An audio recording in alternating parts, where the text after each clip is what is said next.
Hi there, everybody. Can you all hear me? Yes.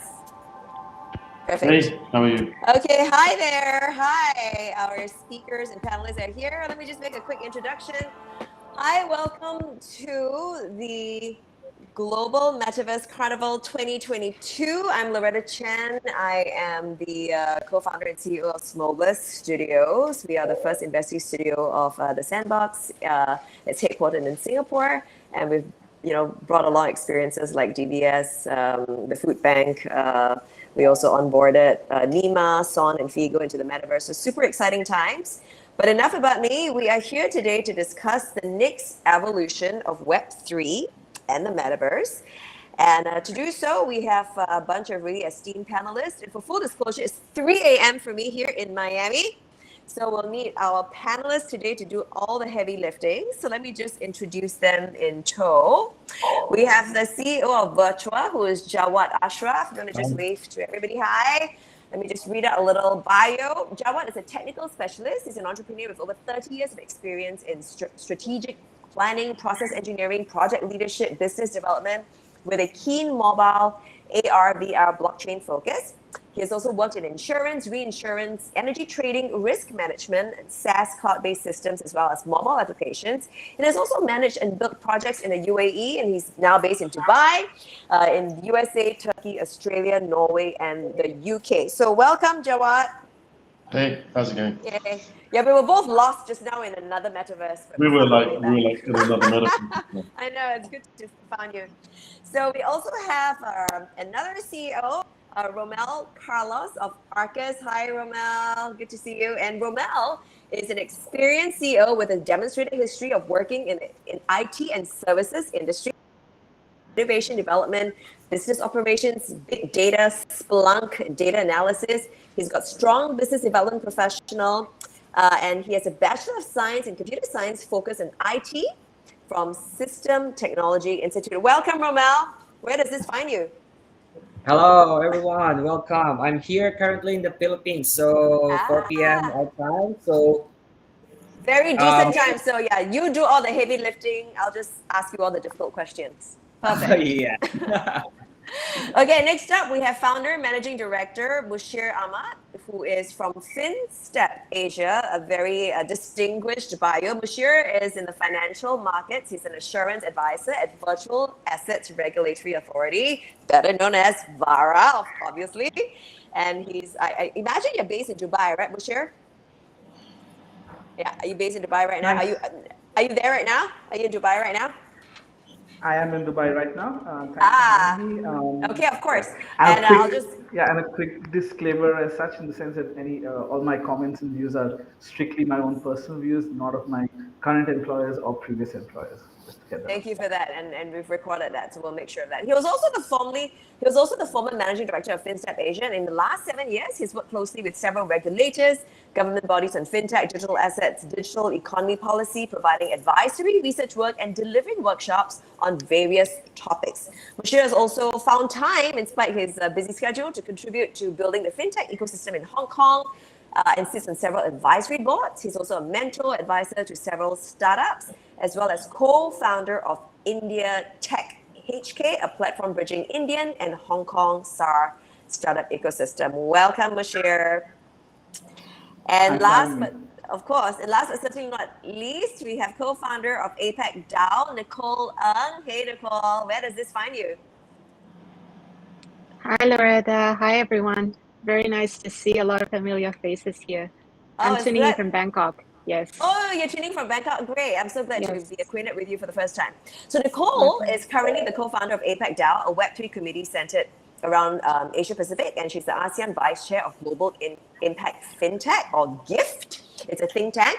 She's been a key organizer behind a series of community outreach initiatives in Vietnam, APAC, including the first Vietnam Blockathon, the first mass-scale conference in Vietnam Blockchain Week for over 2,500 audience, as well as Enigma, a blockchain business contest. She now co-hosts the Unblock event series in Malaysia, Thailand, and Vietnam, and also co-author of the first Vietnam Blockchain Landscape Report and upcoming reports for Indonesia, Thailand, Malaysia, Philippines.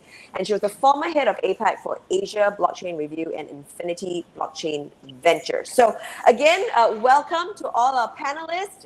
Super excited to have you. I'm super excited because I know I can count on all of you to do all the heavy lifting today. So let's get started. Our panel discussion is on the next evolution of Web3 and the Metaverse. So maybe I'll just by starting, I'll just toss it out to anybody, and then just feel free to jump in. But maybe my first question to all of you is, how will Web3 impact the future of work? Anyone wants to take that on? How will Web3 impact the future of work? Or what do you think is the next evolution of Web3, the future of work? Well, Yeah, I'm Jawad. listen. Yes, please. Okay, so basically, look, you've got various layers to Web3. So you've got like the technology components that are going to be disruptive in various industries. So you've got all the fintech stuff, you've got all the you've got gamified stuff that's going to impact it. So this is the way that you use it. It's a utility around with Web3. But then the other part, which is the future of work, is going to be the metaverse itself, and it's how you're going to participate and be present in work environments as well, and the social layer. So I think Web3, you're going to see, we all know around the table that there's going to be so much disruption happening. That's sort of happening in baby steps now across everything in finance and everything, supply chain. There's so much that will happen, and that will touch every industry. A bit like when we moved from physical to digital. Everything was disrupted. Pre-PC, it was all on paper, and now it's all digital. But it's going to be the evolution of that in a decentralized way. But the metaverse part is very important because it's how are you going to be present in the office? Are you going to be an avatar?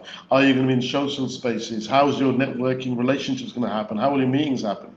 So I think there are two core pillars to the way things will change in Web3 and the way it's going to influence. It's earth shaking. I think that's what will happen. But anyone else? What's your opinions? Yeah, anyone? Romel? What's the evolution of Web3 and how does it impact work, Romel? Yeah. So actually, for me, right now, our evolution, right? We are still in the early stage, right, of the Web3, and there's a lot of still of experiment. We're still on the experimental stage, and what we can really do on the metaverse and let's take one example industry of the GameFi. One of the high last year it opened our eyes on the GameFi industry, wherein we can take ownership of our asset when it comes to GameFi industry. But the real questions on how it's gonna impact us right now, for me as a gamer also, is if this is my professional work, how it's gonna impact me? How am I gonna remove those third party, some other agency that cutting some of my profit from me as a professional gamer? And I think that's how our our Web3 will actually help me directly working, cutting down the middleman. But we're still gonna ask ourselves as a builder now, how we gonna create a sustainable ecosystem for our community, and that how we gonna maintain the liquidity because right now there's really no perfect tokenomics being built right now, and it still boils down to the question of how we gonna sustain the overall economics of our blockchain system by not really diluting the overall economics. And going back to that work, just one industry is still revolutionary, and we need really good builders that have really good vision that can disrupt the disruptive of Web3 technology.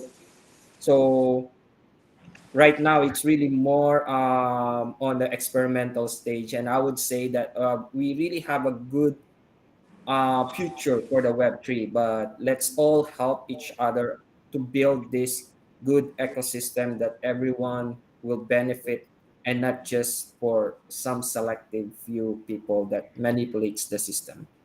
Yeah, great points. And in fact, I do want to come back to a question that you raised earlier. But before you raised two really good questions that I want to raise to the panelists. But before that, maybe Nicole, you want to offer your point of view? Like, what do you think is the evolution of Web3 and how is it going to impact the future of work or any aspect of life, really? So I think the question around the future work is very exciting because I think, of course, first, of course, it deals with the business, and secondly, it deals with the people, right? Because we are talking about the shifting of talents, how we are changing our, I think our habits, of course, also our behaviors these days with Metaverse and Web3. But personally, I think the most interesting or fascinating, I think, model with that comes with Web3 is about everyone can set up their own economies right now. I think this point has been stressed quite a lot a lot of by a lot of the speakers, especially Yatsu from Animoca. And he also mentioned that, of course, the most powerful tool with Metaverse and Web3 is that basically you can form a lot of these microeconomies. You can even set your own kind of governance. You can even come up with your own like currencies. You can actually work out on the incentives for the people. Of course, you can actually, kind of have the ownership of the assets that you can generate within your ecosystem. Basically, this is not dependent upon any centralized parties to tell you which one is right and which one is not. And of course, you don't have to stand the risk of your assets being revoked. Let's say if you have to rely on a third party. So I think pretty much this is a very powerful kind of concept. I mean, even for now, we're talking about builders, as Romel mentioned. Could talk about creators who can actually, create their own economies. And this actually, I think it's very powerful, especially against the setting of Asia Pacific, where we also have a lot of these like small and medium businesses, and also a very strong kind of creators culture. And so I think that this is definitely something that we very much look forward to. So a lot of the other innovations around, I think the DAO or Metaverse, etc. Basically, it drills down to what you can do actually as an individual or also as a community individual, with Web3 and Metaverse. There are many other concepts, but I think that's the most fascinating for me so far. Interesting. Yeah. Again, I want to come back to some questions that you raised there, Nicole. But yeah, I think we lost our other panelists for a while.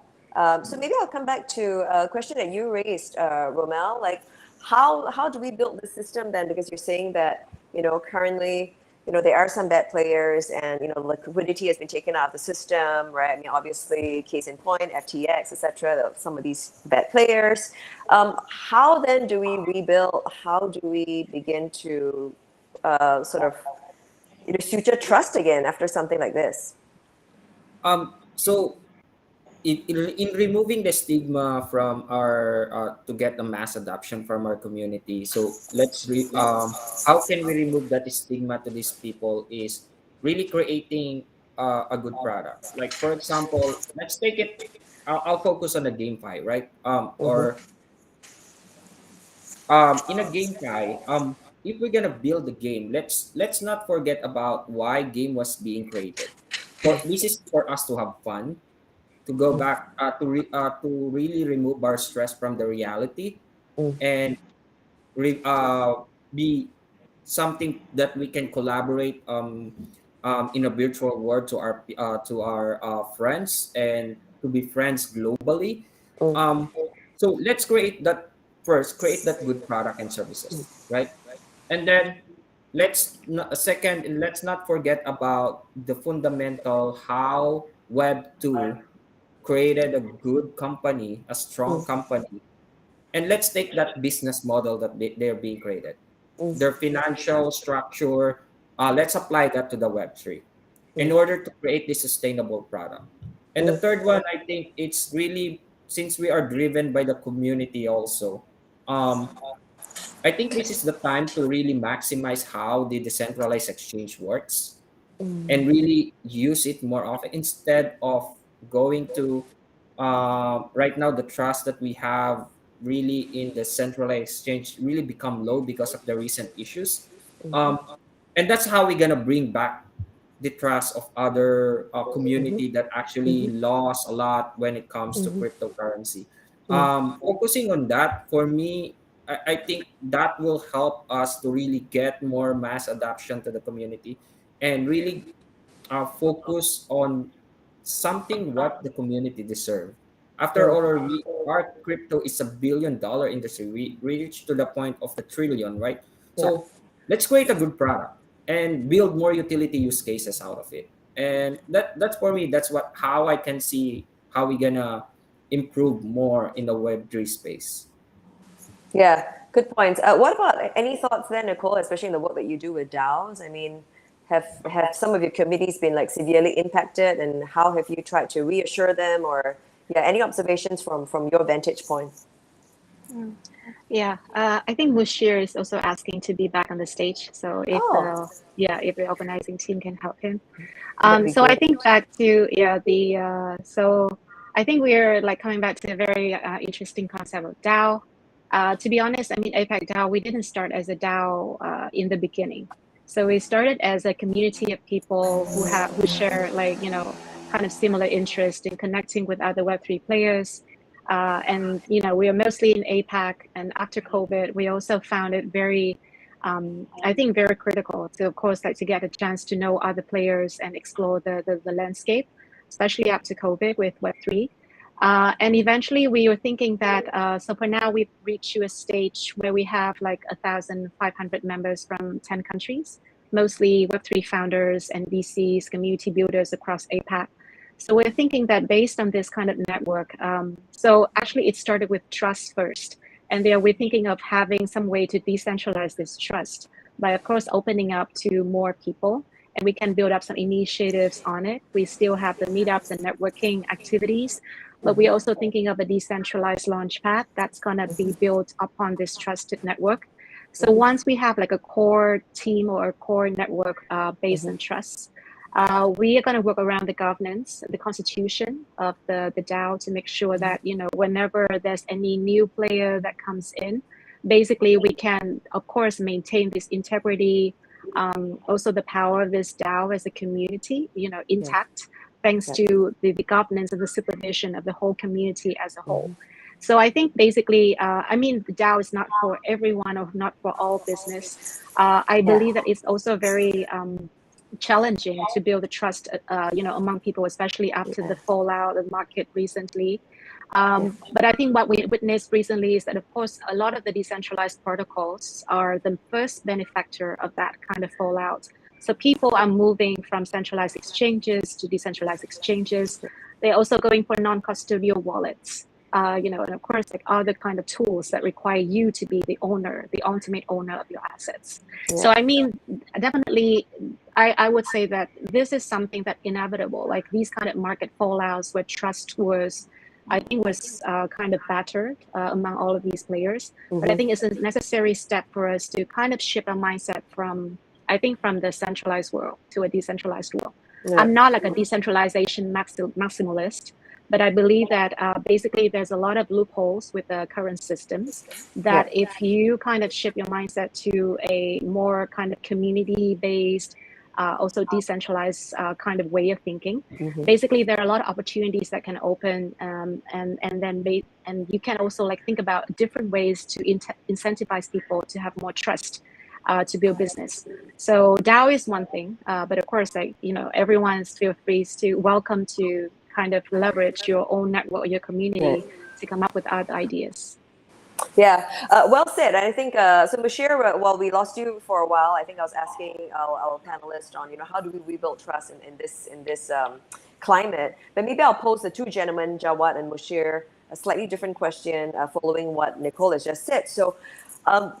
How, because Nicole did also say about trying to involve the community. It was also something that Romel shared as well. So maybe to both gentlemen, Mushir and then Jawad, well, how will and how can the community play a part in this, especially in such a bear market? How do you think the community, what can they do, for sure? I think the key element when you're looking at a bear market or otherwise is, as Nicole mentioned, trust is a major factor, right? So when you're trying to build trust, transparency becomes very important, and verifiability, right? The whole element of blockchain being the fact that you could verify something and then have that trust because it's a trustless system was an important element of the evolution of the ideology, right? And I think that's one thing that we need to get back to is how can you verify and validate any information that's done, any actors that are done, right? The FTX collapse is a classic example of, again, trust there, right? That everybody trusted what was being done. And so building the trust is going to be critical, but verification and transparency becomes the next part, right?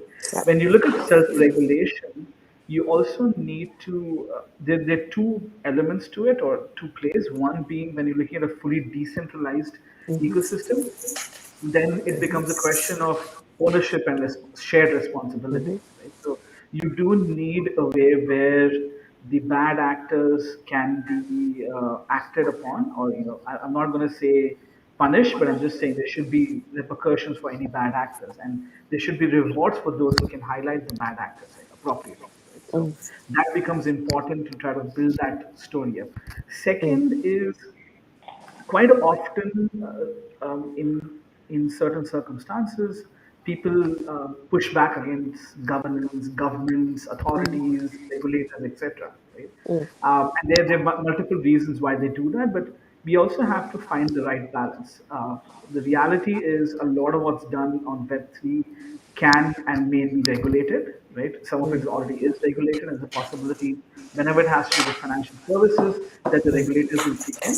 But in the bear market, there have been a significant number of people and investors and users who have been hurt, not necessarily financially, but otherwise as well, right? Because Sure, sure. do you have the trust in, when you buy an NFT and you think this is the next big thing, you figure out it's a fraud because the validation was not done by the platform and it was just a JPEG, as an example, right? So not only about the money, but your trust in the system becomes important. So collaborating with regulators in a way that this can be feasible and finding the right balance.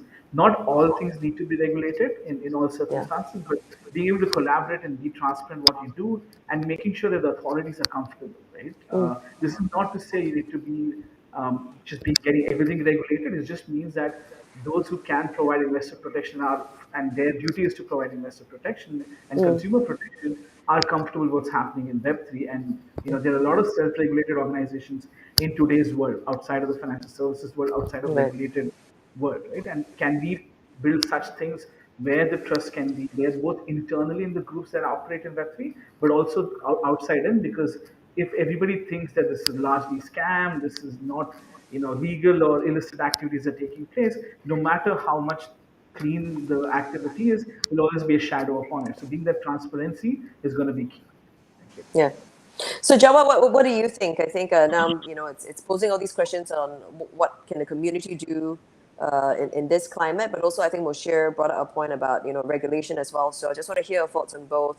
Is it going to be more the onus of, say, regulation or community? I mean, obviously we'll say a little bit of both, but I just want to hear your thoughts on what Yeah, is I the role mean, of look, community, what's the role of governance. I think everyone's like covered the key points here. It's going to be a bit of everything. Yeah. Regulation ultimately is going to be very important, although mainstream will never come to our way. We can't change the entire world's thinking. Right now, crypto is this, and this is the mass market. And if the approach that we take is we're going to educate you on a whole decentralized approach of life, let's wait 30 years. So there's got to be something in the middle, which has got to provide trust in a meaningful way that can evolve into something which actually then works better for everybody. And like like Moshe's, even like I'm aware of what VAR are doing, and that they're trying to create a regulated framework for crypto and blockchain companies, but in a way which isn't onerous. But I think a lot of what's going to happen is that then, just as a blockchain allows us to have trust without knowing the details, Yeah. trust the transactions. I think there needs to be something along the same way for DAOs and organizations so you can trust the decision making Yes. behind organizations in a similar decentralized way. It's almost like decentralized verification of business processes needs to be something that needs to come in as a layer. Because right now, if you've got a centralized company, you can have bad actors. If you've got a DAO, it can end up becoming very cliquey and end up being its own thing. I mean, you've seen it with multiple DAOs. And just because it's a DAO doesn't mean they can't collectively make bad decisions. Like that time when somebody bought a copy of Dune, I think for how many millions of dollars, thinking they could make NFTs from it. The DAO voted on it, and then realized after they bought it, they had no IP rights to it at all. They just spent $3 million on a book they could do. So it's like there needs to be a middle ground, and in my mind, it's like the solution is going to be something which is about providing almost like a decentralized collection of DAOs and individuals who can work on a trusted basis who will actually be incentivized, just like miners get incentivized to go ahead and confirm a blockchain transaction. Yeah. They get incentivized to make sure that these things happen Yeah. in various industries the way they should do. And that does make it trustless again, right? Because people are rewarded, just like Bashir is talking about, for reporting bad actors, but it can be also rewarded for verification of processes. I think there's a step we're missing. I think we got bits. Regulation is trying to do some stuff. DAOs are trying to do some stuff. I think there's something else to the hybrid which will evolve into this space to deal with this. Yeah. These things like FTX is just, I've spoken to so many projects that literally had their entire, I mean, you know, like you're talking about game, like GameFi and you're publishing. Imagine if all your funds were sitting in FTX because you were asked to do that by your investors, and the next day you have no runway. So it's affected all of us. So not just the mass, it's not just the consumers. It's affected multiple companies in the ecosystem. So we got to find a way to protect ourselves and the public. Yeah, Nicole. I mean, you obviously are very experienced in this space. What do you think of Jawad's suggestion here about working with the DAOs, and what are your thoughts on what Jawad just expressed? I think definitely I can echo some of the ideas of Jawad. I think especially around the incentives, because honestly, I think that's one of the more efficient kind of drivers, to kind of put people onto a path of, let's say, desirable behaviors that we want, right? So it's better than, of course, all the penalties and stuff. And even with blockchain, as I mentioned, so it's also a very powerful tool to come up with your own incentivization, Yep. how you can also decide how you want to distribute the rewards. And you can also, of course, have the community or a DAO to supervise that. And even for now, of course, with a lot of the tools out there with decentralized oracles, you don't actually even need a centralized party to kind of evaluate or verify any person's contribution to your project. Basically, all of the processes ideally can be automated and can be, of course, supervised as a DAO once you have the right governance structure in place. And this can be, of course, applied to a lot of the use cases out there. I think we have a lot of the DAOs, like service DAO, investment DAO. As long as you have a shared interest and a constitution that makes sense to all of the parties, basically we can think about a littlest kind of organization like that, and that can help drive people forward without, I think, by incentives. The thing with the bad actors, right? I mean, we actually also kind of want to use incentives as well for the community to be able to identify those actors at the same time. And as long as you have some stakes, or you have real stakes in the project, I believe that your main goal or your biggest interest is about growing that project instead of kind of bringing everything down to mush. So of course I can relate to some of that, and I think even with our DAO for now, we share the same kind of mission of supporting the builders, and I believe that as long as you set the right kind of goal, the right let's say the right milestones and the right governance, you can actually gather a lot of the people out there who can share the same mandate with you. Interesting.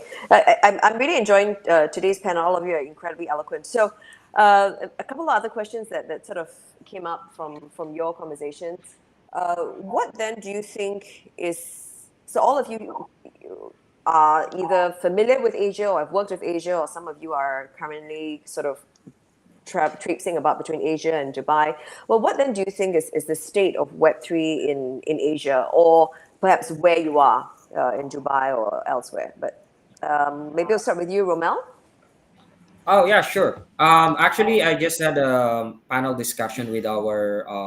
I was invited in our one of our government blockchain education to our community here in the Philippines. So, the state of the Web3 actually, especially here in the Philippines, is really huge. I think the last statistics we have is we have 4.3 or 2.3 million MetaMask user, and we are one of the top country that actually adopted having mass adoption when it comes to NFT and GameFi projects in Southeast Asia.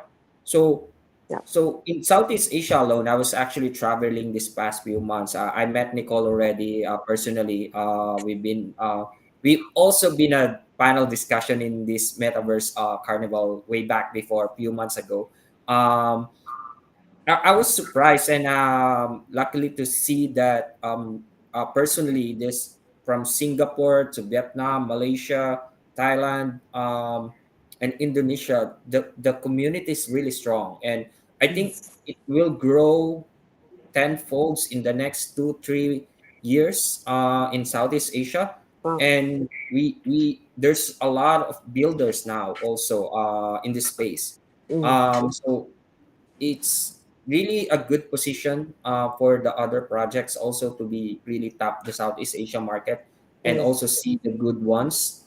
And the reason why we're also being showcasing our knowledge to the community is to really educate them Yeah. how to really spot the bad actors. And being Yeah. in IT, one of my goal by next year is to develop a tool for the community that will create like an AI analytics that will provide them if it's a Right. good project or not, Huh.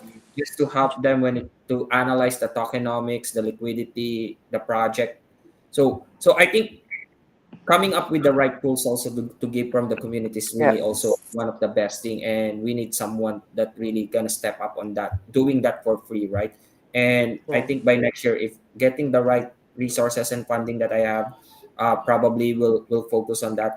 We already have some ideas and draft some tools about it. And if you Yeah. guys are also welcome to hear those tools that we're planning to develop by next year, it's really gonna be a big help to Yeah. our community to bring back the trust, and Yeah. they know the right project that they're gonna be invested with.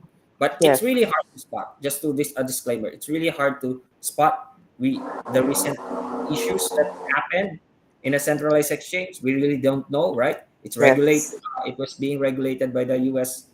government, Yeah. and we are all surprised of what happened. So Yeah. Yeah. that What? that What? that kind of in this incident is really hard to track. Yeah, no, it's true. Bashir, what about you? I mean, what is the state of Web3 now in Dubai? I mean, everyone, I know Jawad and Bashir, you're both based in Dubai, so I'd love to hear what both of you think. But Bashir, why don't you go first? Because we've been hearing so much about like, go to Dubai, go to Dubai. So I want to hear what you think from where you are. Habibi, come to Dubai. I think that's I the term shall. we'll say, right? Yeah. Well, look, I'm relatively new to Dubai, having spent the last 8 years in Hong Kong, largely, right?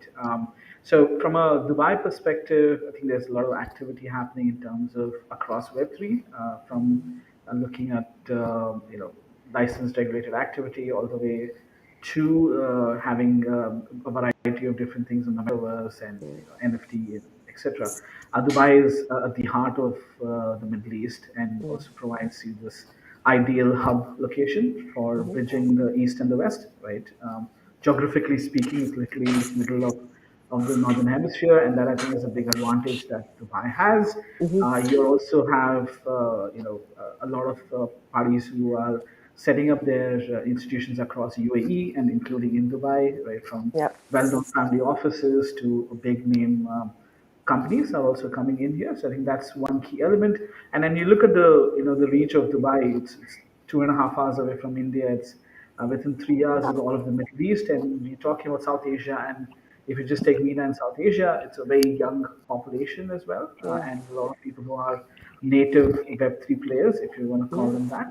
That's a big advantage, and I'm very positive and bullish about the future of Web3 in Dubai. We've also seen positive moves from the regulators as well, and sorry, the government as well, in terms of looking at developing Web3 in a responsible way, but also welcoming in entrepreneurs who are looking to build in the space. Right? So that's on Dubai. Very quickly on Hong Kong as well. I think in line with what Ramel was talking about in terms of Philippines, Hong Kong has been pretty big in the NFT market Yeah. in Yeah. particular. But from a regulatory perspective, one of the earliest to kind of start looking at regulating the overall crypto market.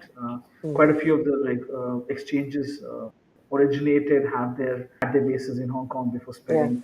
The rest of the world is a very crypto native environment there, and Yeah. significant capital as well. And it'll be interesting to see the evolution. I think they're moving back towards also opening for retail investors in the coming months, as in formalizing that process with regulatory safeguards, but as a ecosystem, very thriving. And I think once we see the full opening of Hong Kong, they will be a good place for, as a hub for East Asia overall for Web3. So you don't think so it definitely sounds like from you, Monsieur, that hasn't really been much impacted by COVID because of the lockdowns and all that. Because I've been hearing that people don't want to go out anymore, but of course it's thriving. I mean, with Yatsu and Animoca brands, it's like they're launching like a $2 billion metaverse fund. So it kind of seems like such a different picture. It's like the picture on the street is like nothing's really happening, no one's really going out, but you're saying that the scene is actually thriving. Is that what's happening? So we're talking about Web3, right? It's all about and virtual, Hong Kong, digital, right? Yeah, exactly. And it's digital, a lot of it. So exactly. your in-person meetings are important, yes, but the whole point about Web3 is being able to drive life online. But in terms of Hong Kong, a couple of clarifications. Hong Kong never had a shutdown, never shut down even for one day, right? So you had restrictions on movement, but you never had a lockdown in Hong Kong. So people could go out. They are still in place regulations around mask and everything else.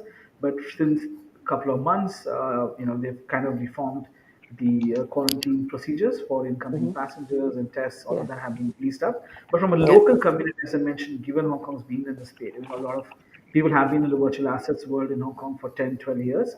You do have a thriving community, and NFTs are actually even being promoted by the government and other bodies. During the Hong Kong FinTech Week, as an example, Vivian Tan released certain products based on that. So I do see that as a thriving possibility. And in terms of, you have two elements to how one being what it offers on its own, and one as a bridge for other ecosystems. Yeah. I do believe once it's fully open, hopefully in the next year, it will then bring in all the external parties as well to further collaborate. But from a local ecosystem, it's fairly alive and thriving. Wow, interesting. I have to go. I haven't been to Hong Kong for a while, so now I have to go to Hong Kong and Dubai. So take Emirates, fly into Hong Kong, Dubai, and then go to Hong Kong. Yeah, no, for real. And Jawad, I mean, you've lived all over, right? I mean, you've been in Dubai, Turkey, Australia, Norway, UK, and now you're settling in Dubai. Again, I've been there for about 16 years in Dubai as a hub to go to different places. And one thing they do here is they move really fast. When they decide to do something, they do it. So while most other countries are talking about doing something, they announce it and they do it. They said, all right, we're going to send someone to Mars and, go reach Mars. Had no idea how to do it. They just go ahead and do it. So, and they put all the force of government behind it as well. And they remove a lot of blockers in terms of doing that. So you've got a very, very vibrant community. And actually in COVID, this place shut down, but it opened up quite early. So 6 months before England, for example. And the main thing about COVID is it actually acted as an accelerator for crypto. It actually moved things along when it came to NFTs because people actually hadn't, I think it pushed the lockdown, the shutdown and COVID actually accelerated people at home doing more things online and more people gravitated towards these areas than we'd see in the normal world. So between that and between what they're doing in this country, I mean, so many projects are here.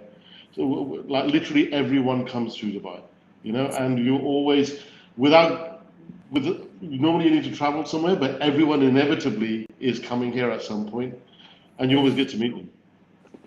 Wow, sounds super exciting. I got to make a trip there then.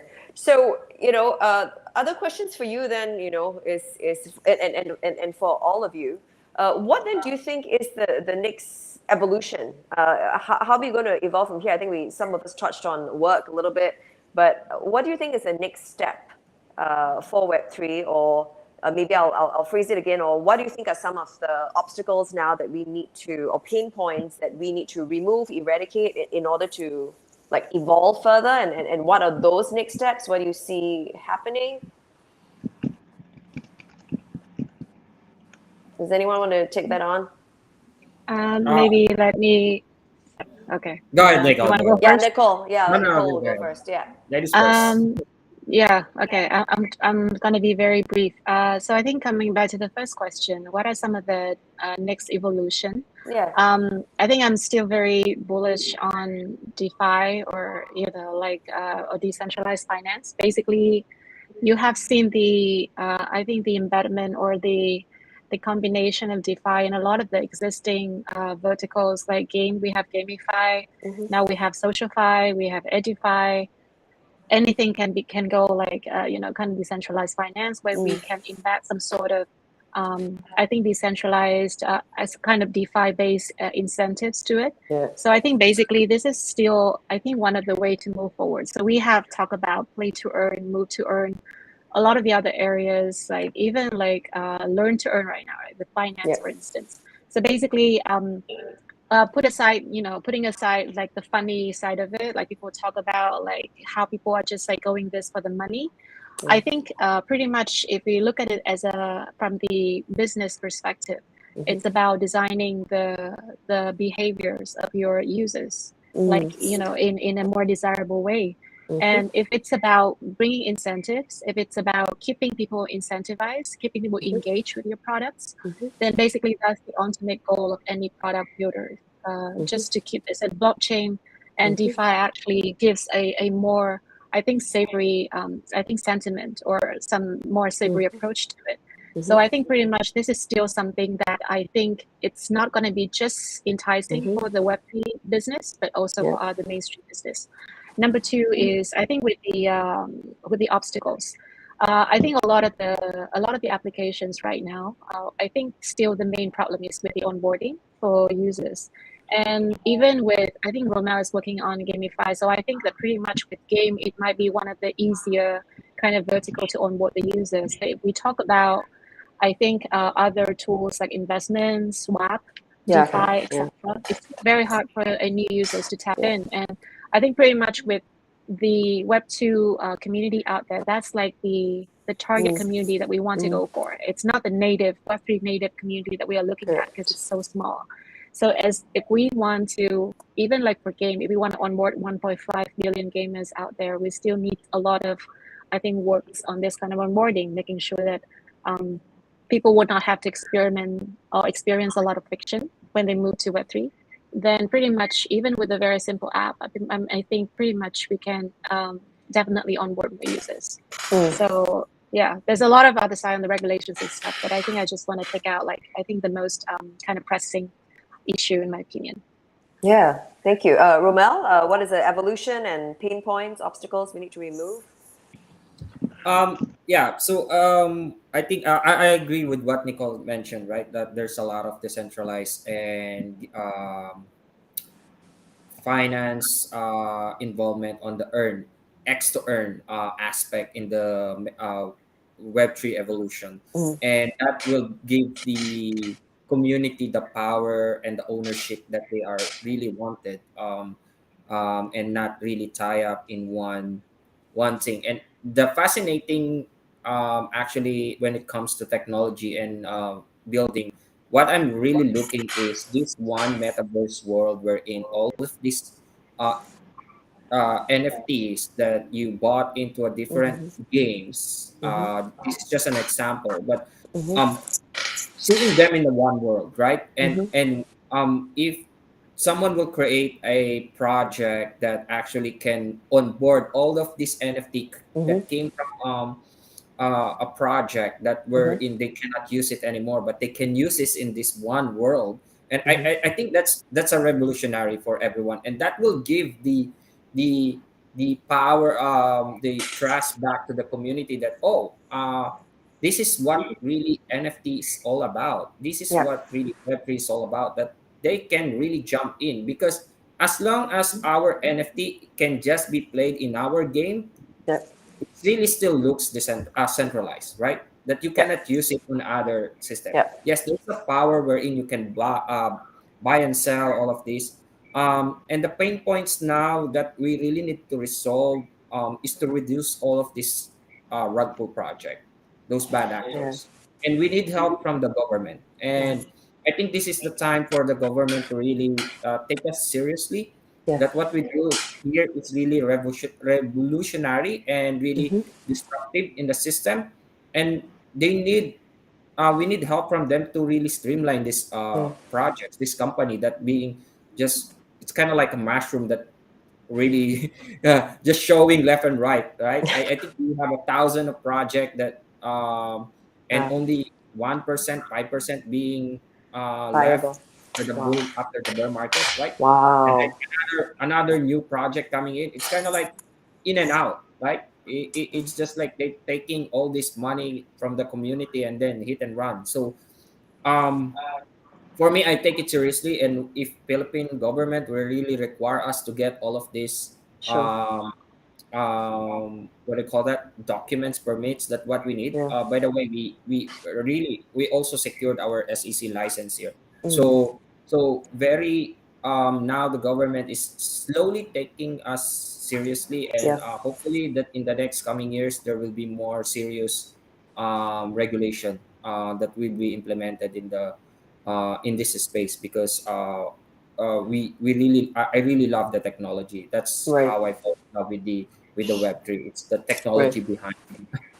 So Right. I need to roll Rommel out when we do VC pitches. I need to roll Rommel out because that's effectively what we're building. So Rommel, our metaverse that we're building in Virtua, is a metaverse which all games developers can connect their projects to, and NFT projects can connect their projects to. We've already done this with Oh, Cardano and made an awesome. island for their community. We have multiple projects who are looking to have NFT utility, bringing them into the metaverse, using, and not only just, it's not just games. It's like give the community a place Yeah. to be. So if you've got a project, we like Dead Pixels, a whole bunch of them. Like we took all the Cardano main projects. We Mm-hmm. spoke to the teams. They have their own villa styles, their own crib styles. They're gonna have brand hubs where they can come in and people can leaderboards of the game, social engagement. But then also your NFTs. We're encouraging a lot of people, companies to build on top of us, like an OS, Mm. and then take the NFT and take it into another game.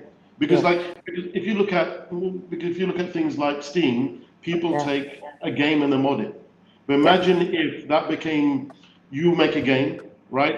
But then you can provide the royalties in it so that another project can change the avatars and even theme the game a bit, change some of Yeah. the gameplay, publish it as their own game, then you get royalties. So you have your game here, but flavors of your game are published by other NFT projects to give them utility, engage the community, and tether in the metaverse. So that's sort of where we are. I mean, like we've been building, we have about 250 people. We've been building for about 5 years. Wow. So Oh we've wow. got a whole bunch of stuff. Yeah, so we've got a whole bunch of stuff around this, and we've just, like this is what I think the future is, because I think the future of Web3 needs a space first. We're all fragmented. Mm. We're all over the place. So We need a place where people can come where there's some trust. let's Mm. let's connect after this meeting. I'll share you some of my insight on how you're gonna build that. I was actually an innovator, and I work in IT industry for 17 years, and I was one of the pioneer of the big data. So For sure. so I really But love. so Let's connect, and actually, I love what you're doing. I really wanted to also be part of that revolutionary that you're doing.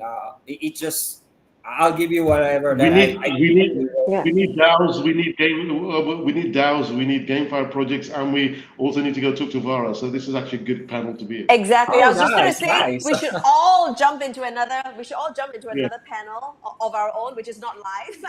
Oh yeah, yeah, Yeah, and yeah. not yeah. at and not at and not at 3 a.m. please, so that I can participate fully. But before we head on to our last question, this is such a fun panel. I'm learning so much. Bashir, what do you think? What is and the same question to you. What do you think is the evolution of Web3? And what are some of our pain points in getting to your vision? Right. So I think we've had some very good inputs from Nicole, Romel, and Jawed on different elements. I think three key factors that need to be built in or further evolved. Number one being investor education. Education has to be at the core of any new asset and a new technology. And when you look at Web3, it's a combination of new asset class with new technology, right? So it's been at a hyper speed as compared to all other evolutions, which took quite some time to evolve. Whereas here you're seeing this evolution happening much sooner. So that's number one. Yeah. Number two is interoperability, right? So Mm-hmm. when you think about when there's comparisons done between blockchain and the internet, there's a little bit Mm-hmm. of false um, understanding that they are similar, right? But the Mm. fact is, you get onto the web and then you type an address and everywhere else the experience is the same, right? And then everything is done at the back end, right? Essentially the same as you using a phone and running things on your Apple phone or Android phone. So having that interoperability is very important. Whereas with blockchain, with multiple protocols, with multiple ways of interacting, the man on the street, man, woman on the street, the person on the street does not necessarily understand that, right? They just want the end product, and that is very True. important. Is simplification and interoperability, so that as Roman was mentioning, if I have an avatar, an NFT avatar, say a Versace jacket, and I want Yeah. to, or a Gucci is an example they're using, in fact, right? And I want to go from sandbox to Decentraland, I should be able to do Yeah. that without any issues, or for that matter, any random metaverse that somebody else has privately developed, right? So that's Yeah. going to be second important.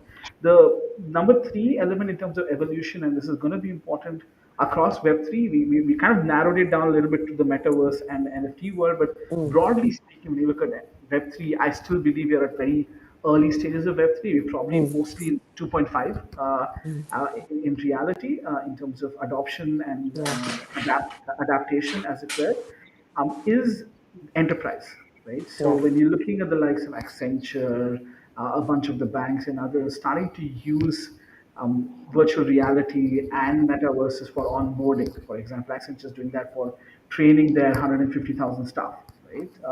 They've announced it, they're trying to build on that. So technology underpinning that is important, but you also have enterprise versions of different metaverses, if you can call it that, or virtual reality elements, where so when Microsoft is developing things, they do think a lot about how enterprise meetings can be done. So Yeah. there is a model which can be very beneficial in the sense that you could actually have a sustainable, profitable model because enterprises pay for things and they're used to doing that. Whereas your business model changes when it's a retail market. Quite often, businesses are running to chase and acquire customers and spend a lot, Right. and sustainability becomes a bit of an issue because you're relying on VC money in a downturn. That's even more challenging, right? Right. Even if you paid in crypto. So to Yeah. flip that around, if you look at enterprises, that's a good way where there's one market.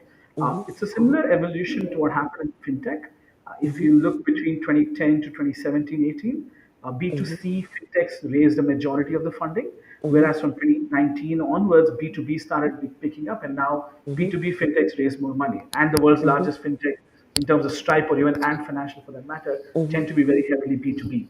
Right? Yeah. So I think that evolution is something that we need to pay attention to, and Yeah. that helps in terms of consolidation, helps in broader adoption. As more enterprises adopt it, that will go down to their users as well. Right? Right. So rather than so you have both ways of bridging it, but these would be the three main elements I think are important: education, interoperability, and enterprise development. Yeah. Thank you. Awesome. Yeah, that's super quotable. Now we have like our last 7 minutes, like this panel has just flown by. I'm not even feeling like it's 4 a.m. for me at this point. So our last 7 minutes, we'll just go around the room. Each of you have about like 2 minutes, a minute and a half, 2 minutes to. Speaking of pitches, Jawad, I think you just gave me an idea. Like if you had to pitch to all of us here, what you folks are doing, give us a pitch and tell us, share with the audience, folks listening in. I mean, what is it that you're doing? Do your 2 minute investor pitch. Let us know what you're up to. We'll start with you, Romel, since you obviously did a great pitch to Jawad, and he's like, I want to connect with you. So let's start with All you, right. Romel. Start your little pitch. What is it you're doing? Yeah.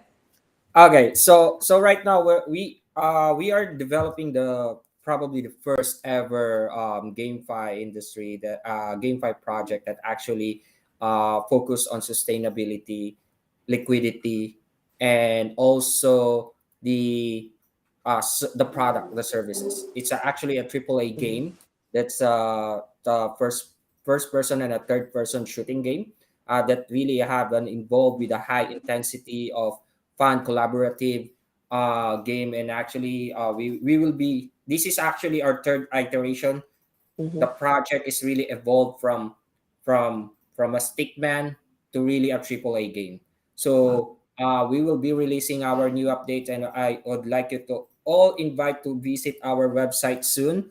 We will be releasing the new upgraded assets, NFT assets that we have in the gameplay. The first ever GameFi that's actually have the esports element, wherein we Awesome. will all have fun, collaboration, and really strategic game. Great, great pitch. Tell us your website so that folks can log on. What's your website? Where do we go? Okay, our website right now is you can visit at www.arcusgame.com. Very So cool. it's also included on my LinkedIn. My LinkedIn, Romel Carlos, search me. And also, I'm a business entrepreneur actually with a lot of businesses. So if you happen to visit here in the Philippines, please DM me. I have a van and We travel will. agency. I can help you Done. out. I'm there. Oh my gosh, I'm very So busy. I go to Hong Kong, Dubai, and now Philippines. Awesome. Thank you, yes, Romel. please. We will. What about you, Mashir? Like, if you had to do a pitch, give us your pitch. Tell us how to find you, how to connect with you, Mashir. You can find me on LinkedIn. That's the best way to connect with me. I look to connect to anybody in the ecosystem broadly. Happy to have any discussions you're looking to understand about the markets and other things. And yeah, look, I think it's an evolving space, as I mentioned, a lot to grow. Sometimes we don't realize that the size of this market relative to the broader market is very minuscule. We talk about the $2 trillion fall of crypto over the last 6 to 9 months. Facebook, Microsoft, and Amazon alone collectively have lost $2.5 trillion in that same time, right? So just to give an example of three companies versus an ecosystem which has thousands of companies, we have a long way to go in this Yeah. space. So these are, as they say, birthing pains and growing up pains that will continue in the ecosystem. But what is required is a broader understanding not just of the self, but of the community. And in crypto, I think Yeah. community is at the heart of everything. But realization on where you stand, knowing your rights, knowing how everything is, no blind trust. I think that's a key element, and then looking to protect everybody who are involved in the ecosystem is going to be very vital going forward. Thank you, and Well said. thank you Yeah. for having me here, and lovely moderation. Thank you. Oh, thank you, Michelle. Well, definitely very well said, and thank you. I take the compliment. Jawad, if you had to pitch, tell us your pitch, where to find you, how Okay. to connect with you. Okay, that would be good practice. Okay, so virtual.com is our website. We're building a metaverse, which will be one of many, but our primary focus is on being the gaming metaverse, full stop. And the idea is that we're going to bring in games from Web3 and Web2, because ultimately the metaverse needs to be a persistent place which will allow further engagement with communities. So basically, we're partnering with brands and games companies to build content on top of our metaverse, as well as creating reference games ourselves. We've got Stainless Games in the UK, one of the biggest game publishers in the world, developers in the world, making our first game. We have in-house games being produced, and we're also partnering with other games companies to build on top of our metaverse. We're also partnering with brands and celebrities. So we work with Kevin Hart to do screening room in our metaverse of his latest mini series that he produced. We're on the Williams F1 cars. We're partnered with multiple movie studios because the idea is that Virtual is going to bring gaming and brands together to bring in users from Web 2 and Web 3. Web 2, persistent virtual world with DLCs. Web 3, metaverse with NFTs. But at the end of the day, the players will all come in if you can create one place Right. where everyone can mix. And we won't be able to do that just engaging the Web3 audience. We've got to bring the Yeah. world in. And that's what the virtual metaverse is about. So you can connect with me in LinkedIn and just come to our website. And we do have our big land sale happening on Monday, Awesome. which will introduce the Monsterverse. So imagine you've got a villa, but opposite a Jurassic Park sort of place with kaiju, Kong, Godzilla, Goliaths, monsters roaming around. So what we're doing is very different, and it'll be tethered by games. So we're building something different, and I'd encourage everyone to pop over and have a look. So there you go. Yeah. That's my pick. We're so excited. So our last word, I'll have a female panelist, Nicole. I want you to have the last word. Again, give us your pitch. Tell us how to connect with you, Nicole. So yeah, I started my blockchain journey as a community builder. I have always been a community builder, and I will always be a community builder. So I started my blockchain journey back in 2017. So have been working with a lot of the projects in Southeast Asia and with APAC DAO. So we want to take it to another stage. For now, we've got 1,500 members from 600 projects in 10 countries in Southeast Asia. So we want to build a funnel for Web3 builders with Web3 with networking and meetups to support them with networking, talent matching, and also with decentralized launchpad. So we want to be like the gateway for you to go to Southeast Asia. So we are also connected with a lot of the projects here, Mushir and Romel, And we're also looking forward to having you in our community as well if you want to have our support. Please do find us APAC DAO. We are active on Twitter and Telegram and Twitter and LinkedIn as well. You can find us at APACDAO. And I'm available as well on LinkedIn if you want to reach out to me. And yeah, thank you very much, Moretta, being very coherent, even if it's like early morning there in the US, and everyone else for contributing to this spectacular panel. No, this really is a spectacular panel. So again, thank you all. I'm Loretta Chan. We're signing off from the Global Metaverse Carnival 2022. And the panel you're just listening to is the next evolution of Web3 and the Metaverse. And once again, big thank you to all our panelists. Jawad Ashra from Virtua. We have Romel Carlos from Arcus. We have Bashir Ahmad from FinStep Asia. And of course, we have Nicole from APAC DAO. So thank you, everybody. And we'll definitely jump on our own private call sometime soon. See you all, folks. Okay. Let's Thank be connected. you. Bye-bye. Thank you all. Bye-bye. Thank you. Bye. Thanks. Bye-bye.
Hello.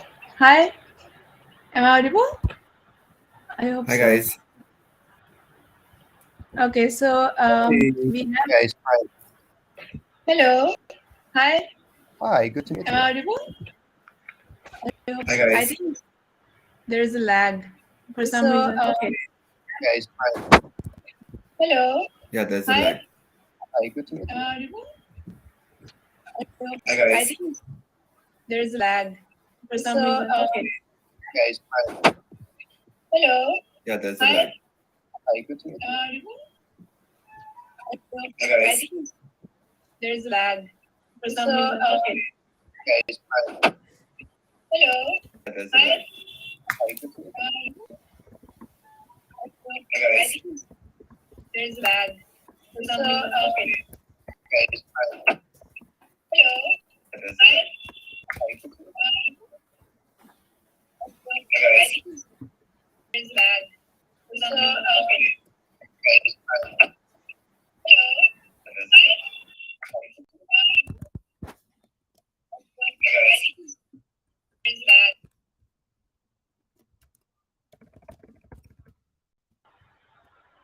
Am I audible?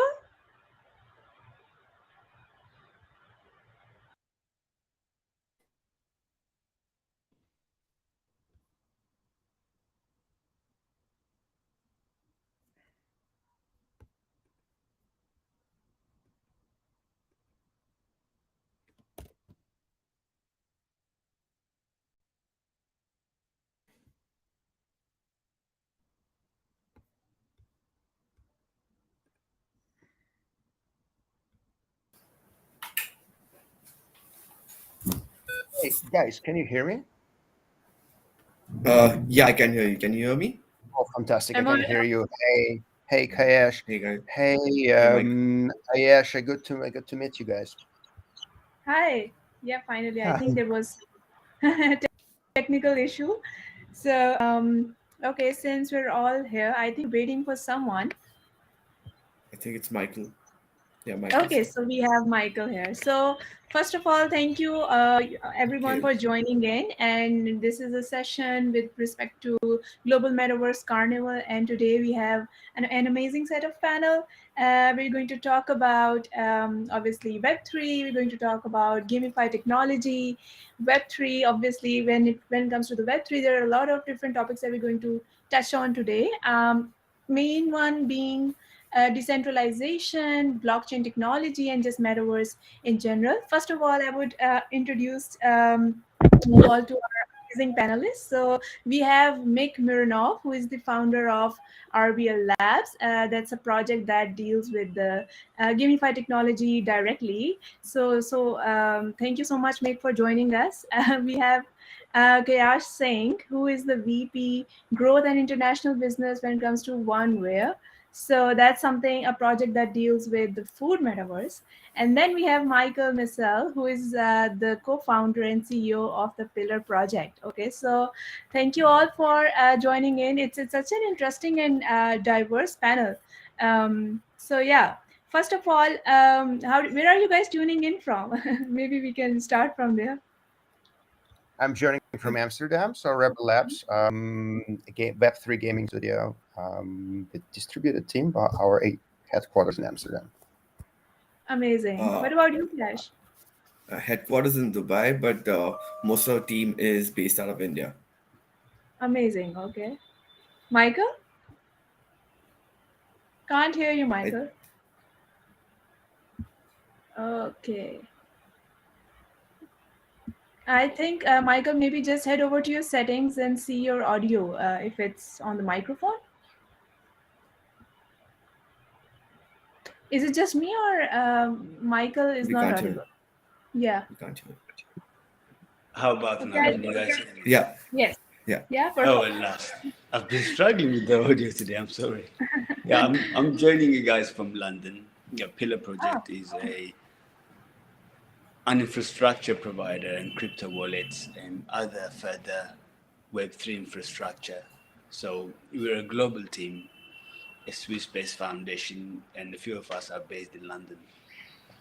Amazing. So that's great to have I think people from so many different places joining in today, and like all of you said, it's a diverse community. So obviously that's always amazing for me to be part of such panels.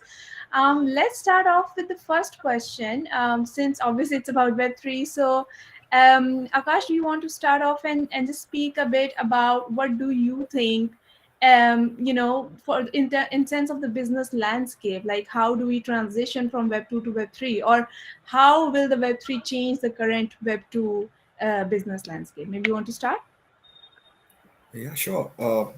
So what we are trying to do is kind of like talk to people in a language that connects and people from anywhere around the globe, uh, and that's the language of food. So, and yes, I understand food cannot be had in the virtual space, but it is an easy format to connect into the real world. So you come, you enter a restaurant, that space has a gamification angle to it, and you kind of like get an NFT which can be redeemed at the restaurant for a real meal. So it is how we're going to evolutionize the space from getting web 2 to web 3 is trying to provide the user, the gamer, the end customer, an easy access to connect it to his real life, his or her real life. Uh, just another example is Step In. They took a really simple task of walking and incentivizing that and trying to let people earn by doing a normal activity. Food, in another way, is a normal activity that people do on a Yeah. daily day-to-day basis. So it's all about how you can connect your project to certain aspects that connect to users' daily access. It's like the toothbrush effect. It's how you need to brush your teeth twice a day, right? Your product should be used twice a day at least. Then it has relevance with the audiences. So it's all about getting real world utility into your product, and that's how Web 2 kind of like shifts to Web 3. That's the evolution, I feel. That's so interesting, Kayash, what you just said, because obviously I think the first thing that we have to think about with any kind of product or service that we're building for the Web3, it has to be relevant and not just relevant for a small industry. So I think the first thing that you said, I think we're going to come back to this point. Before that, I'm just going to give a bit of my own introduction as well here, because you know what you just said about the metaverse, because my own background has been with the fusion tech art. You know, I've been working with the space economy with Meta Visionaries as a co-founder, obviously, but also, my work has been towards the digital fashion with Oshi Brownie, right? So why I'm saying this is you spoke about food, right? Food is a global concept. Anyone can relate with it. But at the same time, you spoke about relevance for so many different industries, right? So obviously we're going to come back to it. But Mick, what do you think about this? And if you can relate it to your own work, so what do you think about is like the business landscape in the Web3 for your industry or what you're targeting? Just give me a sec. All right. Well, first of all, I should thank so much for having us here, for having me here. To remind you guys, so Rebel Labs, we are an Amsterdam-based gaming studio, launched in 2021, and we are building the new generation of Web3 games with a focus on fun to play first principle, original IPs, and social core. And not only we're building games, but we are also having an edutainment platform, Crypto Rebel, with 100,000 subscribers, and also building a metaverse called Cryptice City. And what you've been just saying about food and like a core of our human being existence or existence of any animal, so to say. We've been contemplating the economics for our metaverse, having in mind principles, like a famous saying in ancient Rome: give them food and entertainment, and that's what all people want, right? So food in our world, and more digitized and interconnected, comes obviously from your income sources. Whereas entertainment is getting more and more abundant, be it the first world, second world, third world. From laptops to smartphones, you get access to games and various entertainment avenues such as dating apps, neighborhood apps where you can connect and have your needs and a Yeah. modernized Maslow pyramid meal. So in our world in Cryptise, we do think of these two concepts, food and entertainment. So we are bridging food by means of monetizing creativity and time of our users. Not necessarily you need to be playing games, but we are building features such as date to earn, learn to earn. It may sound quite cliche because lots of people are doing that. Think from it from the perspective that our time is valuable, and so far, play to earn's been among the Web3 community. It became also a cliche, so to say. But really, what it really boils down to is putting the user, the player, the person who seeks love, connection into a driving seat. Your mine, everybody times is valuable, and we are really passionate. And our mission is actually to let people monetize their own time. So that relates to bread, food, and entertainment while having fun. So Yeah. in our world, people can use their creativity and skills to earn while having a good time.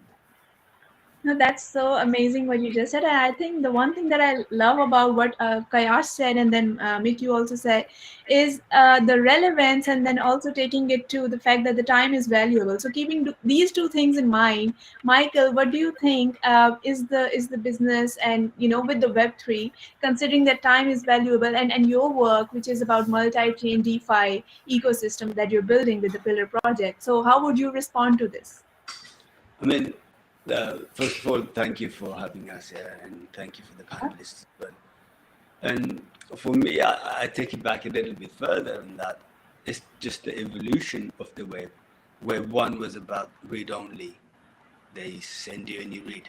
Web 2 was about read and write. You contribute as well. There's a lot of crowdsourcing. Web 3 is about read, write, and own. Now, ownership, it could be your data that you own, it could be your finances you own in terms of crypto. And not only that, through the DAOs and the constructs of Web3, your customers, your consumers are in a way your owners, your community as well. So it is kind of changing the paradigm for organizations where they had, okay, we've got a customer base, X amount of customers, and we push X amount of product to them. Now, through their DAOs, they can actually vote on what the product direction should be, vote on various other things. So this is moving the paradigm in terms of how the relationship goes between organizations and the consumers because of the communities. And these communities, again, are advertising Yeah. these companies because they've got a skin in the game. So I can see this paradigm shift. Our place in this is, as Pillar Project, we've got a product called EtherSport, which makes it easy to take that friction out in Web3. Because Web3, it is at the moment for technologists, by technologists effectively. It isn't the easiest thing to use. If you're not from the Web3 world, there are a lot of frictions.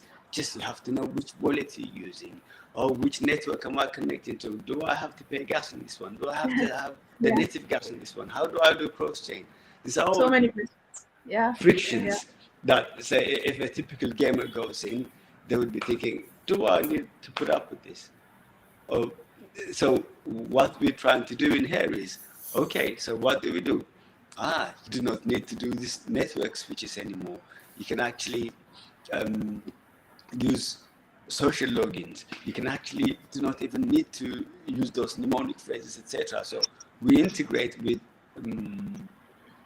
other solution providers like game providers, etc., to give their user base a Web 2 like feel for the Web 3 But services. also, Michael, like your work, and I read it on your website that you're governed by the DAO, and obviously we're at that phase where metaverse is somehow the idea is established, although we haven't seen it taking much diverse forms as it could have. It's still in progress. So my question to you would be that how is the idea of DAO in your opinion, and also because you're working towards the wallets, you're talking about multi-chain DeFi experiences. How will that translate, or will that be interoperable with the system of gamification, which I think which obviously Mick can talk more about, or Kayash can shed more light when it comes to the metaverse part. But what my question to you is, how will the wallets be integrated with the gamify, and if you can give your perspective on that. I mean, that's the thing. Wallets by themselves, they are a friction point, because you use a certain wallet. Oh, I'm connecting to this EVM network or this other EVM network. I have to know what I'm doing, etc. So what we've done is, with this EtherSport product that we have, a gamer can join by logging in using their email address, where in the background they would have a Okay. wallet. And abstraction is the key. Abstracting these things, and when, say, for instance, a gamer on mixed platform needs to do a certain few transactions on the current Web3, they have to sign all of those. And again, that is a friction, asking the user to do so many things. So what we've done is we've created a technology where all these things are abstracted away. A user clicks once and they do, Okay. because these things happen in the background for them while still being decentralized and self-custodial. That's the key. Ownership Okay. of your content, ownership of the in-game assets. I don't know if I've Okay. answered your question at all. Yeah. I think you have, because it's so interesting what you're doing. It's with a twist, and obviously you put your own ideas behind, which we will come back to it more. But Mike, Mick, I want to know from you, considering that your work with RBL Labs, it's all about the gamification, and you're working on, I think, 2 active projects at the moment. So maybe you can talk to us about it. How was it to get into it, where you are with it? So yeah, we will All love to right. know. Oh, we can talk a lot about it, about our journey and the products we're building. Yeah. It's going to be a self promo, but you touch base on DAO, right? And DAO Web3, it's been such a hype, DAO in the context of Web3, and of course, like revamping our democracy. All right, let our community vote, let them be heard, and we are all working on these cool features. Or, like, for instance, ourselves. We are building an indie quest called I Know This Place. We showcased it at the Web Summit in Lisbon in November. And it was like the biggest hit. Our booth was the busiest Wow. among beta startups. People love the game. The idea that the community is going to decide, what's going to happen the next level. So you complete the quest, you open the door, and then like we provide communities with several options. They give feedback, but I mean, what really blows my mind is that we talk so much about DAOs, we talk so much about decentralization in Web3. However, folks in Web2, like it goes full steam, full on, like Netflix, for instance. Yes. They reportedly plan to expand their preview club. So gonna be letting the viewers to shape content. Well, they call it a content already, right? Movies, series, it's a content for them. They let them shape the content before it goes live. So, for instance, as far as I reckon, they let their viewers provide feedback on DiCaprio in Don't Look Up, right? So he needs to have more humor there, and this and that. So this is happening. I mean, like, and via Web 2 sort of DAO structure. yes, perhaps it's not transparent. You can't see like the transactions on blockchain, who voted, and like how much tokens they spent and which smart contract it was. But the model is being pioneered already by like large tech companies. And we look at Reddit, a total of Web2 platforms. Hey, they've got NFTs going on, and they don't even call them NFTs, right? And they do have the voting and upvoting and so on and so forth. So yeah, I mean, it's DAO is amazing, and it's an amazing concept. And blockchain really fits in there, and transparency, and having it automated in a smart contract way. But we really, first of all, we do need to speed up with our innovation, and we don't need to go far to see like really good examples of what companies like traditional companies doing this space currently. So what we do, we are building a DAO indeed on a level of our metaverse. It's called Cryptized City. Why Cryptized, you might ask? It's our crypto city paradise. It's an island where you'll meet your favorite favorites from crypto pop culture. Be it an exchange listing manager or a Lambo owner or whoever, Whale, Satoshi, and so on and so forth. So, like the characters that we developed already 2 years ago for our collectible strategy card game, log game Legends of Crypto. So DAO plays a big role in there, and we do push narratives, of course. Like people love storytelling, and we love beautiful stories. So definitely DAO, definitely pioneering democracy, and we'd like to have several models of voting, including sort of mini anarchy, where we let like just like a one district where folks be able to decide on pretty much a lot of things. But first, we need to build the core, before deciding that. So we have Metaverse. We are building several hyper casual games.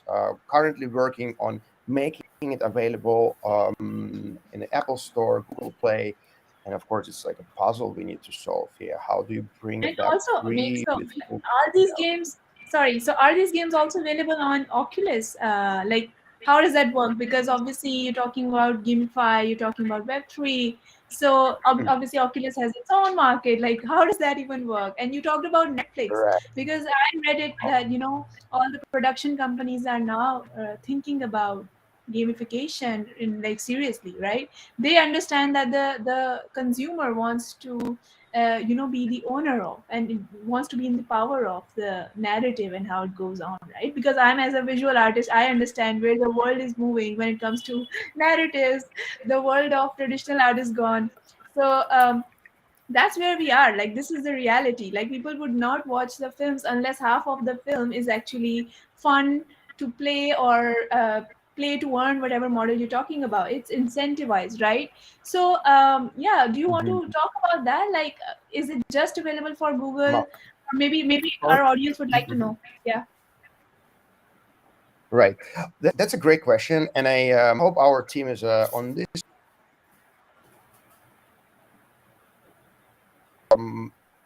really suitable for Oculus. It's available to play on PC, and we are working towards bringing it into like a proper virtual reality because it's all 3D Okay. space. But Mm-hmm. guys, we are just like 1.5 year old, and we do have multi products, and we are focusing right now on one specific product to make it wonderful, brilliant, working across all the mobile platforms and on the web.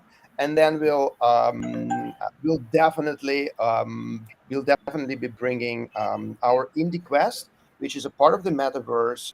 I know this place, not only to PC but Oculus. It's going to be available on Steam, by the way. And we just got amazing feedback from Sony, so very encouraging for Wow. our team who's been working on this title for a while. Yeah, I think that's the most exciting part, being able to collaborate with so many different people. Like you just said, we can have our ideals from the crypto world, from the metaverse. Like ideals can be there, right? And I will come back to this question with you and Kayash more, because even Kayash, I think, has been working with chefs, has been working with different restaurants. So I think, talking about the collaborations, when we talk about gamifying industry and how does that fit in with the metaverse, that's so important, because so many new people who are into art, who are into production of any kind, they would like to know how does that framework actually works, because this is what the creators makes that industry going, right? Like if you see YouTube, how are they working, right? They have the creators, they incentivize them one way or the another, right? So Kayash, do you want to speak about your business model and who are the people you approach, and how does the collaboration work? Because food is a very tangible thing, but you have kind of made it intangible by making it the center of your business, and bringing people in. So how does that work, in the Web3? So what's the model? The model right now is education, actually, to be very Okay. honest. Uh, for a Web2 food and beverage industry person, a restaurateur, a chef, a food brand, these people are very new to this space. So it's more about educating them and showing them what the benefit is, because I believe and we believe that we're going to move away from a world of scrolling. You've been scrolling for the last 5 10 years, and then that shift needs to happen where you need to do a more immersive, more in-depth, more interactive marketing format, and that's where the metaverse comes in. So the first step that we are taking towards like incorporating this sector is we've created a play to earn game as such, wherein every product or every Web3 project talks about staking and has set this 3,000% APY, 80,000 APY, and it's all doesn't work in the long run. It's all good in the beginning, and then once the market crashes, everything goes to zero. And what we also understood from like the previous games, like Step In and Axie, creating in-game token and creating a governance token. The governance token goes up, in-game token goes up, and then both crash after that also. So we've kind of like created this game where we created a staking mechanism wherein you stake your tokens, and instead of getting more tokens, you get NFT ingredients. Okay, you need to combine these ingredients to form dishes. So now these dishes are something that we are collaborating with chefs. We partnered with like 8 chefs already around the world, and we're getting their dishes into the game. So maybe a chef has, like, let's just say an example of a chicken soup. Now the chicken soup has 20 ingredients. The user needs to collect those ingredients, combine them to form the chicken soup. Now they can use the chicken soup to play food truck wars between 3 people. You get your dish. Say, let's the theme is China. You get the chicken soup. Someone gets pasta. Someone gets pizza. So what's more related to Chinese is soup. So the person who gets the soup NFT wins, and the other 2 people need to stake their tokens. So there is no giving away of tokens happening in the game. So kind of understand the inflationary matters. Now this this dish can be also connected to the real world, wherein maybe the chef says that, or the food brand or any brand that we work with say that, okay, you can get 1 year free supply of food from this brand. The use case needs to be decided with the brand, but yeah, this is what we want to do, is bring through our game, bring real world utility, and also with the metaverse also bring real world utility. So both about actionable results at the end of the day. And also, Kayash, what you just said, I think education, when we talk about these new ideas, especially when you're tapping into an industry like food, obviously not much heard of. I mean, I'm listening to this idea where chefs are becoming part of it for the first time. Although I've seen metaverse being made for the DNA, I've seen metaverse being made for, a lot of crazy things. But I think what you just said makes a lot of sense, because edutainment, especially when we're targeting Gen Z. I think Mick will agree that games are for the young generation, so we have to constantly educate. We have to constantly reach out. If you're not educating the new audiences, like in your case, it's the chefs, it's the food brands, then you can't possibly give them a chance to become part of the Web3, and this is like the portal for them to enter, right? So Yep. I think entertainment, especially, why I think if there is entertainment, then it's just so easy for people to digest new information. Yep. I think Yep. what you're doing is quite phenomenal. But I had a question, like based on what you just said. How do these chefs then monetize? Because in your case, the creators or the creatives are the chefs, right? They are Yep. thinking about Yep. new recipes. They are coming to you, and I'm sure most of the people who are listening, they all are foodie one way or other, right? And everyone has like Yep. some favorite dishes. So is your idea open to maybe the general public in some form, or is it like an exclusive model No, where it's you are being very picky about people who come on board? So how does no, that work? it's open to the public to view. So let's just take an example of Farsi Cafe. It's a restaurant that has 9 outlets, primarily in India, but also in Dubai, another country in the Middle East, UK, and the US. Now they have nine outlets. Now you enter their restaurant. In our metaverse, you play a game there, which is maybe like a treasure hunt.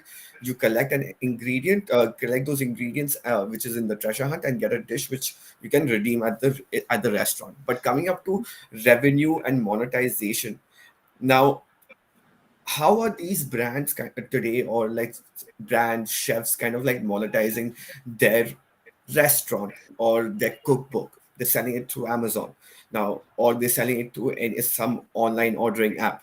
Now let's just, these are two middlemen that take 30% of your pie. The blockchain does not want 30% from you. The blockchain just wants transaction fees, that is maybe like zero point 0.5 or 1% of the total value. Now that's where the monetization will happen. It's like selling right from your website, but in a more interactive, more immersive manner. So at the end of the day, they will see the benefit. That's where the education comes into play.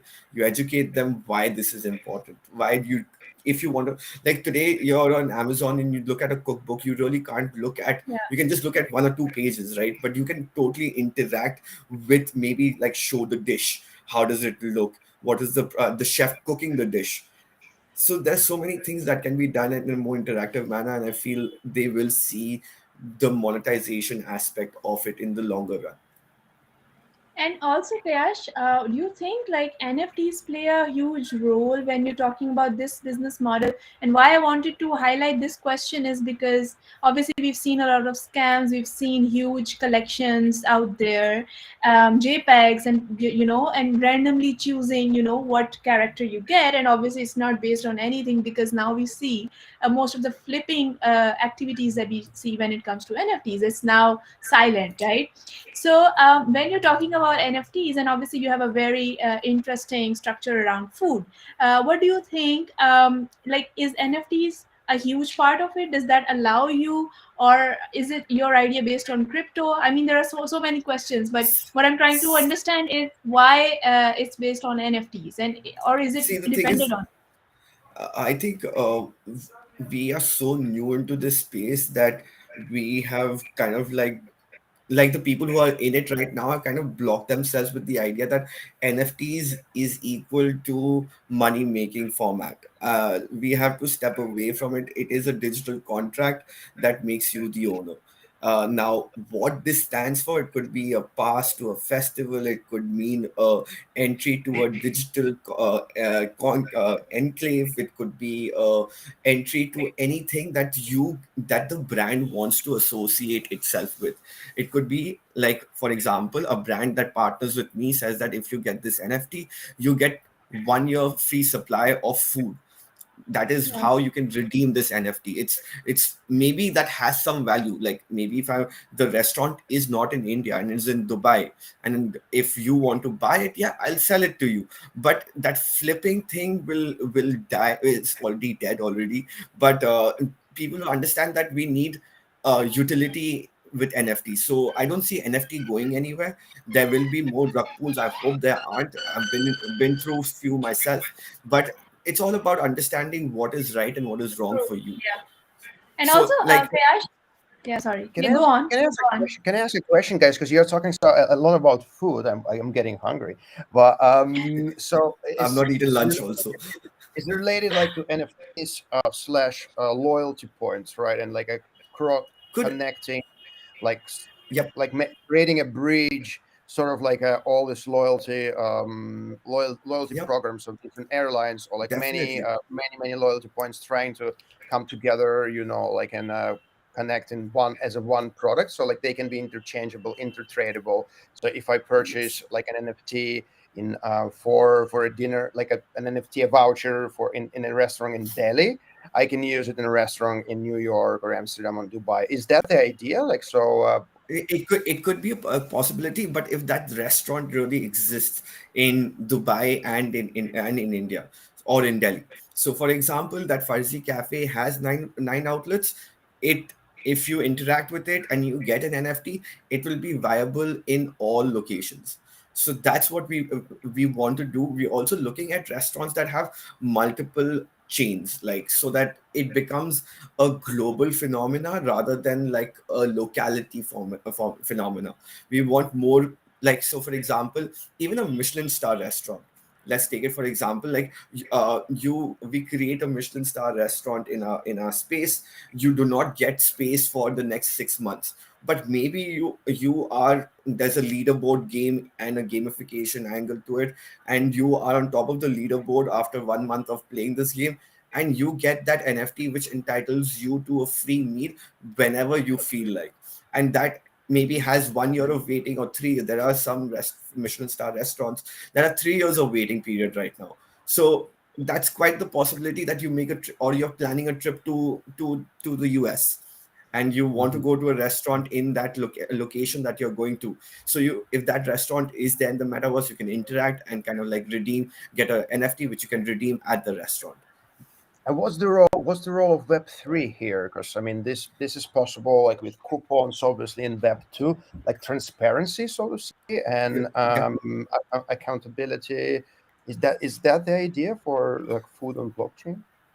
So the food and blockchain part of it is that I mean, it's very the fresh, so I'd love we to learn more. yeah, we kind of like trying to create this whole new marketing channel for these brands. Today, say a restaurant has 25 outlets all over the world. It has 25 Instagram pages, it has 25 Facebook pages to attract to that locality.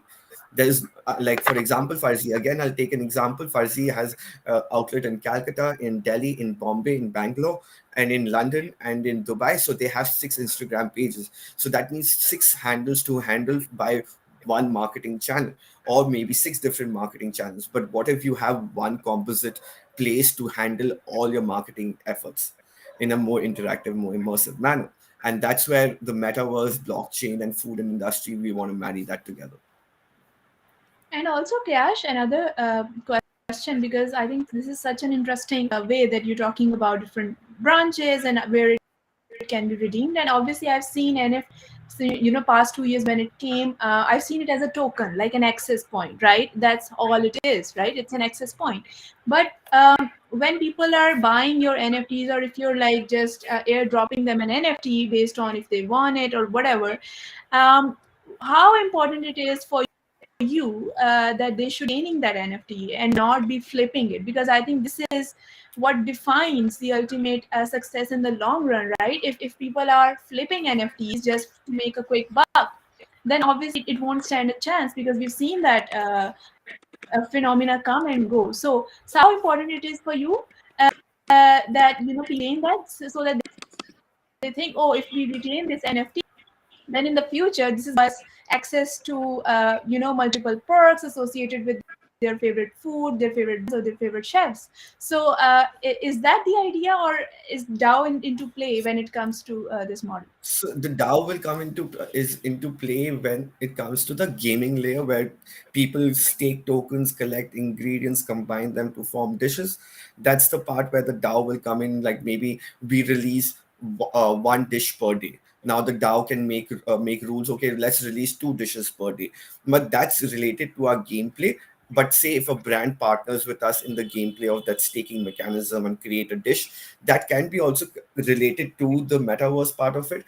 I cannot stop people from flipping their NFTs, but they need to see what the use case is. If a brand is located in India and you're sitting in Dubai and it has no use case to you, you can set a price for it. And obviously, the NFT has to have some kind of utility to it. What is it? Is it you get to meet a chef, you get to meet Virat Kohli, do you get to go for the World Cup finals? It depends on the gratification of the NFT at the end of the day.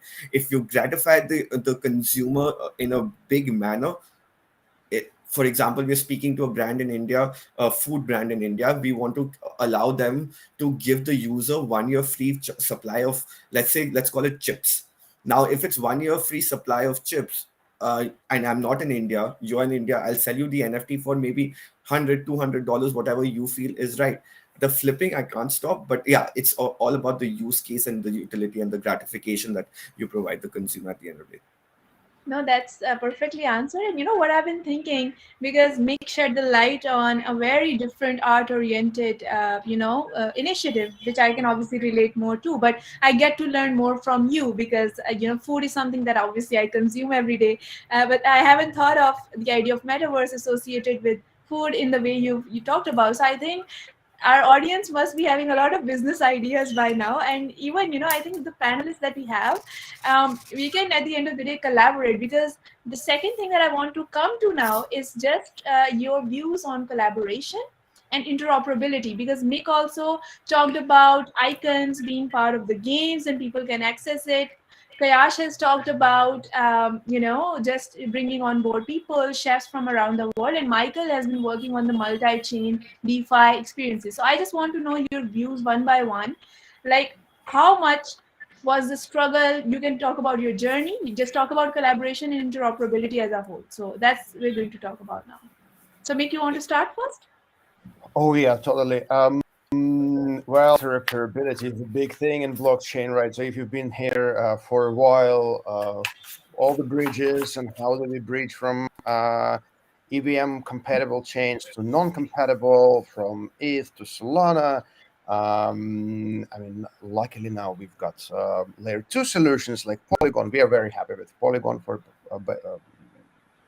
by the word of introduction. I mean, they're our investors also. But interoperability and collaboration, I think they're like really, well, they're like such big concepts. And philosophically, if we put it in the context of the metaverse, is to me it boils down to how do we see our future in 5 to 10 years? Do we see our future in one big metaverse that's called Meta, and or we strive to have interconnected metaverses that are built by different people from all over the world, and despite our differences, we are still human beings and share so much common. So, and we are able to connect these metaverses together, and meet there, play, have fun, and so on and so forth. So it really depends on the view, where do we see ourselves and what we want to be happening. Because I do believe as human beings we have lots of power, and this power comes from creativity, from our creative mind, and from what do we want exactly, right? And we all know that Meta has big plans for building their own metaverse, and a huge user base of Facebook, Instagram, WhatsApp users. So no brainer that the journey, like for a couple of years, is going to be running in parallel. But where do we end up, and what kind of collaboration we're going to have in 5 years really, really depends on us. We want to see a multi-diverse, multi-metaverse world in 5 to 10 years, True. with a real diversity in place. And yes, for the time being, it's difficult to have a seamless cross-chain experience, but it's changing. And it's not like 2017 where it was almost impossible. Folks are building amazing bridges, amazing products, to connect all different chains in one wallet, in one SDK. So as a developer, you don't need to think like, hey, so like how do I connect Solana and how do I connect EVM compatible chains or layer 2 ETH solutions in to my product. So it's getting easier and easier and easier.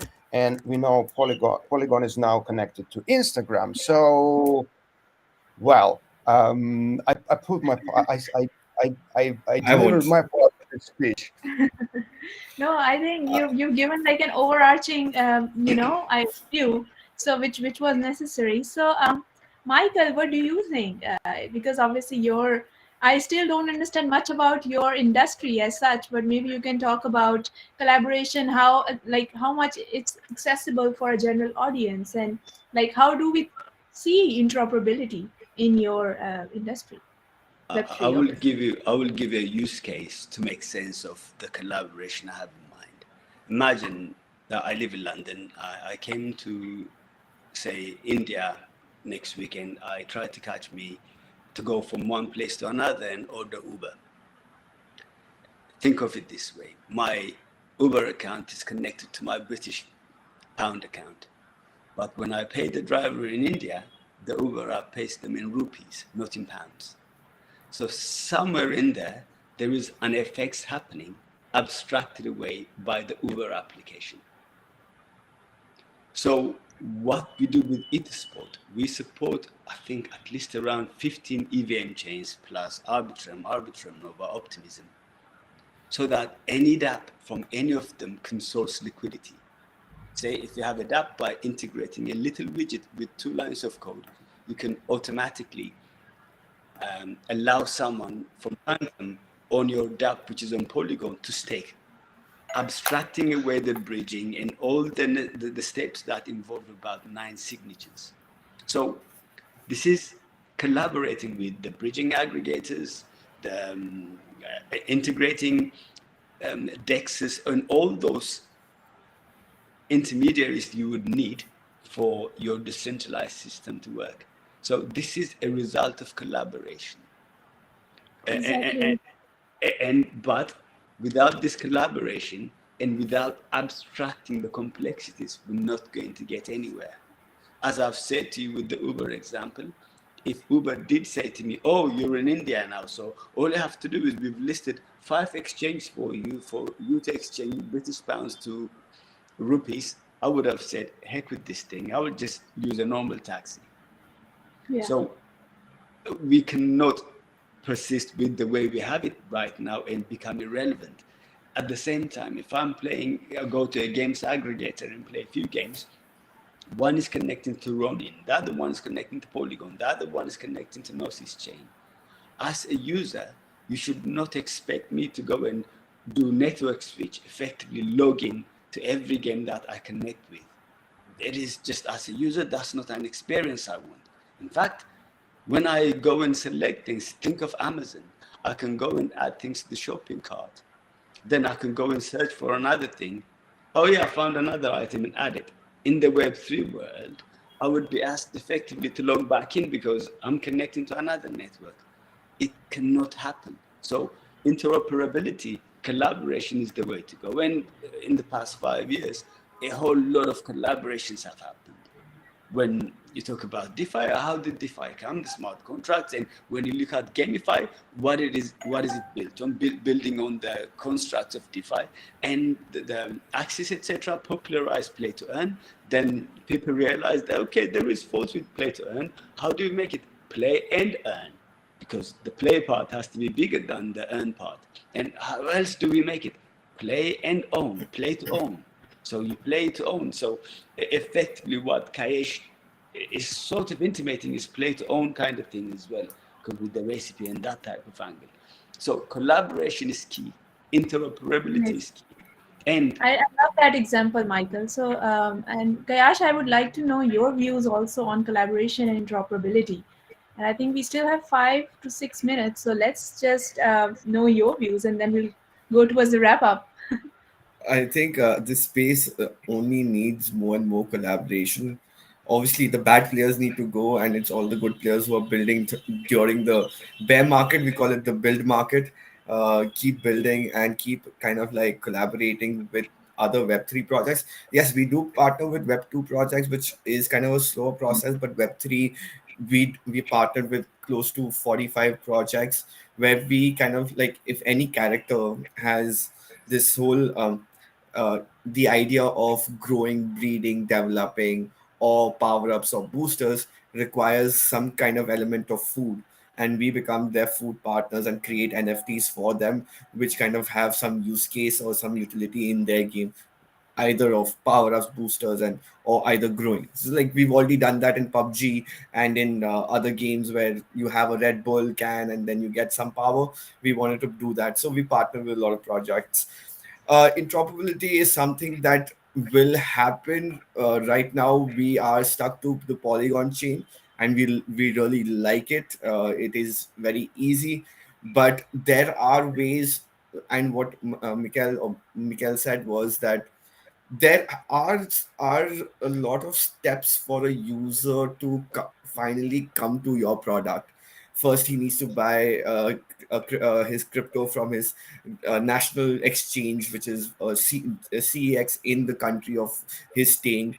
Then transfer it to the MetaMask. Then from the MetaMask, then maybe swap it from Uniswap. There's so many steps, but So slowly and steadily, yeah, people and brands are realizing that these steps need to be reduced to maybe just one. And there are projects that I just recently bought a music NFT like a day or two, or like a week back, where I just need to give my credit debit card details. Even how like Polygon did it, which was that they didn't call it an NFT, they called it a digital collectible. You had Crossmint as an application to kind of directly buy the NFT or digital collectibles from the website, and the owners didn't know this is an NFT. Like people were telling someone that, hey, do you know how much do you buy this for? Like $20 or $30. You know this is worth $1,000 right now. He's like, what? How is this worth $1,000? I do not know this. So like people didn't know about it, but like you need to convince them in their own way. So yes, there's we a lot have of to. things that are happening. There has to be different ways, because like you said, I think this is one of the major takeaway for me personally, that edutainment, like the education has to go hand in hand. If you can educate them, you have a client, you have a lead, it's as simple Yeah. as that. I think the same rules apply of the web 2 in the web 3. There's nothing new, it's the same economy, same industry, growing and learning new things. So I would like to know like the final remarks, and where do you guys see yourself with such interesting projects? Where do you guys see yourself like taking? What are the next steps? Where do you guys see yourself in the next 5 years? So maybe just 2 lines from each one of you, and we can then wrap up. I would love to know like what's the next thing. You want to go first, Meg? Sure. Well, thanks again for this opportunity. And where do we see ourselves in 5 years? Well, as I mentioned, we see our metaverse replace flourishing, millions of satisfied, happy citizens of our cities that put their creativity and skills to good use, meaning that they earn by not only playing but doing different activities, having a good time, and first and foremost happy. A more interconnected world, less split world, where Web3 plays a great Great. role, Wow. and Rebel Labs being a big part of it, building Michael, and what other about products you? for love. Yeah, we see ourselves playing a big part in abstracting away the complexities for any cross-chain connectivity. Anyone going with any cross-chain activity, you should not have to go through this pain that you go through right now. So we want to Amazing. get rid of that. And you, Kayash, what do you think? 2 lines Uh, from I you. just I just want to be the project you think about. Food on Web3 should just be one red and nothing else. Amazing. No, I think we had such interesting discussion, and this could go on and on. But yeah, I thank you all for joining in today and for this lovely conversation we had made, Kayash and Michael. And yeah, it was a lovely discussion. But thank you so much, and we'll definitely carry this conversation forward. So take care Th- and bye. Thank you guys. Thank Have a you. good day. Bye. Bye.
大家好，我是唯一艺术的 CTO 林宇轩。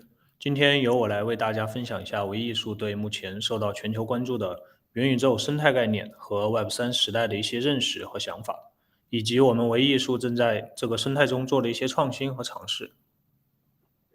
So, hello everyone, I'm Li Yingxuan, the CTO of V1 Art, and today I'm going to share with you the Metaverse ecological concept and some of ideas in the Web 3.0 era, as well as some innovations and attempts that we did in the ecological development. OK，我们认为目前互联网世界已经开始步入了一个基于新技术和新架构组成的框架概念——元宇宙时代。So we believe that the internet has now begun to come to a framework concept based on the new technologies and new architectures, the Metaverse era. 这是一个立体全息的、具备新的交互方式的、基于区块链为核心的 Web 3.0数字生态。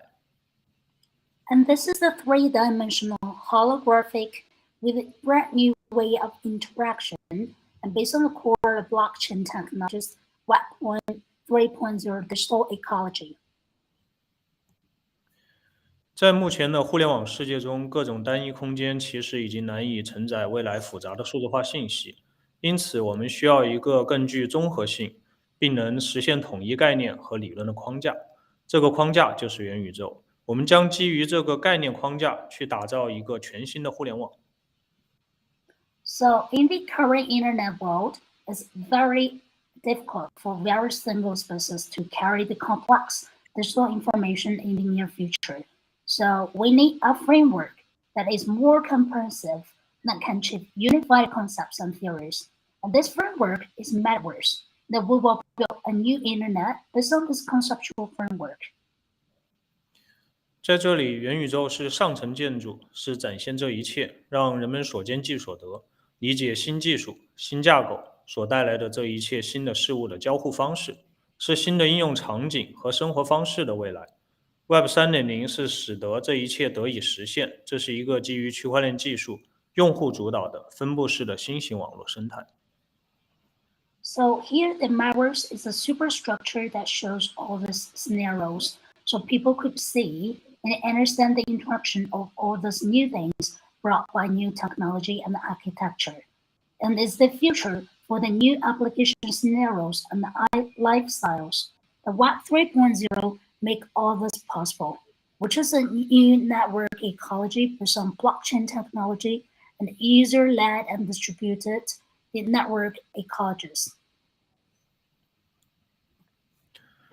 在 Web 2时代的互联网存在明显的生态界限，这是由于中心化公司运作方式的结果。一家互联网巨头控制住生态的核心准入，跨生态的应用是比较少的。例如在线支付工具、跨生态的限制、重要互联网应用入口之间的超链接的屏蔽。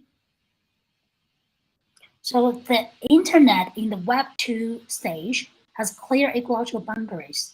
It's a result of centralized company operation reason where one internet giant controller control the whole access to the ecology, and across ecological applications were relatively rare. For example, the cross-ecological restrictions for online payment tools and the blocking of hyperlinks between important internet application portals. 所以，所谓的互联网应用其实被限制成了在不同生态局域内的活动，而在 Web 3时代的元宇宙世界 ，Web 2时代的鸿沟和界限将被打破。Web 3也将真正赋予元宇宙具有闭环运行经济系统的价值支撑能力。So the so-called internet application are actually restricted to activities in different ecological localities.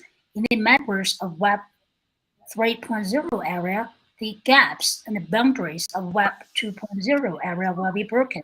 And Web 3.0 will really give the metaverse ability to support the value of a closed-loop economic system.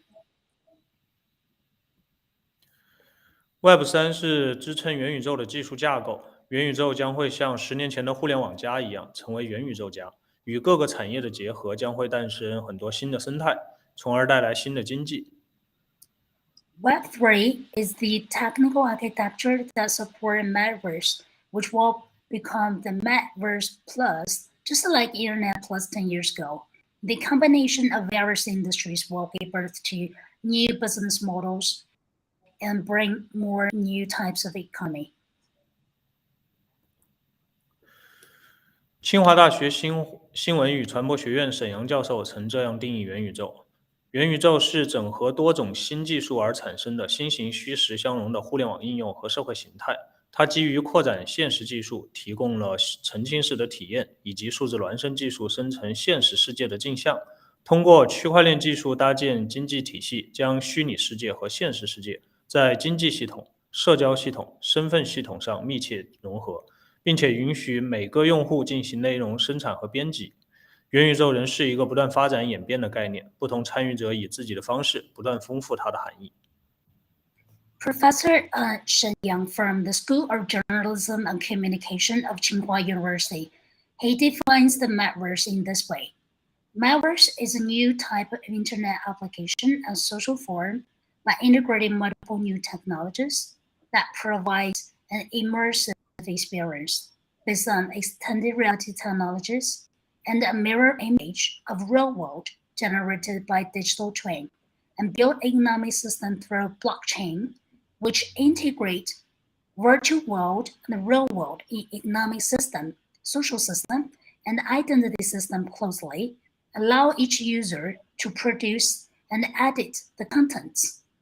Metaverse remains a growing and evolving concept, with different players constantly enriching its meanings in their own ways. OK， 概念模型是从普遍性的现象研究到收敛成为知识的科学方法。从概念模型的视角来看，元宇宙是技术系统、内容系统、经济系统、协作系统和治理系统的叠加。So we could see the conceptual model is a scientific approach from the study of a universal phenomena to their convergence into knowledge. From the perspective of the conceptual model, Metaverse is an overlay of technology system, content system, economic system, collaboration system, and a governance system. 其中技术系统的核心是融合，其技术体系的表现形式应具有开源开放、可编程、互联互通、可扩展、可插拔等技术特点。而内容系统的核心是传播，应具有多种内容生产方式、内容呈现模式和内容运营管理等能力。The core of technology system is convergence. And manifestation of this technology system should have technical characteristics such as open source, programmable, interoperable, scalable, and pluggable. And the core of content system is dissemination. And it should have various content generation methods, content presentation modes, and content operation and management capabilities. 而经济系统的核心是交换，需要提供价值载体、交换机制、身份认证、激励机制、权益保障等能力。协作系统的核心是共识，需要支持多方协作、分布式、自组织等特性。治理系统的核心是规则，需要提供科技伦理、版权保护、内容监管和金融合规等保障。And the core of economic system exchange, and it needs to provide value carriers, exchange mechanisms, identity authentication, incentive mechanisms, the rights and interest protection. And core of the collaboration system is consensus, which needs to support party collaboration, distributed, self-organization, and other characteristics. Core of governance system is rules, which need to provide technology ethics, copyright protection, content regulation, and financial compliance, and other guarantees.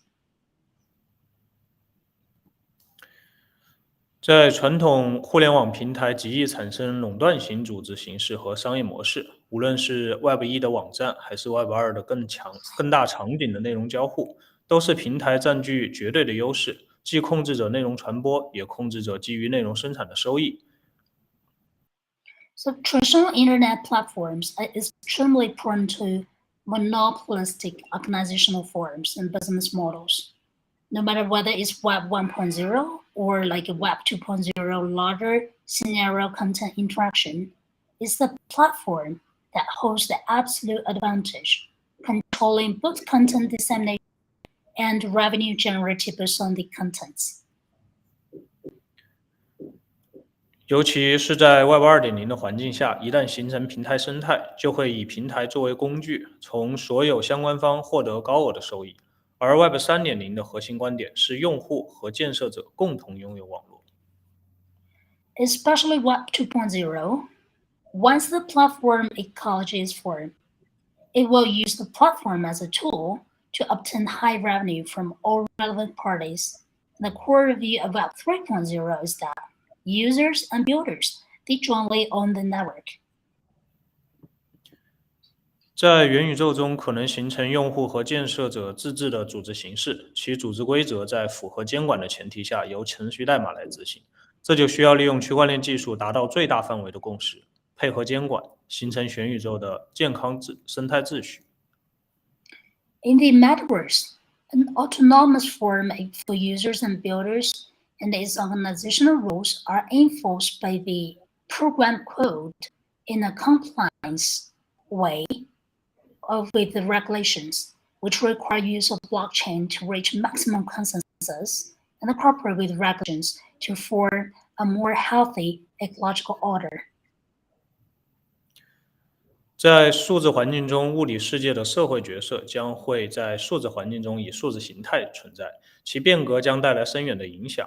比如在物理环境下，税务局承担十分关键的社会职能；在数字环境下，虽然可以构建税务元宇宙，但其本质就是一段程序，在数字环境下的协作交易过程，自动完成税收程序。So in digital environment, social roles of physical world will exist in digital form in this digital environment, and their changes will have the far-reaching effect. For example, in the physical environment, tax office takes on a very important critical social functions. In the digital environment, although the tax networks can be constructed, its essence is programmed that automatically complete the whole tax procedures in the digital environment. 随着元宇宙的进一步发展，对整个现实社会的模拟程度加强，我们在元宇宙当中不仅是在花钱，而是可以赚钱的。这样在虚拟世界中同样能形成一套经济体系。With the further development of Metaverse, the degrees of simulation of the entire world society is strengthened. We are not only spending money in Metaverse, but we could also make money so that in the virtual world also forms a set economic system. 通过用区块链来搭建的新的经济体系至关重要。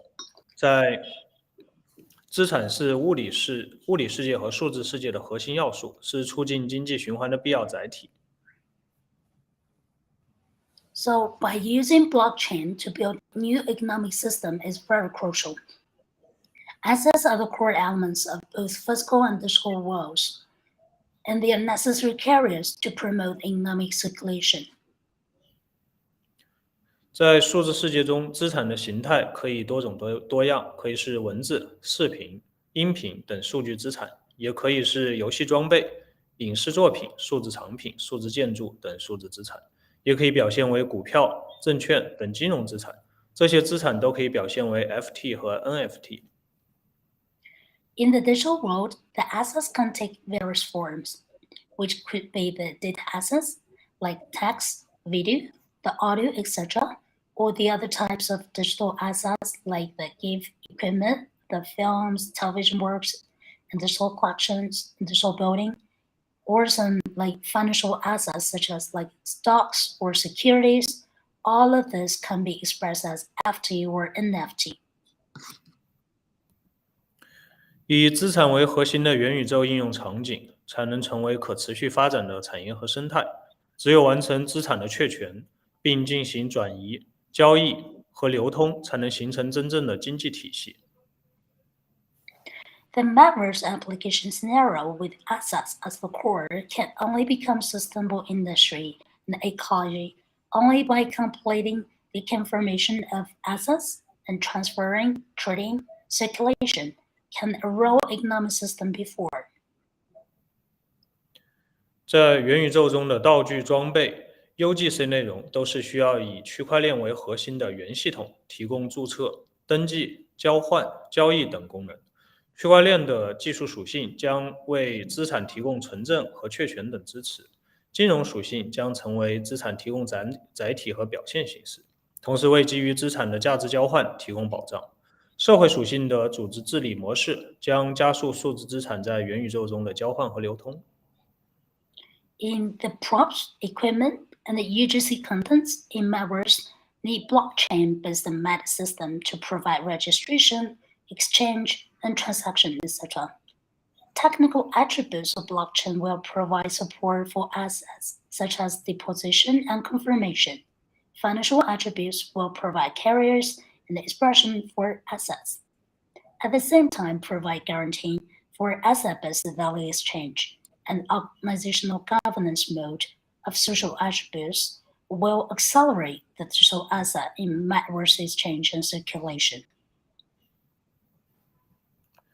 其中 NFT 技术是产生在一个前端开放共治的区块链上，相比产生在后台封闭的数据库来说，具有更大的互操作性和透明性，为构建元宇宙经济提供了可靠的数字资产容器。NFT technology is generated on the front end, open and co-governed blockchain, which has greater interoperability and transparency compared with a closed database generated in the back end, providing a more reliable digital asset container for building a Metaverse economy. 在各个平行元宇宙空间中，众所周知，唯一艺术一直在深耕文创领域。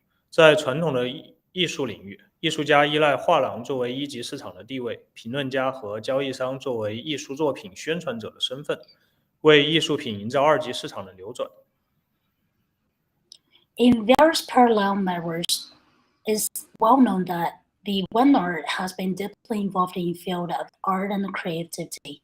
In traditional art field, artists rely on galleries as the primary market and critics and dealers as promoter for artworks to create secondary market flow. 在这个过程中，由于重要资源掌握在少数人手中，常使得艺术品的发现和曝光被少数人控制。在艺术品交易商等中间方常获得远超于艺术家本身在作品售卖过程中获得的经济利益。对此，为保护艺术家的利益，不少国家确立了艺术品追续制度。该制度旨在保护艺术家能够从艺术品在二级市场的转售中获得一定的利益，而区块链技术某种程度上能够很好践行该制度的可执行性。In this process, the fact that important resources are in the hands of few people, and the discovery and exposure of all the artworks controlled by these people, and intermediary parties like art dealers often receive far more financial benefits than the artists themselves. So in this regard, in order to protect the interests of artists, many countries they have established a system of retroactive rights for the artworks, which aims to protect the artists from being able to obtain certain benefits from resale of artworks in the secondary market. And the blockchain technologies helps a lot here. 为激励艺术家的创作，目前无论是国外的 OpenSea 平台，还是国内跟唯一艺术类似的收藏平台，都在通过技术手段将追续权制度贯彻到平台 NFT 作品的流转中来。这也是在实质上通过代码及法律的方式来实施区块链技术的真正落地。So in order to encourage artists to create both the foreign OpenSea platform or the domestic digital collection platform, similar like the OneArt, they're implementing the retroactive right into the flow of NFT works through these types of technical methods. This is also, in essence, the implementation of blockchain tech through code-based law approach. 唯一艺术目前依靠国内领先的数场元宇宙平台的地位，正在努力追求数字文创的最终目标，实现科技加文创。And relying on its position as the leading digital universe platform in China, what the One Art is pursuing our goal of digital culture and creativity to realizing technologies plus culture and creativity. 在我们的数字文创元宇宙中，我们的目标是在创作者经济中取得更好的平衡，为艺术家们提供自我展示的平台，让作品能触达更多的受众群体。In our digital creative metaverse, we aim to strike a better balance in the creator economy, provide a better platform for artists to show works to wider audience.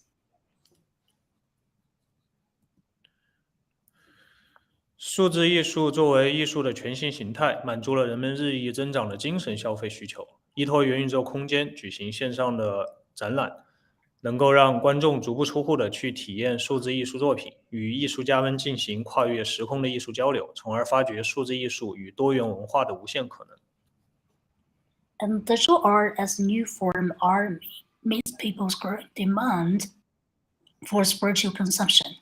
Online exhibition rely on Metaverse, enable viewers to experience digital artworks without leaving home, thus exploring infinite possibilities of digital art and digital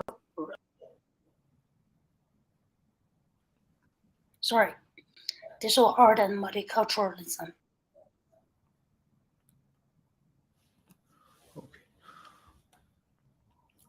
为了打造以消费体验为核心的元宇宙生态，唯一艺术建设了一个链接现实世界和虚拟世界的数字元宇宙空间。在这里，实体场景、虚拟元素将在一个共享的数字空间中融合共存，营造出虚实交融的空间景象和交互体验。唯一元宇宙开辟了各种数字文化的应用场景，可赋能用户打造个人元宇宙数字文化展馆，为数字文化创作者和收藏者带来获得满足感，同时塑造用户在元宇宙社交中的荣誉感。In order to create Metaverse ecology with consumer experience, the One Art has also built a digital Metaverse linking real world and the virtual world, where the physical sense and the virtual elements will emerge and coexist in the shared digital space, creating a special scene and an interactive experience. The One Metaverse opens up various digital culture application scenarios and enable users to create their own Metaverse 3D pavilion, brings a sense of satisfaction to digital culture creators or collectors, and at the same time creates a sense of honor for users in the Metaverse society. 唯一艺术一直在积极探索数字文创的新形态，在努力促进传统文化创新性发展和国际化传播层面的结合。The One Art has been actively exploring new forms of digital culture and creativity in an effort to promote innovative development, traditional culture, and the combination of international communication level.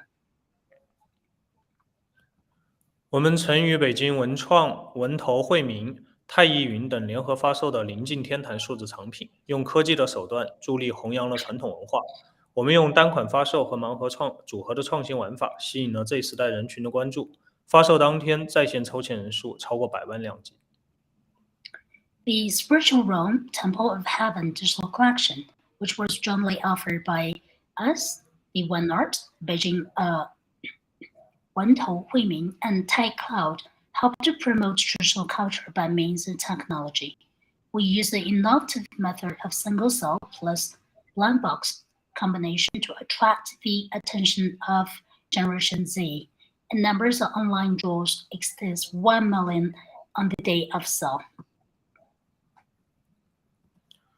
我们也曾携手敦煌美术院推出敦煌系列动态数字艺术品，上架即售空，且备受人民日报、新华网等数家央媒火热关注。We also joined hands with the Donghuang Academy of Fine Arts to launch a series of dynamic digital artwork of Donghuang, which sold out on the shelves and received much attention from several central media such as People's Daily, the Xinhua Metaverse, etc. 人民日报称此举将古老文化借助新兴技术火起来，带来全新的敦煌文法，让大众更好地领略敦煌文化的艺术魅力和文化价值，使千年敦煌与时代接轨。People's Daily mentioned that Asian culture lives up by emerging technologies. Let the public better appreciate artistic charm and cultural value of Donghuang culture, and Millennium Donghuang build the connection with times. 我们也在为各大古老的文化推行各种数字产品的同时，我们也在维艺元宇宙空间打造了各类的主题场馆。We also created different types of themed pavilions in our Metaverse.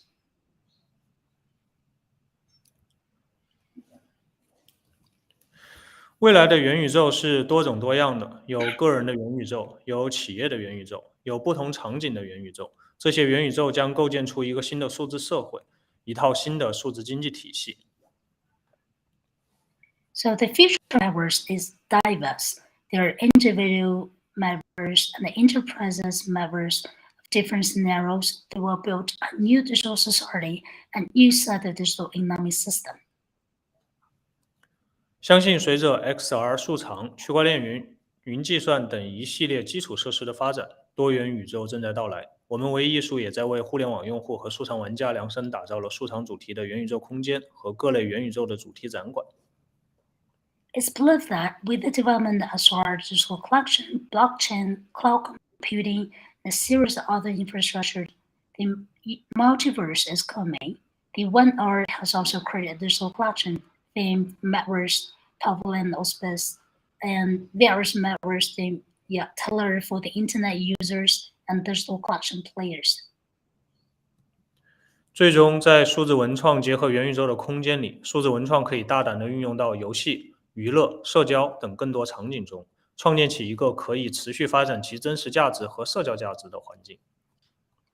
And ultimately, in the space of digital culture and creativity combined with Metaverse, digital culture and creativity can be boldly applied to more scenarios, such as games, entertainment, social networking, and creating an environment where its role in social value can be continuously brought to play. 尽管元宇宙不是技术词汇，但却需要复杂的底层技术逻辑支撑。目前，我们需要更大、更聚焦的概念、场景和商业模式，去拉动新一代信息技术的进一步融合，从而构建面向数字化生态的基础设施，以支撑元宇宙复杂的应用逻辑、商务创新和商业模式。Although the Metaverse is not a technical term, it requires complex underlying technical logic. We now need larger and more focused concepts, scenarios, and business models to pull this new generation information technology to further integration so as to build a digital ecology-oriented infrastructure to support complex application logic, business innovation, and business models of Metaverse. 综上，元宇宙数字共识生态的集成逻辑表达是以区块链技术为核心的可信数字化价值交互网络，是基于 Web 3.0 技术体系和运作机制支撑下的数字新场景、新产业、新生态。这将会是在数字环境下催生出大量创新的商业模式，形成数字空间的一个新范式。In summary, the integrated logical expression of Metaverse digital consensus ecology is a trusted digital value interaction network with blockchain technology as a core, a new digital scene, a new industry, and ecological supported by Web 3.0 tech system and operation mechanism, which will give birth to a large numbers of innovative business models in the digital environment and forms a new paradigm of digital space. 谢谢大家，以上是唯艺术 CTO 林宇轩今天为大家带来的一些信息分享。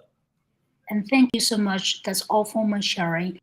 And Ms. Lin Shun, the CTO from the One Art.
Hello, everyone. My name is James Murphy, and I am delighted to be with all of you at the Global Metaverse Carnival. I'm a lawyer in the United States and joining you early in the morning here from the East Coast of the US. I publish content on the law of the metaverse, and you can find me on social media channels at MetaLawman. That's the name I am. You can find me and my website at MetaLawman. So I'm going to talk to you today about the law of the metaverse. And when I say that, many people say, but there is no law of the metaverse. Countries have not adopted new laws to apply to the metaverse yet. Many are starting that process, but it will take a while to have new laws that are drafted specifically to deal with issues in the metaverse. And that's true. And so right now, courts all across the world have to apply the laws that exist on the books and relate to the physical world and try to apply them to this new world of the metaverse. And sometimes that can be a great challenge. There are countries that are a little bit ahead of other countries around the world when it comes to adoption of the metaverse and laws in the metaverse. And in general, if I were to generalize, it is countries in Asia that appear to be leading on adoption of the metaverse and adapting their law to this new world. And in particular, I would say South Korea has done a lot to position itself to take advantage of the enormous opportunities that come with this new world of the metaverse. And so one day, countries will have their laws specifically for the metaverse, and those laws likely will be in conflict with the laws of other countries. And so I foresee the day, years down the road, where we will have international conferences to try to resolve the conflicts among nations that have passed laws governing the metaverse. That's what I see in the future. But we're going to talk about right now, and we're going to talk about a different kind of law that applies in the metaverse. And because all of you are here participating in this global conference, you know something about the metaverse. And one of the things that you all know is there isn't any one thing called the metaverse. Rather, we have many, many projects out there, many separate metaverse projects that groups have created that have their own world and their own rules. And that's the law that we're going to talk about today. And that is the rules that the creators of metaverse projects have chosen to govern their project. And they have the right to do that, to establish what are the rules that will apply to commerce on their metaverse platform, to gaming, to social interaction, to all of the things that are enabled by these fabulous new creations of individual metaverse projects. Now, typically, these rules are called terms of service or terms of use. Here in the United States, and I would say in most countries, those terms of service will be enforceable in the event there's a problem or a dispute or a question in the metaverse project. The first thing any court will do is go and look at the terms of service to see what they say about the question that might be presented in court. And so, one of the problems about these terms of service is almost no one reads them. And so, my team here at Meta Lawman decided that what we would do is a project where we reviewed many of the terms of service for different projects around the world. Now, that undertaking was limited to metaverse projects where the terms of service were available in the English language. And I'm now going to share with you the findings of the study that we did, because these terms of service are extremely important for people who are going to invest their time in building things in the metaverse, in a metaverse project, or playing games in the metaverse on a metaverse project, or buying items in a metaverse project, because these terms of service will govern and essentially function as the law. And so here in the United States and many other countries around the world, when you enter a metaverse project, you are often asked to check a little box on the home screen that says, please check this box to indicate that you agree to these terms of service. Now, unfortunately, most of us, even lawyers, just check the box and don't read the terms of service that we've just agreed to. And so, as I said, we thought it was important that we inform and educate the world about what they are agreeing to. And so we studied 82 different metaverse projects. So that was a small subset. There are certainly hundreds of metaverses out there right now. And I believe that within the next couple of years, there will be thousands of metaverse projects, and each of them will have their own set of terms of service, which are essentially the law that governs within that domain. And so let me share with you some of our findings. And again, we looked at a set of 82 of the major metaverse projects that have terms available in English. So first question is, do you gain ownership rights when you buy something on that metaverse?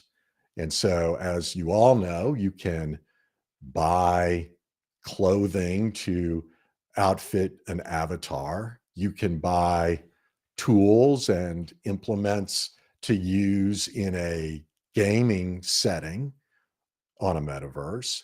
You can buy land or buildings or other physical objects in the metaverse. And the question is, when you buy these things, um, whether that's using a token that is native to that metaverse or a cryptocurrency like Ethereum or Bitcoin or anything else, when you give something of value to purchase these things for your avatar, or people spend actually quite a lot of money to buy land in certain metaverses, do you own that property that you have bought? Well, here's a surprise, I think, for most of us. Of the 82 metaverses we looked at, only 42 say very clearly in their terms of service that you own what you buy in that metaverse, that you gain traditional ownership rights with respect to what you've bought to outfit your avatar or land or a sword to use in a game. Only 42 of them say that you clearly own that. Many of the rest are silent about this important question of, do you own these objects? And a handful of them say very clearly that you do not own the property that you thought you bought. In other words, you can't sell the object to someone else. You can't take it with you to some other metaverse. You do not gain the typical ownership rights that one would associate with anything that you've spent money to buy. And that's quite shocking to people because it's one thing to spend a small amount of money, of currency, to buy some shoes for your avatar. But we live in a world where there are quite a few investment funds that are investing millions and sometimes hundreds of millions of dollars in land in the metaverse. So I would really strongly encourage everyone listening to me this morning to read the terms of service if you're going to spend a lot of money on a particular metaverse project. Now, the same question applies to, do you own what you build on the metaverse? And this is often addressed. This is called user-generated content. And the question is, do you own it once you've built it? And if you own it, what does that mean? Do you have the intellectual property rights with respect to that creation of yours to use it for commercial purposes and make money from what you have created? That's addressed in those terms of service. Also, there are many very important provisions in the terms of service that apply to the question of what happens if you have a dispute with the metaverse operator? Say you've lost something valuable, or it's been stolen from you, or there could be all sorts of other disputes about defamation or somebody infringing upon a copyright or a trademark that you have. And this has happened in the real world, that these kinds of cases have been litigated. And in these terms of service, quite often, you agree that you won't go to court at all if you have such a dispute. And instead, in more than half of these terms of service, you agree to private arbitration, that you will not go to court and you will submit your dispute to a private arbitration forum, which is neither good nor bad. It can be beneficial and quicker and more and less expensive sometimes to go to arbitration. However, there's a caveat to that, and that is many of these terms of service require that the arbitration take place in a particular country. So, and that may not be the country where the user lives. And so, one of the largest metaverse projects in existence right now provides that if you have a dispute either with the project owner and operator or with some other person or avatar, you must submit that dispute to arbitration, and the arbitration must take place in Panama City, Panama. So you can imagine if you live halfway around the world from Panama, that could be very inconvenient and very expensive for you to try to litigate any sort of dispute that might arise.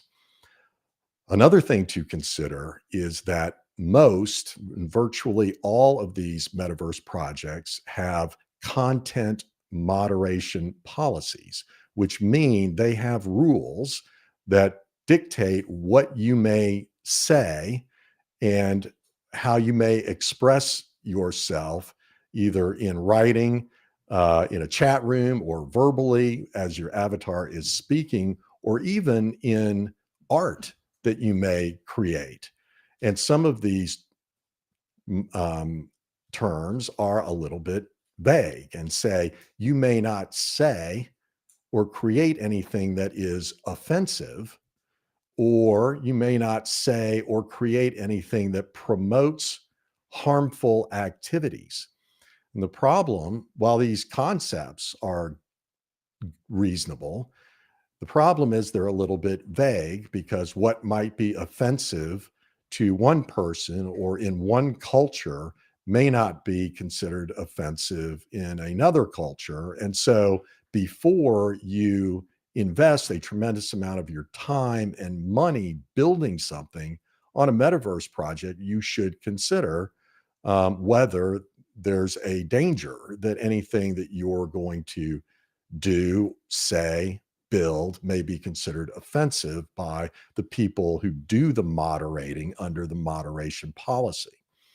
And the other one that catches my eye is those things that promote harmful activities is a little bit vague as well, because as you all know, some of the metaverses we're talking about are gaming platforms where people are invited, developers are invited to create their own games.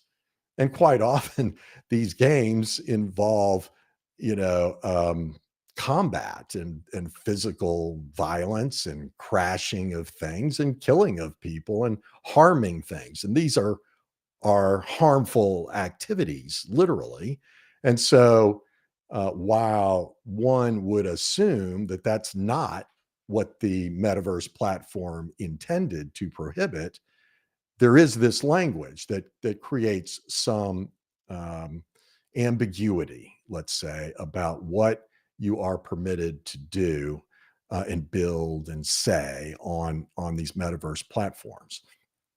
So it's really important before you invest your time and money to understand what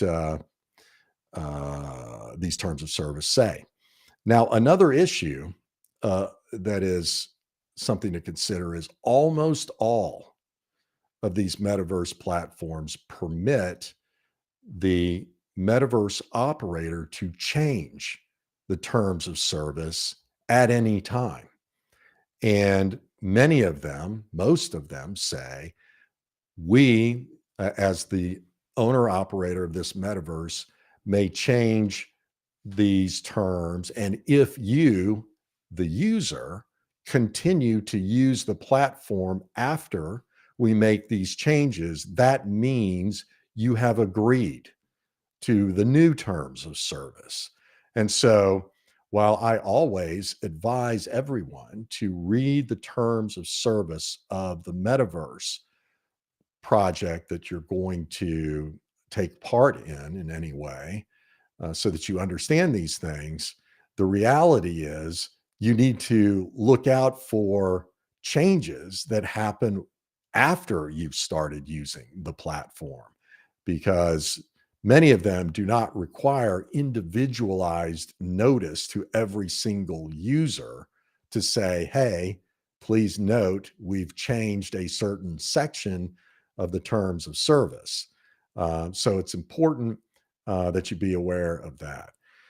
Also, one of the things to consider within the terms of service is the commissions that are charged on transactions within the metaverse project, because often people who intend to spend money in a metaverse project as an investment, for instance, people who buy land with the hope and expectation that that land may increase in value and they might one day sell it. Not only do you need to read carefully the terms of service to make sure that you own that land when you buy it and you have the right to sell it, but you also need to understand that there are commissions that are associated with these transactions in most of the metaverses. And of the 82 metaverses that we looked at, that commission rate ranged from 2.5% all the way up to 30%. Meaning, if you were to sell a piece of property on a metaverse and you find a buyer who will buy it for 1 ETH, in reality, you may receive only 0.7 ETH or 70% of the sales price, because 30% is a commission.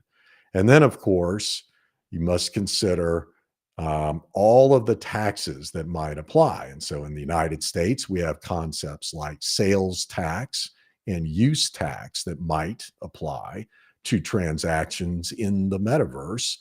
And there are also gas fees in order to have the transaction recorded, assuming that the metaverse is recording transactions in these assets on a blockchain like the Ethereum blockchain. Now, interestingly, not all of the metaverses operate using the Ethereum blockchain. There are other blockchains, and this is generally disclosed in the terms of service, that transactions in assets on the metaverse project may be recorded on a different blockchain with different characteristics and different speeds and different costs. So you should be aware of that as well. And so finally, I'll sum it all up here with having these findings in hand. After my team read these terms of service for 82 projects and kind of documented the key provisions, this was a large undertaking. Many of the terms of service run to 30 pages long, and sometimes they are literally in fine print. And so it is quite an investment of time to read all of these terms of service. And so we proposed, when we found such divergence among the projects in the terms of service that apply and how disputes are resolved, and whether you have ownership rights of what you buy and what you build and what the costs are to transact and all of these issues, these are all different depending upon what metaverse you choose. And so we decided to propose a Bill of Rights, or a set of principles that might make sense for uh, projects to adopt. And we call it the Meta Magna Carta.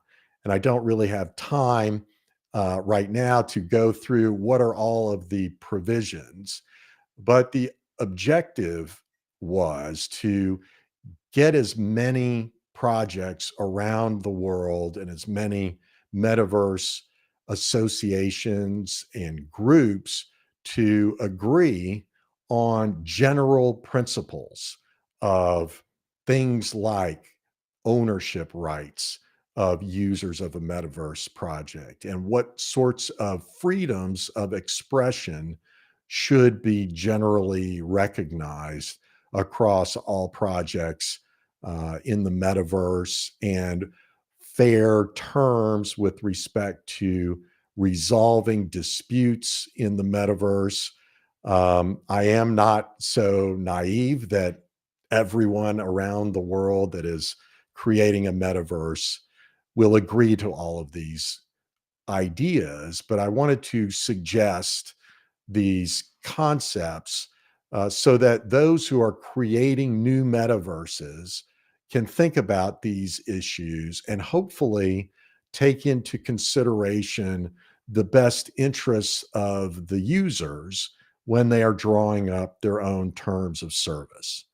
If you are interested in seeing that Meta Magna Carta that we drafted as a suggestion of some of these principles, you can find them on my website at metalawman.io. That's metalawman.io. You will find there the full report on the 82 metaverses, and it's a free report. We don't charge anything for it. We want people to be aware of all of these issues that are lurking there in terms of service. And then also you will see our proposal of a Magna Carta, a statement of universal freedoms to consider for people who are creating new metaverses. And so at this point, I think I could take questions if anybody has any questions.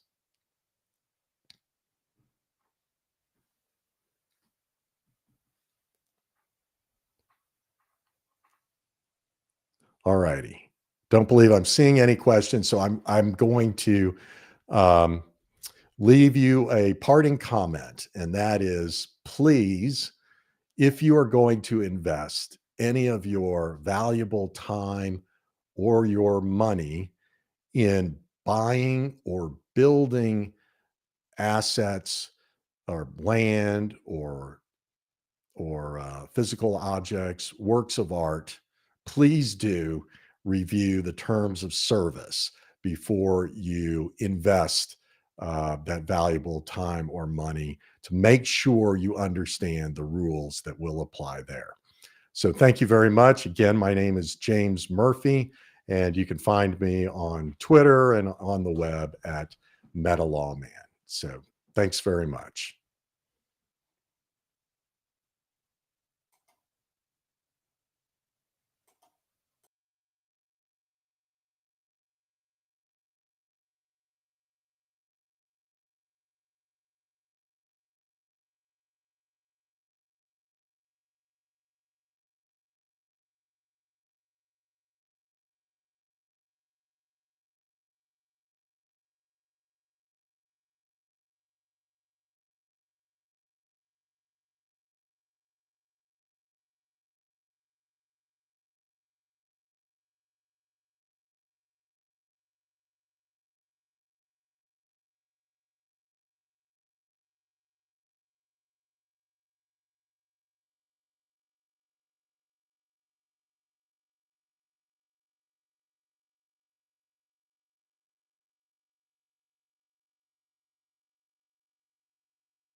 Hi everyone.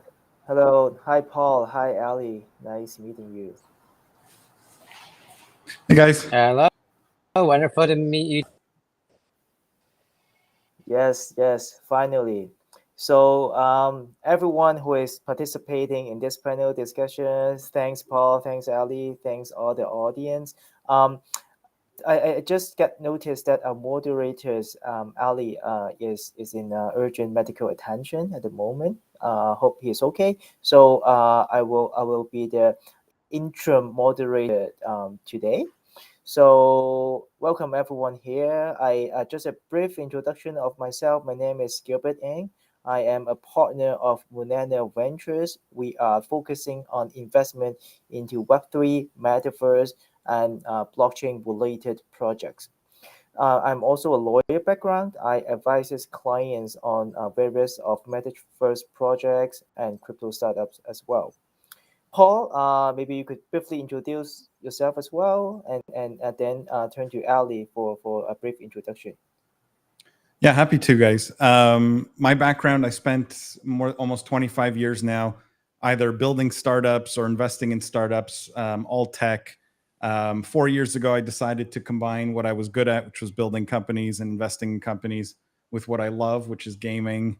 And so I'm focused exclusively on gaming and metaverse now.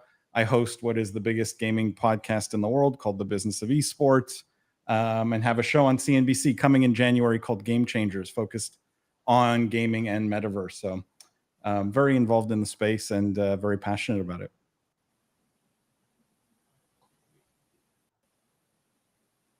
All right.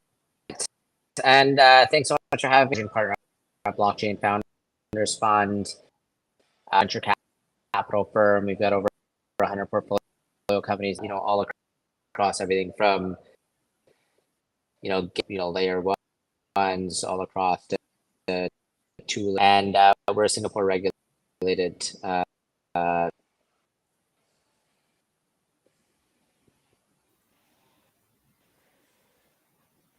I think you are chopping a little bit. Oh, mentioned we're a Singapore regulated VC with base.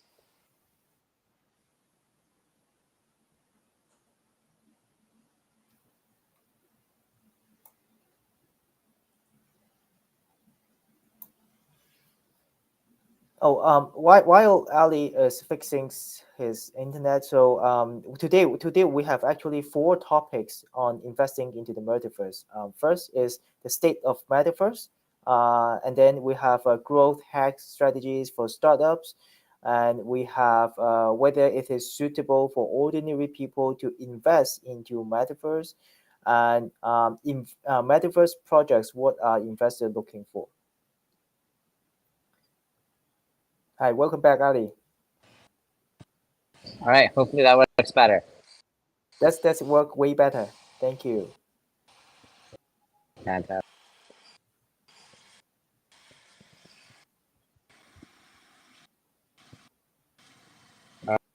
Let's jump straight into it. Sure. So the first topic, I think let's discuss about the state of metaverse at the moment. So just finished listening what James says about the regulations and law, and as a lawyer background, maybe I could briefly mention the state of metaverse in terms of law and regulation. So as of today, a lot of jurisdictions, regulators are regulating crypto Web3 world. But all of the regulators, what they are doing is they are regulating centralized entity, centralized exchange, centralized custodian, centralized fund.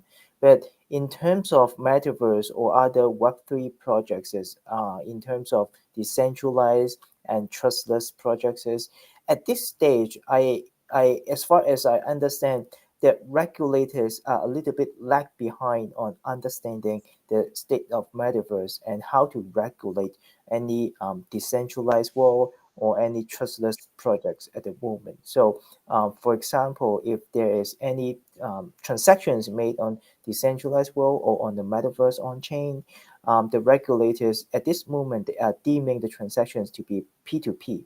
So it is no difference when I transfer one token to Paul individually. So it is not a centralized exchange, and it is not subject to regulation at the moment. And since the technology and innovative are developing new innovative every day, I think the regulators would need to pick up what they need to understand and what they need to know in the futures in order to impose a suitable regulatory environment or investment environment for the investors. So what are your view on the state of metaverse, Ali? It's a good question. I mean, I think there's two sort of emerging, right? So where it's like you said, a lot of being regulated, and then you've got this sort of DeFi and more trustless. That in reality, you can't fully regulate. Things are going to exist regardless of what regulators. There's sort of then two sort of paths. Regulated front. So on that first path, you've got centralized entities, and a lot of these for the last little while. So take everything, FTX, Alameda. You've got just like BlockFi, Celsius. So category, I think what's missing to create centralized organizations is control audits. Now, these have existed for a long time. These are things that we've solved as a problem a long time ago. Regulators have a part to play to essentially, typically, public company into and ensuring that these organizations are better protecting consumers. You've got that second path, which is sort of that. I think here, it's not really going or even ability to actually regulate. And so I think that we're looking at governance types of opportunities, and there's in the decentralized world, then you can act. So take for example, real-time reports and liabilities. When you talk about like proof of assets, proof of how do these things in real time versus two earth, and you think about what happens at a public company reporting standpoint. A lot of really exciting things that are emergence of two-party industry that'll continue, and they'll continue to sort of grow in their own way.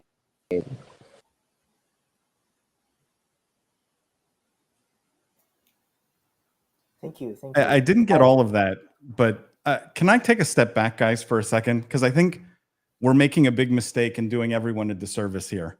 And the thinking is, why are we tying metaverse to crypto and Web3 and anything regulation in the first place? They're not related in my mind. It's as if someone told us, go build Disney World, and we spend all of our time talking about what payment, like what credit card payment terminals we're going to use. Like, I think there are bigger problems to solve here. And I firmly believe metaverse is not a crypto thing. It's not a Web3 thing. This is crypto people latching on to something because they have no other use for their solution. And I think anything trying to regulate metaverse today makes no sense. Like, what are we regulating? The only metaverses that actually exist today and have any value or any traffic or any audience really are games. It's World of Warcraft, it's Minecraft, it's Roblox. Like, we're gonna start regulating those. If you look at Sandbox or Decentraland, the numbers are pitiful. They're embarrassing. Even we're talking a few hundred daily active users, and so like we're putting the cart way before the horse here. What are we regulating exactly? This is not a crypto thing. It's not a Web3 thing. We want to create virtual worlds. We want to create alternate realities. talking about regulation, I think, is just way too soon, and it's not interesting. Like we're managing successfully as an industry to make the most exciting, promising new technology, new thing, new form of entertainment, new form of recreation, whatever you want to call it, the most boring thing ever. Like, who cares about decentralized this or crypto that? It's unrelated. Yes, I actually 100% agree with you. It's not subject to regulations, and I think one point I 100% agree with Paul is that at this moment, I think gaming is most relevant to metaverse at this moment. So in terms of investment, just wondering, Paul, do you think it is what are the metaverse projects investors are looking for? Is it do you think gaming would be one of the top priority for investors, or other subjects or topics would be interested by investors? Yeah, I mean, I can tell you I'm most interested in the gaming side of it because I think the metaverse, capital M, will evolve out of gaming in some way. And so in investing on the gaming front, and we can dive a bit deeper there, what that actually means is interesting to me. I also think there's a lot of technology that still needs to be built. I called my company Holodeck because it's an old Star Trek reference, and I believe that eventually human beings will build holodecks, essentially rooms that can create any reality you want. But there's a lot of like technology that still needs to be built there, right? How do we engage all of your senses, not just your vision, right? How do we engage smell? How do we engage taste? How do we engage touch? And so as a tech investor, there's a lot of interesting things happening there that over the next 5-10 years, I think will play out.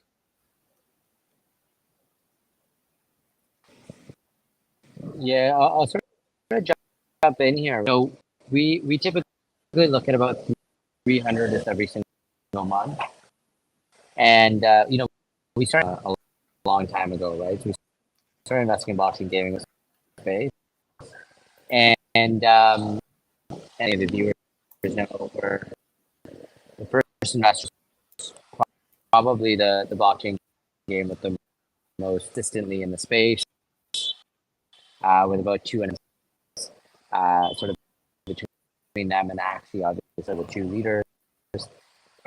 And it's been a very interesting aspect where Metaverse oftentimes, I think Paul was sort of maybe alluding to, but gaming is sort of transforming when you can start creating some engaging aspects. That is now starting to transform over time and build out a lot of the metaverse that's going to win. When you look at some of the existing players that maybe didn't build up their like stickiness, really engaging experience, a lot of users when you look at sort of their daily active. So I think there's still a lot of, and it's still early days, I think though, on the metaverse. Interesting things we're seeing right now though is in direct to B2C or direct to consumer. So we're seeing a ton of corporate interest last few months, especially when you, despite what's going on with FTX and out in the industry, we're still seeing a ton of interest in Fortune 500 level corporates that are with their metaverse plans and still looking at it as a tool. So I do think there's a lot of conviction here as well. It wasn't really there in past.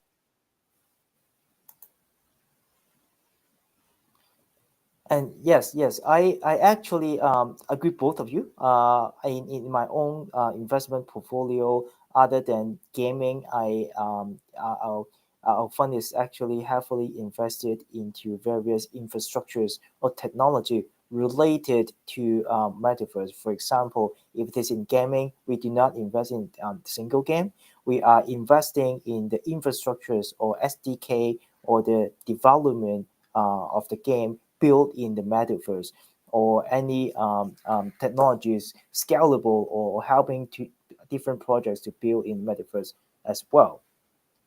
In terms of again in the investment side, there are a lot of people, as Ali say, the downside, the collapse of FTX and other investment from retail investors, that they are trying to take a step into the metaverse world, either by investing into projects, either by participating in a metaverse game, like let's say Sandbox or Decentraland, although it is not quite having a heavy traffic at the moment.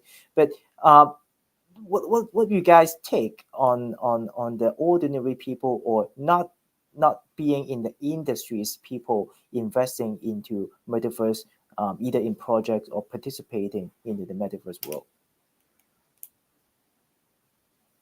You're talking, Gilbert, about like ordinary, like retail investors. Retail investor, that's right. Should definitely not be investing in metaverse or blockchain games, or I mean, you're talking such a high risk profile. I probably wouldn't advise anyone unless you have a massive amount of disposable income or wealth. I wouldn't advise it. I think, again, I always come at it from the gaming angle, and for me, it's, you know, the first question, if I was a retail investor and I was looking at a project, it's, are there gaming people at the core of this project? If it's crypto people, you stay far away, I think. Like if it's because the reality is almost all of these blockchain game projects are glorified cash grabs trying to sell some token. The games are god awful. They're terrible. They're the shittiest games I've ever played. And the hurdle of needing a crypto wallet is so high that you automatically reduce the number of people who can play that game. And so, like, I my firm view is probably 99.9% of all the blockchain game projects today are going to go to zero. So I would definitely not recommend people put money there. Traditional gaming, that's more interesting, or projects where you have sort of game development talent at its core. I think that's interesting, that are trying to build, you know, persistent worlds, metaverses, whatever you want to call them. I think that's interesting. But the reality is, I think from an individual investor standpoint, it's a relatively tough space to play, other than sort of investing in core tech startups, because the big game development, the AAA game development that I think will lead to metaverse style outcomes, are just so capital intensive. It basically, it rules out any individual investor, like I said, unless you have incredibly deep pockets, right? This is why you see Meta, you know, dumping $10 billion and still not getting very far. You're talking about an ask or a you know, a project that is very capital intensive. And so again, I would recommend individual investors, retail investors, to think maybe a little more on the tech side, like you said, infrastructure, where it's more traditional angel investing in a tech startup, rather than game development or things like that, where it's more art. You need to have a portfolio and you need to have very deep pockets. How about just participating into the metaverse? What's your take on how do they participate or try out the metaverse world at the very beginning? Everyone needs to go play World of Warcraft. I think this is how you get the strongest taste for it. You know, the reality is World of Warcraft, it's a 15-year-old game, still has 10 times the users of even an Axie Infinity, which I wouldn't call a metaverse, but at least a blockchain game, and, you know, a million times the users of a Sandbox or a Decentraland. And so I would encourage people to go play World of Warcraft, or go play Roblox with your kids, or Fortnite with your kids, or whatever, because I think that will give you the closest taste that we have today of what this alternate world actually looks like and feels like. Thank you. Yeah, I what's jump your in take, there. Ali? Like, I think, I don't know if that's necessarily aligned with how World of Warcraft is clearly a Web 2 game. Very big differences between Web 2 games and Web 3 games.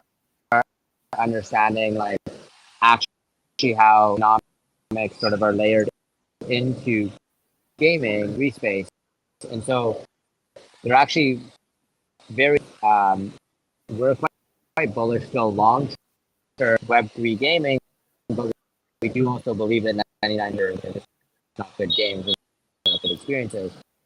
Take this from the perspective of like, to sort of give that as an example, and we now own assets within the game. I think there's still. I think we just lost Ali. Um, so um, um,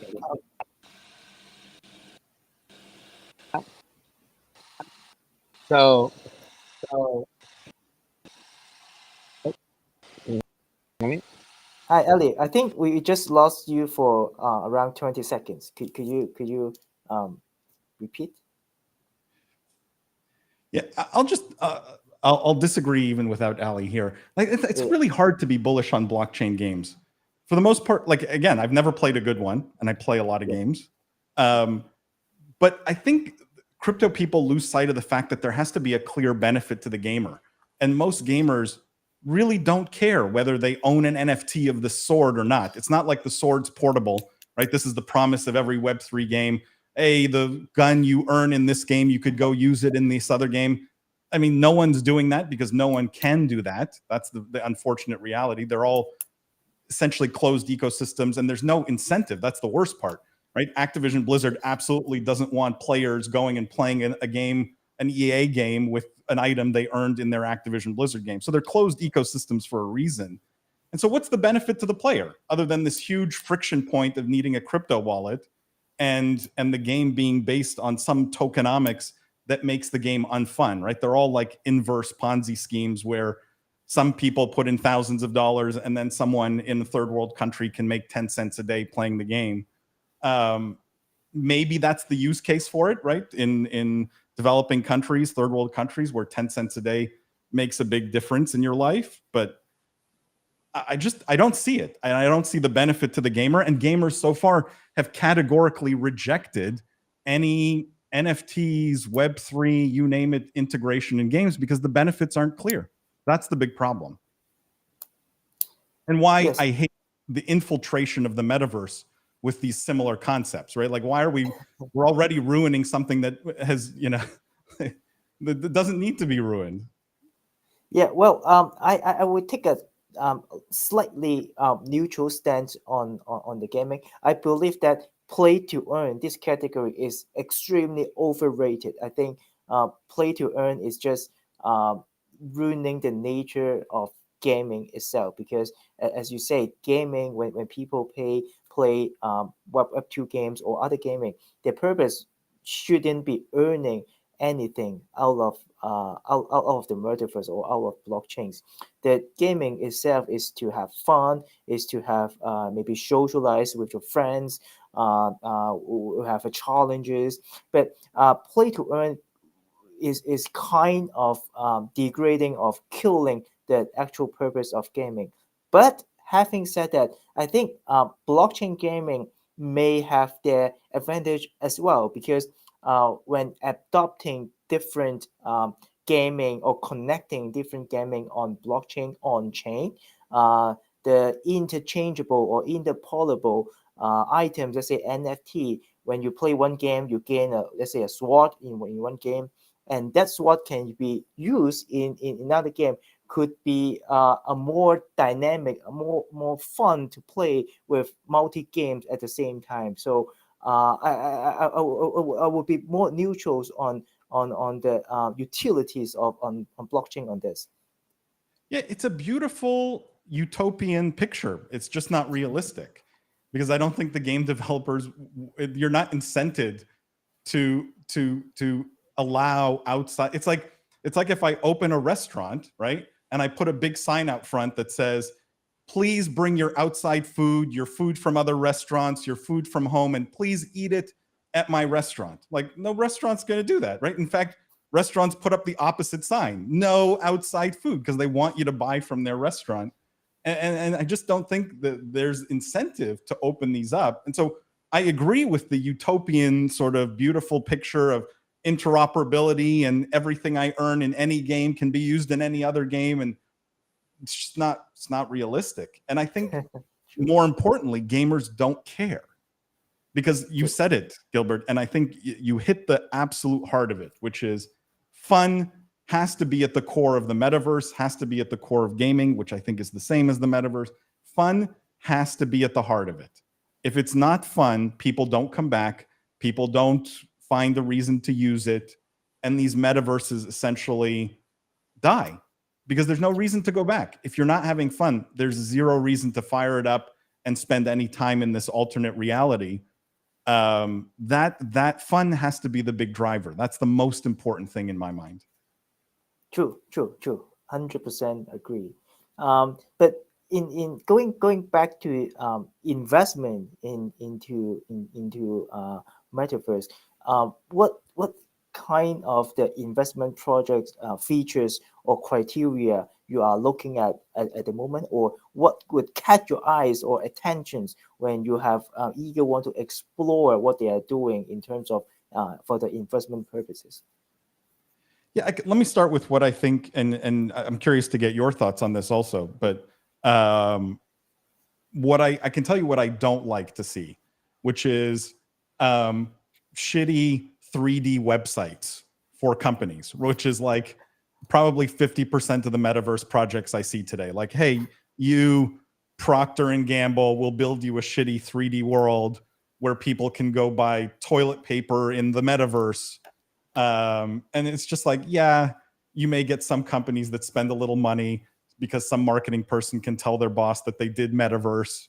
But this is not sustainable long term, and I don't think this has value. Again, I always come back to what's the real benefit to the end user, and that's what catches my eye as an investor. Does it make the user's life better in some way, more fun in some way? And so does it provide an escape? Does it, again, does it confer some benefit to the end user is probably what I look for the most. The other thing that's a big red flag for me is these pitches where I see like 18 slides on tokenomics, then one slide on, by the way, we're going to build a metaverse or we're going to build a game, and then 10 more slides on tokenomics. And I think there you also miss the point, which is the hard part, which is building the world, building the game, building the fun. And so, what would catch my eye is either something that is just revolutionary from a fun and immersion perspective, right? That I know people will get hooked, like a World of Warcraft, where after 15 years, again, people still are addicted to this. Or a technology that I think has to be on this roadmap to holodecks, right? That it is just, I know it's one of the core pieces of technology that has to be built, has to be figured out to get to what I think is the end result here, or the end game here. Yeah. I actually agree with you, because my take on investment criteria into metaverse or Web3 projects, let's say, is to build up the infrastructures to allow ordinary or Web2 bases or other projects to come to metaverse and to grow, to make the pie bigger and to grow together. So I heavily my take on investment would be heavily invest in the infrastructures. For example, how to scale up of the scalability of either blockchain or other infrastructure as well. Hey, welcome back, Ali.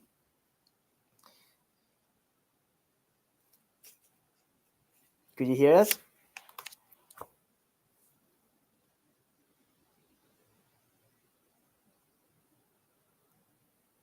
And continue of what my take on investment.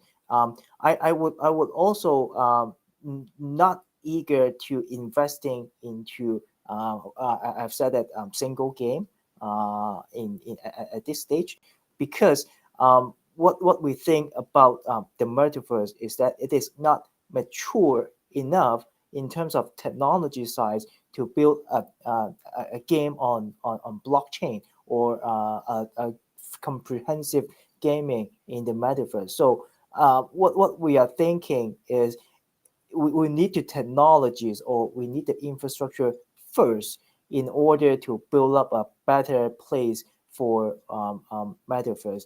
And also at the same time, we are investing into other semi-metaverse project, for example, VR, AR projects, which could bring in the physical reality or the a real world reality into a more digital world to match with them, to collaborate with the digital world and the real world asset. Yeah, the VR stuff's an interesting one. You get a lot of pushback. I hear a lot of skeptics who say, I don't want to invest here because no one wants to spend hours at a time with goggles strapped to their head. Meanwhile, they'll spend 3 hours flipping through TikTok on a tiny 6-inch screen. And so, like, I there's so much pushback against something on your face. And I think that's just wrong. I think their VR technology will get better and better. I also think it gets better to the point where you don't need the goggles as an on-ramp to the metaverse at all, that we will be able to create these alternate realities in, room scale size kind of installations. But the goggles will get so small, so light, to the point that they will be totally unobtrusive. And so that VR tech and the stuff that powers it and the stuff around it, and I think is also interesting because they're the on-ramps. And if we believe that people will spend, like, the average 12-year-old or 13-year-old today will spend 10 years of their life plugged into a metaverse, those on-ramps become important pieces of the ecosystem. Yes. Yep.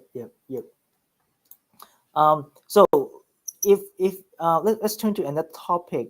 If you are advising startup projects who wants to do metaverse projects or penetrate the metaverse world, what kind of advice for them?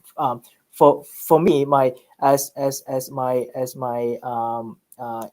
investment background, I would say the fundraising will take the very important part at the very beginning of developing a project, because you will need help from investor on their network, or maybe on the brand name, on their marketing, on their skill set, on various stuff to develop the project at the very beginning. So I think the first step would be find the right investor who could help you to begin with. Yeah, I mean, I think if I'm in a really early stage startup, now is a tough time to be raising money, I think. Valuations have come back down to earth, which is a good thing. There's a lot more skepticism around anything crypto and Web3, which is a good thing. VCs are still gun shy, even though they have committed capital. It's just the nature of human beings. And so, it's definitely not as frothy of a fundraising environment today as it has been. I always think good projects, good companies will find dollars, though, right? Like, regardless of the environment. So my advice to startups today is focus on what benefit you are conferring to your end user, be able to communicate those benefits, and I think you will get VCs interested. There's still a lot of money out there dedicated to funding metaverse projects. And we saw, like, Animoca commit $2 billion just recently, right? Like a few weeks ago. And so, there's a lot of money out there. There's a lot of excitement. I'm in Dubai, and here there's essentially a government mandated sort of metaverse strategy where they need to create 40,000 metaverse jobs. And so there's a lot of opportunity and a lot of dollars out there. I think as a startup, it's always focus on the benefits, and the good money, the smart investors will find you. Yes, definitely. And I think this is actually a good time for building a project during this bear market, because if when there's a bull market, I have seen tons of useless projects. They are only based on NFT, based on profile pictures, based on just having a catchword of Metaverse, catchword of Web3, and they're trying to raise 30 million, 40 millions.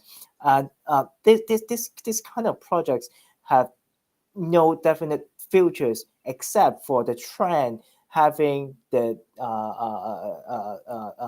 having the trend of Metaverse or Web3. So this is a very good timing to flush out all the bad idea, bad projects, and to have the good projects remained and to build a better Metaverse or investment environment.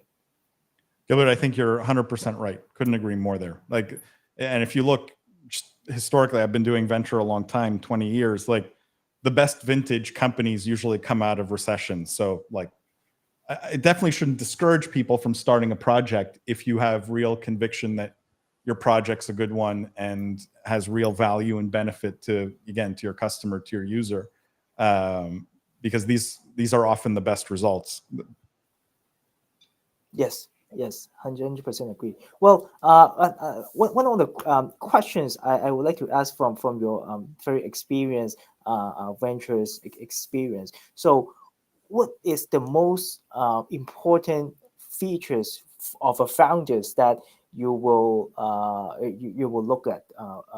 For example, how or put it another way is how to evaluate a founders of a project and see whether you are going ahead to bet on the project.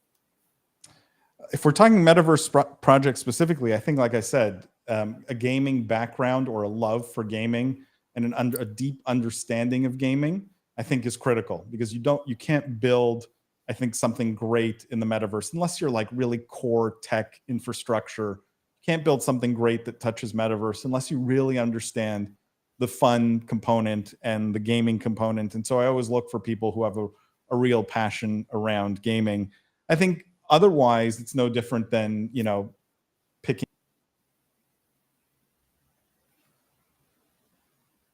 For some reason, Paul is out of the picture as well.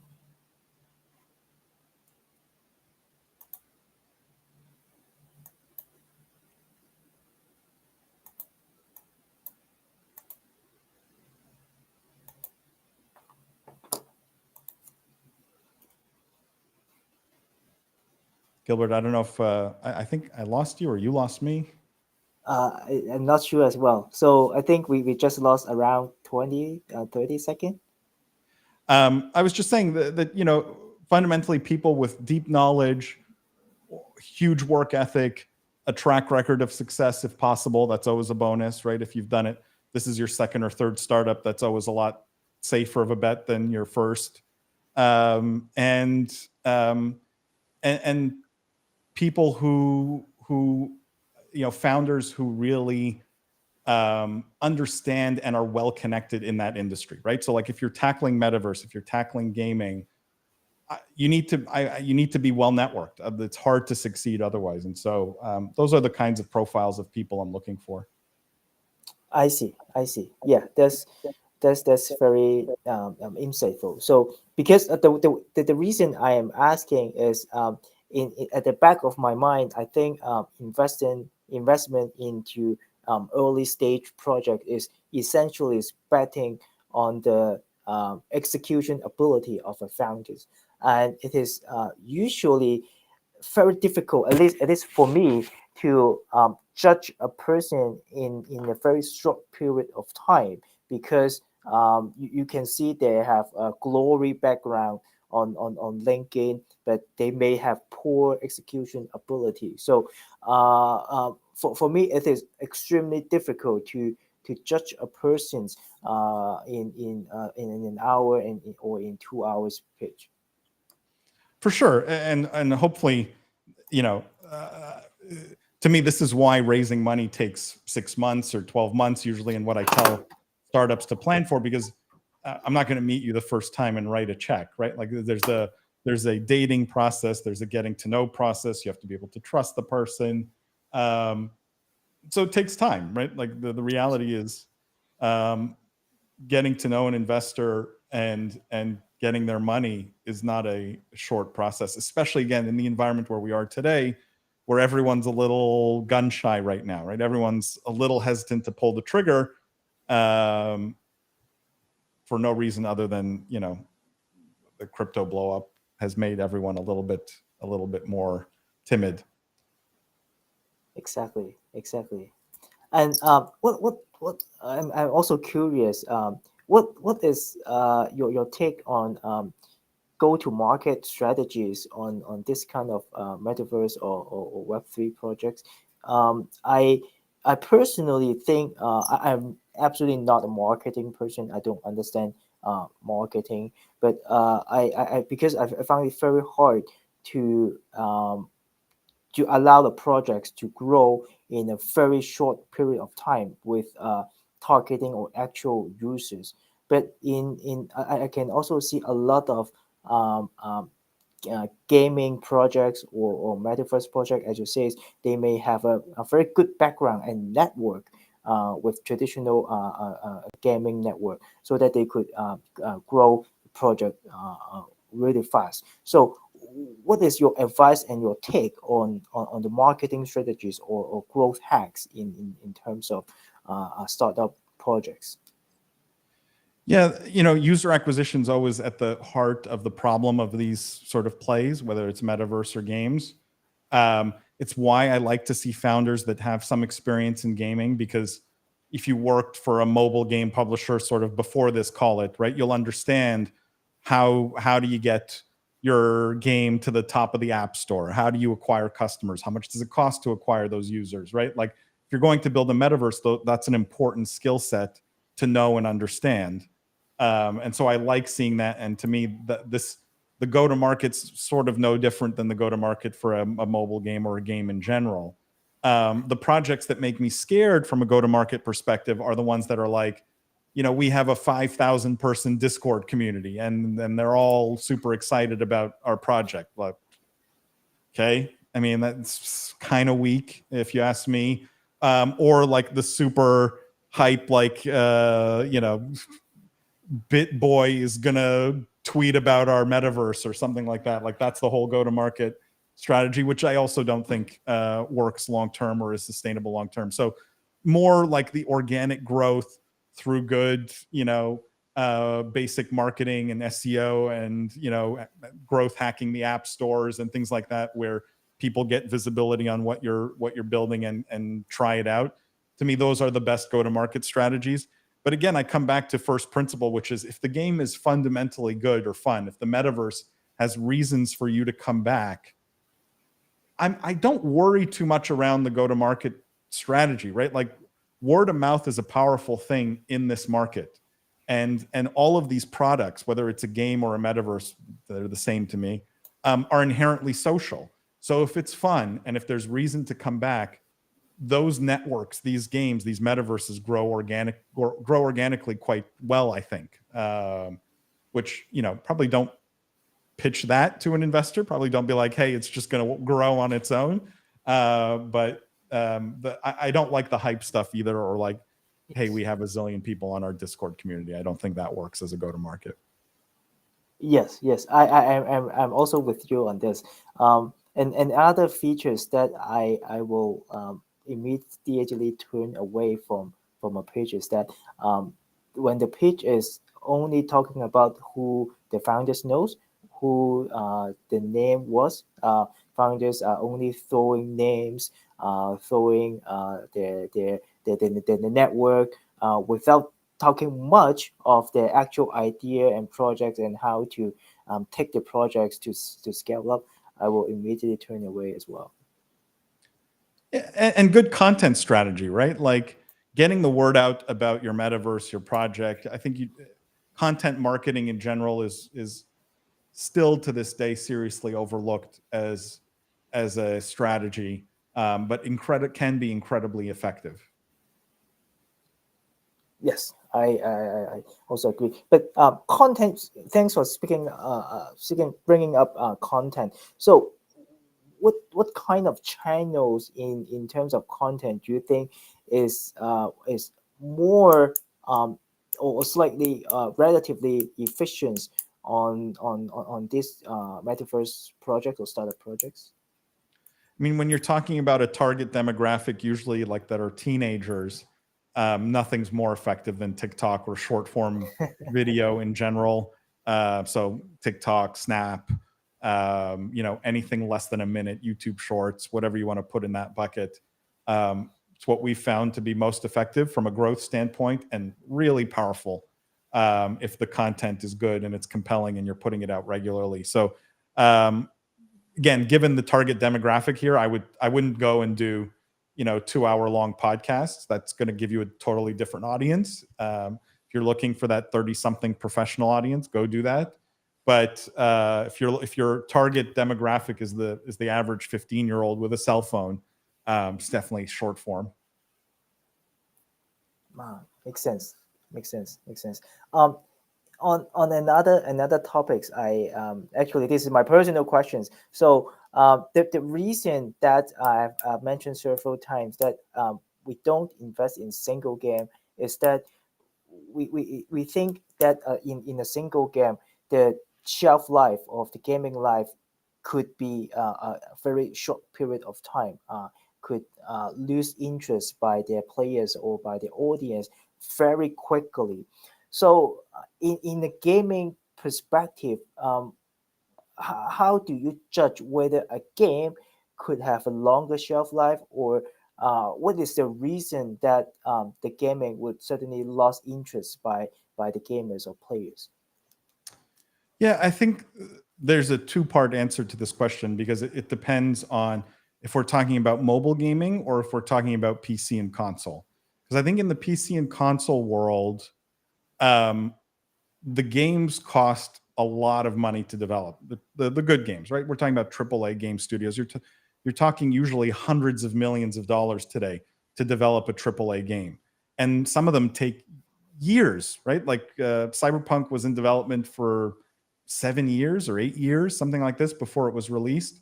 And unfortunately, even though the cost is high and the development cycle is high, success is not guaranteed because you're talking about art, right? Games are art. It's not that different from investing in Broadway shows or movies.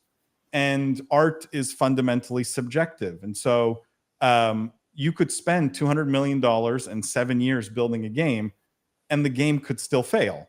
People could just not like it, and no one plays it, and all of your investment is lost.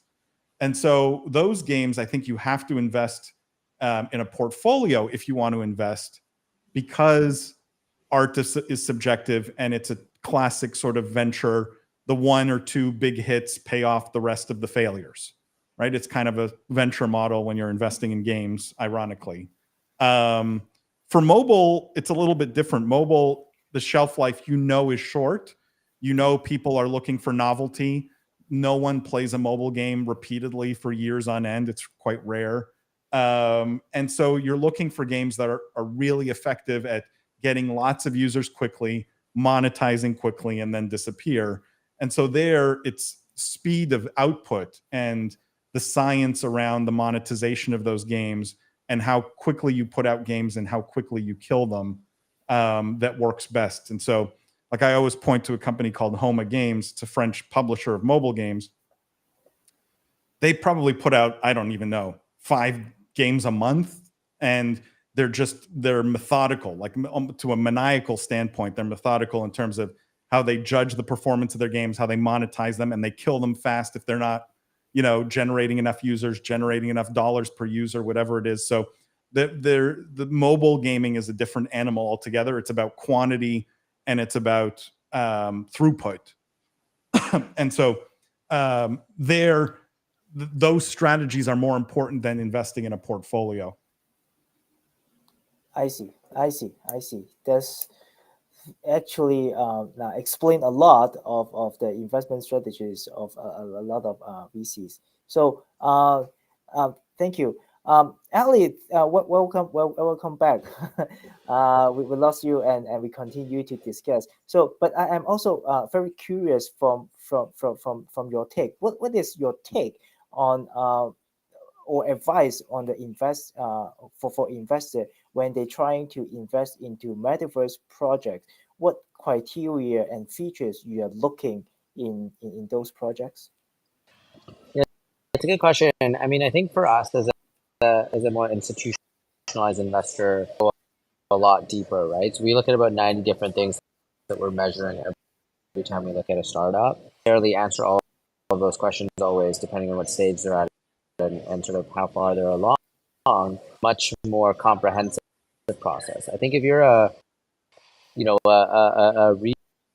I think that one of the big problems in Web3 gaming or Metaverse is that a lot of these try to launch assets, whether it's land, cards, or like different things in game, before they even launch a product, and that's nearly always disastrous. To come into some of these products, you know, after they launch and able and see if you like it and enjoy it and it's addictive or it's like great sort of gaming funnels, you know, get them to play it, see if they like it, right? Things like this. Then I think that's sort of a much determining, you know, is this something that you would want to potentially own more in-game assets on or not. But otherwise, I think it's quite difficult from a retail standpoint, just because you don't typically that institutional investors are getting to the founders and the team and being able to might not be able to access always publicly. And how do you suggest ordinary people or retail ordinary people to participate or have a try on or have a taste on the metaverse?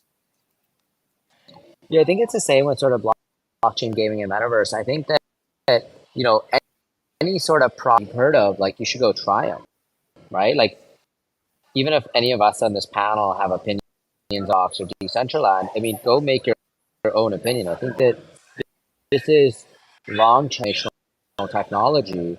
You need to go try some of this, sign up, go through the process, see what you don't like, and then start thinking about, you know, are these things that are solvable? How are they solvable? See, and I think that'll help you to start forming a much more informed opinion on how to approach, you know, blockchain gaming. Like, I think it's actually very critical that people have tried these things and start economics and how it really operates. And I'm not saying to go put in a bunch of money into it. I mean, a lot of this stuff, $1, $2, $3, like, it's not we're not talking about needing a ton of capital. And I think it's more from like an education learning perspective first, so that you can actually create your own.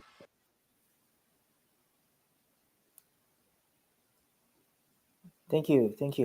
We only have 2 minutes left. So I will like to ask Paul, what's your in the last 2 minutes, what's your advices to investors when they want to invest into metaverse projects? Any specific advice that you want to supplement? Yeah, but I'd love to answer that question. I don't know if we have a question. I don't know if we have enough time to. It says there was one Q&A here. Oh, right. I want to make sure we answer their question. Sure. Maybe we could start the Q&A.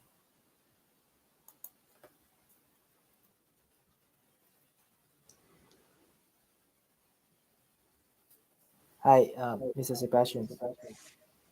Hey, how are you guys? Good, Sebastian. How are you? Yeah, I'm doing good. Nice to see you guys. I have a question. What do you recommend? Because statistically, there is a lot of rejections when there it comes to consideration. When the projects are applying for funding, majority of the applications get rejected. So, what is your recommendation for the projects to get through the process successfully? I'm happy to give my thoughts on this. Getting no's are part of the game. So, like, step one, accept that 99% of the people you send it to are going to politely tell you no. This is just the reality of raising money as a startup, and it's not something you should be offended by. I famously told Airbnb when they were Air Bed and Breakfast and raising their seed round to go take a hike because I didn't think their product was interesting. So like, we're also not the smartest people in the room, and we say no to good deals all the time for whatever reason. So try not to read too much into the no, and just accept that you're going to get a lot of no's. I think how do you stand out is it's really not that hard, right? Like trying to make an effort to get to know the person you're pitching, making sure you're building those relationships before you're asking for anything is also really good, right? Like if the first interaction with me is please invest in my company and it's sending me a pitch deck, you're going to get a less warm reception than if it's like, hey, I listened to your podcast. I love what your thought on this was. You know, do you have 15 minutes for a call or a coffee? I have questions, whatever, and build that relationship. And 6 months later, pitch me your company after we've got to know each other, I think always helps. So it's doing what the 1,000 other like people who send pitch decks don't do, which is a little bit more effort on the relationship building, a little bit more effort on being persistent and staying top of mind and top of my inbox. Sometimes I just see something, I don't have time to deal with it. It disappears in my inbox and then I never think about it again. Right. And there are people who are persistent and stay on top of me sometimes for years. And that can go a long way, but nothing's a guarantee. So expect a lot of no's. Yeah, and to add on to that, I would. sorry, go ahead, Ali. Yeah, I would just say, like, try, at a world class level, like, even if you're pre-product, right? Think about what you're trying to get across in a deck, right? And when you're emailing over a deck, I think a lot of startup from a deck. That's not what it's for. It's all you're trying to do is get someone hooked to get on a call, right? A very different objective, and you're trying to basically set something very clear and very short in there. That's called not necessarily raise investment. Like once you're on a call, then you can raise and work on actually your pitch, right? But I think the first objective is how do you get someone on a call? And I think a lot of startups mix that up. Check in the world where anyone's just sent money, right? Like at an early stage, like that just doesn't happen, right? So like, think about little things like even like branding or how do you sort of get across things like and at a level where people will be surprised, even your website, right? Like little things, something stand out for a startup. And so I think those are a few little things as well. Okay, cool. Yeah, and on top of Paul and Ali, I would say having a very positive attitude when you preach is very important because I've seen projects or pitches having not too positive on their projects, which is a very devastating attitude. And on top of Paul, and in addition of what Paul said, I think having a no is not the end of the day. A lot of projects is actually turning down one project, but they also refer the deal flow to their friendly VCs or friendly investors and share your project to other VC as well. So having a no would maybe open another door to another investors too. So I think this is very important. Yeah, I guess that answers the questions for a lot of projects that are watching this. And thank you guys for the information. Thanks, Sebastian. Thank you. So I think the time is pretty much up. Thank you, Paul. I've learned a lot. Thank you, Ali. I've also learned a lot from you. And I would like to thank all the audience here or participating here. Thank you, everyone. And Gilbert, thank you to you for jumping in Thanks as moderator. You did a fantastic job on such short notice. Thank you. Appreciate it. See you Thank you, all. guys. Bye-bye. Bye-bye. Thanks. Bye-bye.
Hey everyone.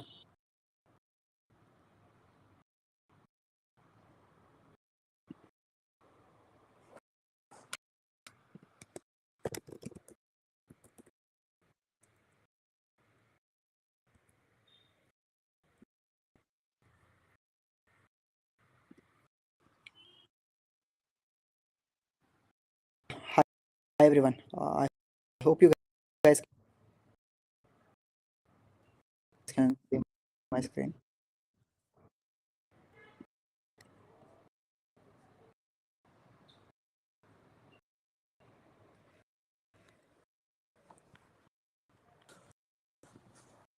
So, so what is about the future of the metaverse? Focusing specifically on the potential use case and investment opportunities. So before brief about capital. So Maple Block Capital is a Web3 focused fund that we have been in this industry for years, 5 to 6 years. Invested in about 200 plus very early stage. So at stage, and we are based out of Dubai. So we are very cool. Startups grow from a very early stage. We have seen to be in the idea stage, and we have gone DeFi in gaming metaverse. So we are actors. But today I think I'll be taking you to the as a firm, Maple Block Capital history for 5 years.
Can you guys hear me now?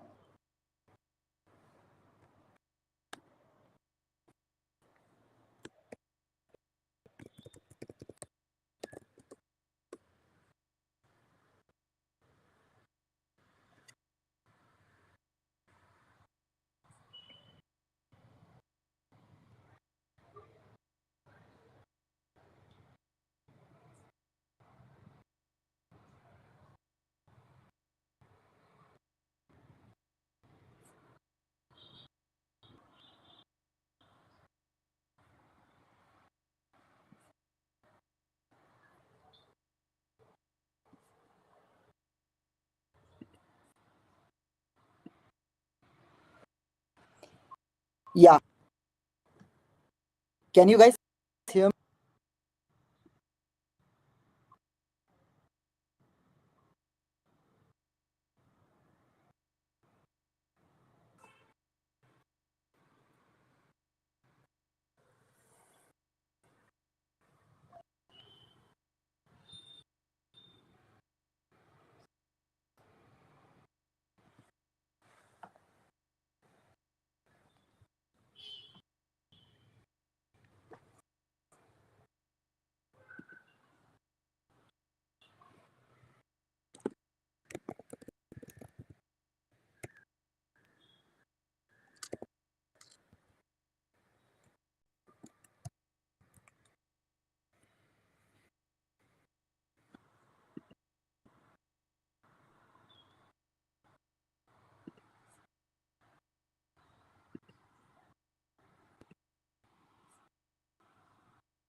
Hello, everybody.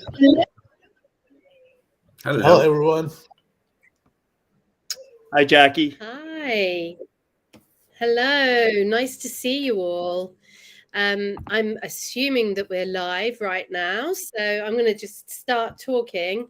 This is a great panel for the Global Metaverse Carnival, and we're going to be talking about investing into the metaverse. And I'm joined by an absolutely stellar group of people, starting with our wonderful Paul from Decasonic. Say hi, Paul. And then we've got On from coinintelligence.com. On has done so many things that I don't know which one to say. So I'm going to say coinintelligence.com. And then we have Kevin Ready from Ready Capital. And everybody is full of great thoughts and insight into metaverse investing. And I just want to encourage the audience to ask any questions you want to. We know that you can type questions into the chat, and then hopefully we'll have time at the end of this session to answer any questions, or just type them as we go along, and I'll see if I can bring them in. I'm your moderator for today. My name's Jackie Bors. I'm the CEO of Demoso, which is a PR and marketing firm that is specializing in Web3, blockchain, cryptocurrency, NFT projects, and everything that's brilliant in the metaverse space. And so I'm super excited to be bringing this panel to you today. So what I'm going to do is I'm going to let everybody introduce themselves from the panelist perspective, and then we'll just zip into some conversation. So let me hand over first to the wonderful Paul from Decasonic. Jackie, thanks for having me today, and very excited to be here. I'm Paul Su, CEO and founder of Decasonic. Decasonic is a Web3 native, Metaverse native venture fund. We focus on pre-seed, seed stage investments, writing $1 to $4.5 million checks into the top founders. By background, I'm an investor operator. I've been in technology since the dot-com days, so 20 plus years. Was a VC on Sand Hill Road for the 2000s, got my operating experience in Web 2, joined Zynga, the makers of Farmville and Words with Friends, as an early employee. Saw that through public offering. With those IPO proceeds, I bought my first Bitcoin in 2013. Was angel investing, managing friends and family money until 2021, when I closed this venture fund last year. So we count some family offices and other accredited investors as investors in our fund, and we're just looking to collaborate with all of you out there. Thank you for having me. Fantastic. And over to On. Yeah, thank you. So I'm On Yavin. I'm the founder and managing partner at Cointelligence Fund, a crypto VC fund focused on investing in the metaverse and blockchain-based games. Most of our investments are games, actually. And a little bit about myself. I'm a serial entrepreneur. Started my first company before I turned 20. Since then, started and developed different companies in different industries, offline and online. 17 years ago, started investing in startups as an angel investor. Did one exit. Half of the startups are still alive. Very, very happy to say that. And a little bit more than 5 years ago, I started Cointelligence as a research company. We've analyzed more than 1,100 different blockchain and crypto companies. Before the fund's time, Cointelligence Academy was established in 2019, providing education services for blockchain and cryptocurrencies. That's the cointelligence.com that you mentioned before. And early 2021, I established Cointelligence Fund. Already explained about that. And the last part of my bio, which was added recently, because I just didn't feel like I need to talk about that in previous years. I'm a gamer. I've been a gamer all my life. I'm still a gamer. I actually did my daily battleground in World of Warcraft before this panel, and we won. Very exciting. Yeah, that's me in a nutshell. Looking forward to our panel today. fantastic. And I'm just going to pass over to Kevin. Thanks, Jackie. Hey, Paul and Alan, great to be here with you guys. And I'm Kevin from Ready Capital, founding partner at Ready Capital, and I've been in the industry for 26 years. I actually got exposed to decentralization, distributed computing concepts in my master's thesis way before Bitcoin use case.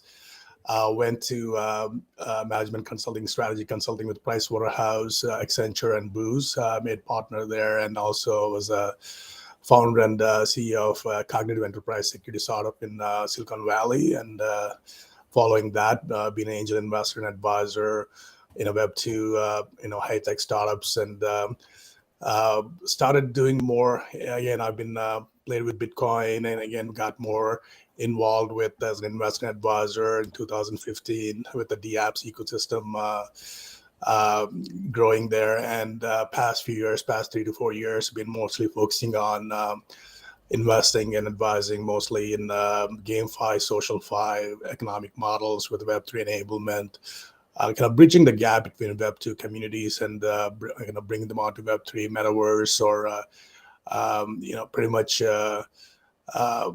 mostly for intersection of AI, Web3, and Metaverse ventures. And our focus investment thesis is basically startups in seed stage, but mostly with the MVP with traction, meaningful traction, or the founders already had a proof of execution with some exit, at least one exit, successful exit. Fantastic. Back to you guys. Thank you, Kevin. So as you can see, we have a panel with a massive amount of experience from all angles, from being entrepreneurs themselves through to angel investing and through to running funds. So we really have the best of brains when it comes to metaverse investing. So I'm very excited to start talking to you. So let's just chuck that first big, as Paul put it when we spoke before, elephant in the room question. How is everybody feeling about investor confidence right now with all of the fallouts that we've been seeing and markets, or our sort of this sort of industry's markets in turmoil? What do we think about what's happening? So I'm happy to start with this one. To be honest, Jackie, there's nothing new. We see the same thing that happened with previous cycles, with previous crashes. Obviously, this time it looks much more horrible because crypto was adopted by so many 500 Fortune companies, financial institutionals, and major banks, and so on. But to be honest, this is not different in any way compared to the Mt. Gox bankruptcy and crash. It's if you ask some crypto OGs, they will tell you that it's not even as bad as it was back then. So it all depends on who you're asking. Having said that, I have to say that I am frustrated from the fact that too many investors stopped investing completely. I know because we have more than 35 venture partners. Beside us and two others, we can't find any venture partner that is actively investing at the moment.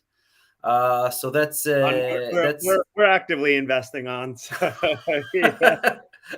That's right. That's very good. And lastly, I would like to add that I think it's time for people to understand that they cannot continue gambling with crypto if they are not able to do the proper due diligence, if they are not able to make smart investment decisions. They should stop investing, and they should stop recommend others to invest. So that's my take on the current situation. That's interesting. You think that people have been less than careful when it comes to their current investments? Jackie, it's not a matter of I think. I know 1,000%, because when I talk to founders and they prove to me that they actually got an investment from that investor or that investor, and then I go to the investor and I ask them, why did you invest in them? They are anonymous. They are not even willing to disclose their identities as founders, which is outrageous in my opinion. And when you talk to all kinds of crypto fanatics, they will say, yeah, crypto is all about anonymity and all that bullshit. I'm so much against it. And as soon as a founder says that, it means to me that they are going to try to either scam or rug pull, or just hide all kinds of parts with regards to their investment and with regards to their operations. And I'm sure that investors are doing it, because I see it on a regular basis. And beside that, I also see investors investing in projects that are clearly violating regulations and laws. I see investors that are investing. Oh, we've lost your audio there. Oh, sorry. Sorry. So I think I clicked by mistake. So they are investing based on the other names. They don't even do the due diligence. I mean, it's absolutely horrible. And don't get me wrong, it's not all of the investors in the industry, but it's too many of them. Yes, and isn't that the sort of thing that you see very early on in any kind of market or industry? There will be a few of those early people that kind of spoil it for the serious people. But don't we generally find that because of these fluctuations, we find that generally the cream does rise to the top? Jackie, I think you're bringing up a good point. What doesn't kill you makes you stronger.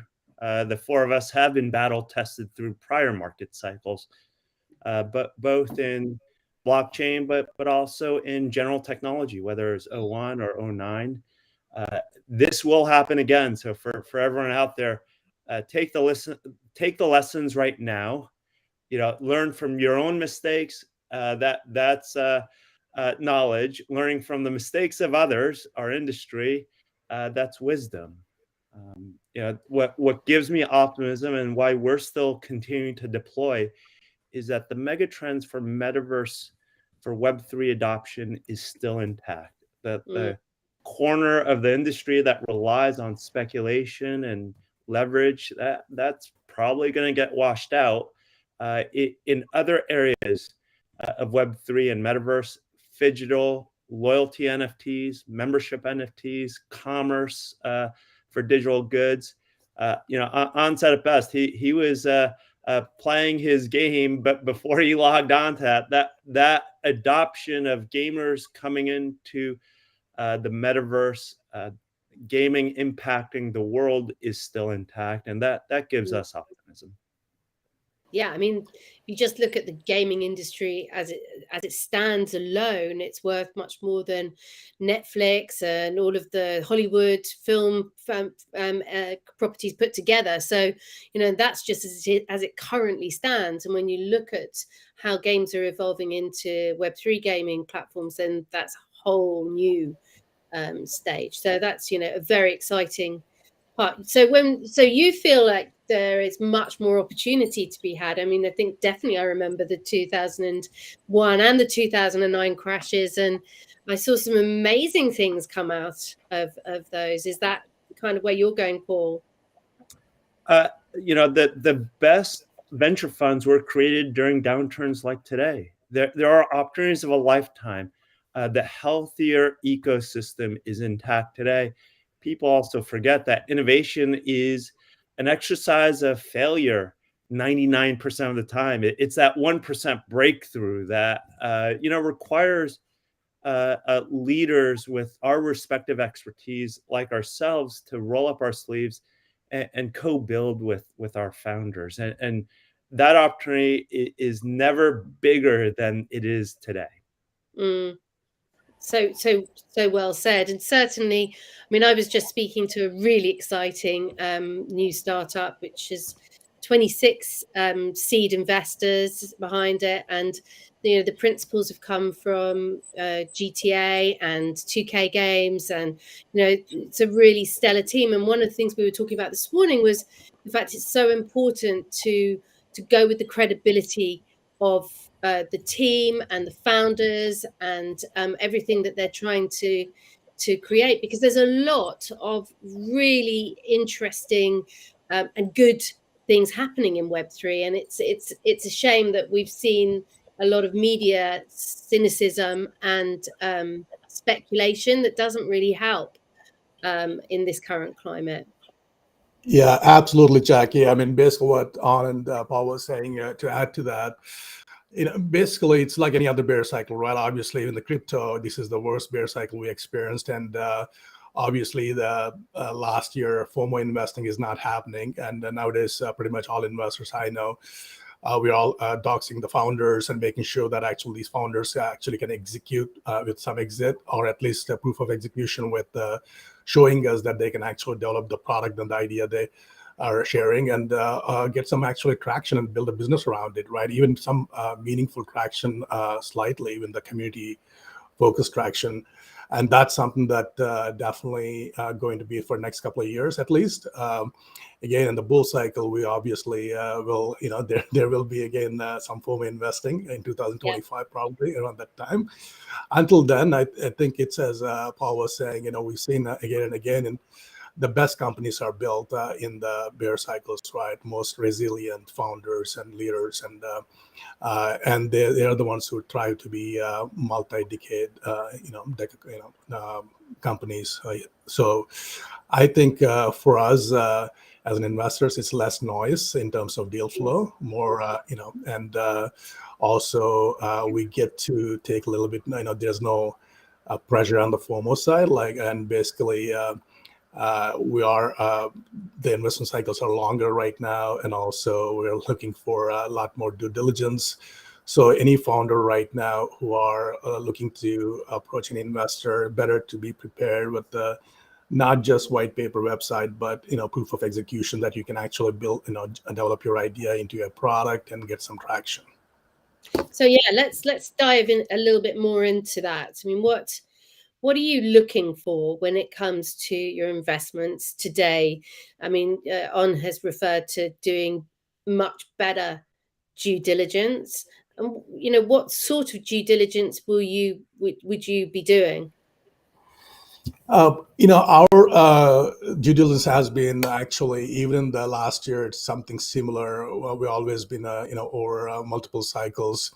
One thing is we want to see, the team is everything, right? Everybody knows that in terms of, but the founders, have they executed successfully in the past? Are they coachable, flexible, scalable in terms of life cycle of the venture? And if not, where are the gaps? Do they have the right team, or at least they have ability to hire the right team? Look at that. And also, are they, can they pivot quickly if the market, especially crypto, changing all the time, right? Like it's much more faster cycles than traditional ventures. And so are they flexible enough to quickly pivot? Or, we see that, generally look at the team, and again, we're not really purely just poking holes, but also we're saying, like, where can we help them, right?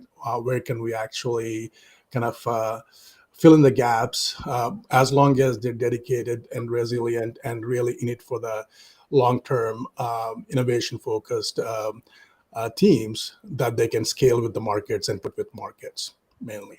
Yeah, I mean, that's a really good point. I mean, at this moment in time, you will see people coming to market with a lot more resilience, there's a lot more startups which will be definitely coming to the market as a result of the many layoffs that we're seeing. So we're going to see some really interesting new startups.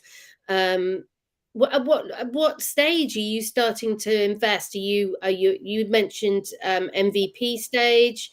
Are you looking at sort of very early seed funding, or are you looking at Series A? What kind of stages are all of you looking at in terms of your investments? I'll just quickly say that we will basically do only seed. That's also kind of a mature seed with the MVP with some traction, just to show that unless the founder is already executed in the past successfully, then we will go with just having a decent team and a decent, business. And On? So usually we invest in seed and pre-seed rounds, but we can also invest in strategic and private rounds. We will only invest in tokens or tokens and equity. which is always ridiculous for me to say that we prefer tokens over equity, considering I'm a lawyer, and saying tokens is better than equity is absolutely insane. But that's our investment strategy and thesis. Beside that, we are also managing some active trading ourselves, but the majority of our operations is investing in SAFTs. And when you're doing your due diligence, what would be the process that you would go through with a company? So we have a list of more than 1,000 different things that we're checking with regards to each project, and there's also subcategories under that. It all depends on the specific project and when the project when the founders started working on the project. Because even if it's in the seed phase, for example, there are cases when the founders just started like a month or 2 months ago, and they basically have a deck and nothing else. In other cases, they're raising for seed, but they've been working on it for a year or even 2 years. We've had cases of projects that were developed for 3-4 years, and they were raising the funds for the seed round as well. So it all depends on the stage of the project. We've had cases that we've done due diligence in the last few weeks, and we actually played the games themselves as a part of the due diligence. And obviously, that's the most fun part of our work these days. And I have to say that 2 of them were actually very good games, in my opinion. And I really enjoyed testing them myself personally. And beside that, it's so many different things related to, as I mentioned before, the regulation and laws part is very, very significant for us. If the founders chose the wrong jurisdiction and they're not willing to fix it, there's no chance that we will be investing. If the founders do not have the proper knowledge or past experience with regards to blockchain development, token economics, planning, everything around the marketing, and more specifically crypto marketing, which is completely different than any other type of marketing. I know I've been doing it hands-on with different teams myself over the years, and the list is very, very long. But I have to say that the most important part, and that's most likely what most investors are talking about, it's the team. It's the team, and you're always investing in the team members. Everything that is written on the deck or the business plan or even the token economics is can change in the short term or even the long term. But usually the team or the core team, the co-founders, should be there always, and that's the most important part for any investment, in my opinion. That's great to know. Paul, the teams sort of sit very high on your list of priorities when looking at your investments? Absolutely.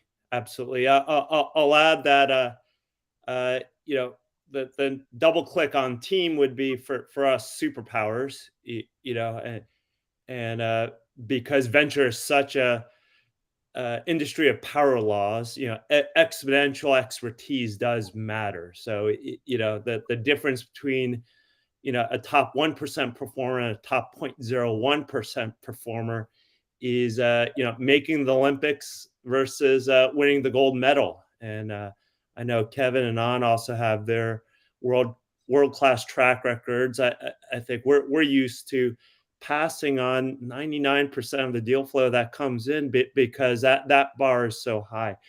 Today's market is a market of substance over hype. That's what due diligence uncovers. That's what real identities in our founders uncovers. The reputation does matter, and setting those expectations and delivering on those expectations, a track record of exceeding your expectations really matters. And I think that those are other 3 areas that Kevin and An mentioned, but wanted to share with the founders out there because You might be a world-class expert in a particular area of metaverse, game mechanics, very emerging area. It requires 7 years possibly of playing Roblox when you start as an 8-year-old, right? So there's an aspect of, this isn't about just funding 40-year-olds. Find that superpower, find that expertise. Metaverse game mechanics, that could be a superpower that does win part of the metaverse. And so we do get refined in that way as we do our due diligence. And I do say that to encourage everyone to personally reflect, with authenticity, define their superpowers and then present it to the world. And you say with authenticity, and I think, because I have a panel here which is so experienced, I think you can sniff out a bit of hype and, to coin it a little bit less, more fruitily, BS when you see the team's profiles. But I think a lot of people are very humble as well, and they don't actually realize that they have superpowers. They might have been part of a previous team that delivered something and probably maybe even do themselves down on their own abilities. And I think a lot about CTOs here. And Jackie, 100%. And there's always the realism balanced with the optimism that venture investors are building towards. How can you stretch your goals? How can you stretch your capabilities, your team dynamics, so that you can achieve the impossible, and yet not say, you're going to roll out of bed and become a gold medalist champion who's going to defeat Elon Musk, right? I think that there's always that balance, and it's never easy. That matching of substance and hype is such an art. I do share that to this group, this community, because being open and honest about here's the substance, it's evolving, we're accelerating into this path of growth because we found something along our superpowers. Generally, that's how disruptive innovations are created, and so that's what gives us optimism about today's markets of, again, it's a market of substance over hype. Sorry, Kevin, I jumped in there before you. No worries, Paula. All great points, and I just wanted to add that we cannot really strictly go on the profiles itself, right? As Jackie was saying, it's all about proof is in the pudding, right? Basically, sometimes there might be 26-year-old with amazing innovation mindset, but all they need to do is build a team around them with experiential wisdom for operational side. But again, that's one of the reasons we look for, hey guys, if you're telling, don't tell us, show us, right? At least show us a little bit that you can execute your ideas, your visions. Don't tell me your vision, because everybody has a vision, but how can you actually build a product around it? And also, how do you build a business, and not only just building business or traction, but how do you scale it, right? At least have some plan and learn from others. And again, it's a teamwork, right? Basically. So in terms of actual due diligence wise, I think it all depends on the case by case as well. But as Paul was saying, there's at least we have less noise right now. Last year was bombarded with all types of everybody. They see other folks getting funded with some website and some fake communities. We look for one layer below. In terms of communities, right? Web3 is all about community as well. So we look at the engagement, simple engagement. You might have 100K followers on Twitter. How many likes? What's the engagement looks like? We all know about it. What is engagement to you guys? I mean, most people are running their own Discord groups, very active Discord groups. Some people take a good measure of the kind of engagement that projects are getting because they're mentioned across many other Discord groups. I mean, what's your kind of, when you look into community, what are you looking at there? Ideally, we're looking for organic engagement, organic growth. You can always do Gleam campaigns where else we have campaigns, and suddenly, with the tasks, you can actually get a lot of engagement for like a couple of weeks and then die down, right? We see those kind of patterns as well. And we look for, as An was saying, we're focusing on GameFi and SocialFi metaverses as well.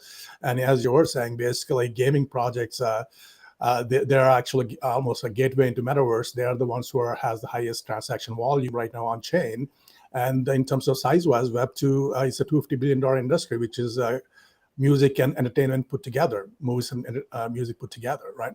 So it's a huge opportunity for GameFi and the gaming metaverses. Basically, that vertical is definitely is a huge opportunity. But as An was saying, there are a lot of folks who are saying crypto gaming mostly the economic models are not scalable or inflationary or high barriers to entry, and that's why they're struggling from last year. Who are play to earn and all that, and now they were getting to play and earn and also the fun to earn. The new models evolving as we speak in terms of non-inflationary models, but at the same time, we are not really looking to just take the numbers or the metrics they give us. If they give us any metrics, we do one layer below and see, how kosher they are. Jackie, to your question, we focus on day 28 retention. In our Metaverse deal flow, in our Web3 gaming deal flow. Past 21 days, it sets a daily habit. If a true user is coming back after 4 weeks, it sets a pattern of retention that could be durable. To Kevin's point, getting to a clean, organic retention number is very difficult. There are a lot of bots in Web3 gaming. That there are a lot of fake accounts, obviously. And this also happens in traditional Web2 gaming too. Yeah. The professional investor is going to double click and pattern recognize some of the hype figures that distort numbers.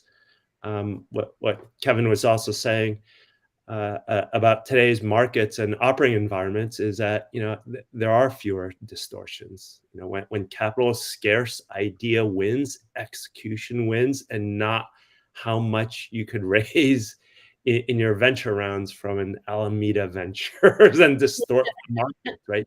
You can't rely on perishable incentives to skew your retention numbers, and I think true operators and the four of us bring that operating expertise, are now able to dive in and create healthier, durable growth. Now, talking about diving in, we've talked about the team being super important, but some of the teams that I've seen that have actually created great products and been in great investments have needed some smart money as well. They've needed people to come in and help them fill the gaps. Usually gaps they've already identified themselves. I mean, is that part of your is that the kind of investment you're looking for? Are you looking for the complete package? Because personally, I think that's really difficult to deliver, the complete package of the perfect team with the perfect product or the best chain. The whole thing is very hard. But I think that element of awareness of where you need the money and where you need the gaps filled. Jackie, every technology company has gaps, right? No company is perfect. The market shifts so quickly, the opportunity shifts so quickly. It's impossible to say a deal doesn't have flaws. Every deal has flaws. Now the question is, how fast can you close that gap? What's the valuation asymmetry for closing that gap? A deal that's priced at $1 billion is so less attractive than a deal priced at $10 million because you could see our work, our smart value add, close that gap very quickly and achieve those valuation multiples in our return profile. We pride ourselves at Dexonic to have a day one playbook, a day one operating plan where the minute we close our money, we're rolling up our sleeves with our entrepreneurs, assessing those gaps sharing in full transparency our strengths and weaknesses, the team's strengths and weaknesses, and then doubling down on the biggest opportunities to get us to those 100xers. And so that's just good traditional venture capital from Sand Hill Road versus, hey, we're a liquid token fund, and we're just mischaracterized as a venture capital firm. I think that's how we operate. That's how some of the best venture capitalists operate, and we're just very honored to be sharing that expertise in the metaverse opportunity today.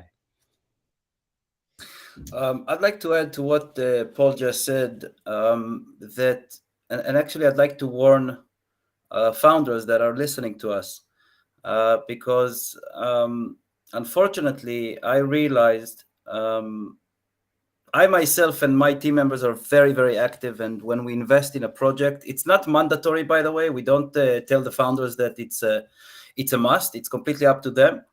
But if they are interested in getting help from us, then we can definitely help them a lot. It ranges from connections to auditing almost anything that they're doing and helping them to improve it.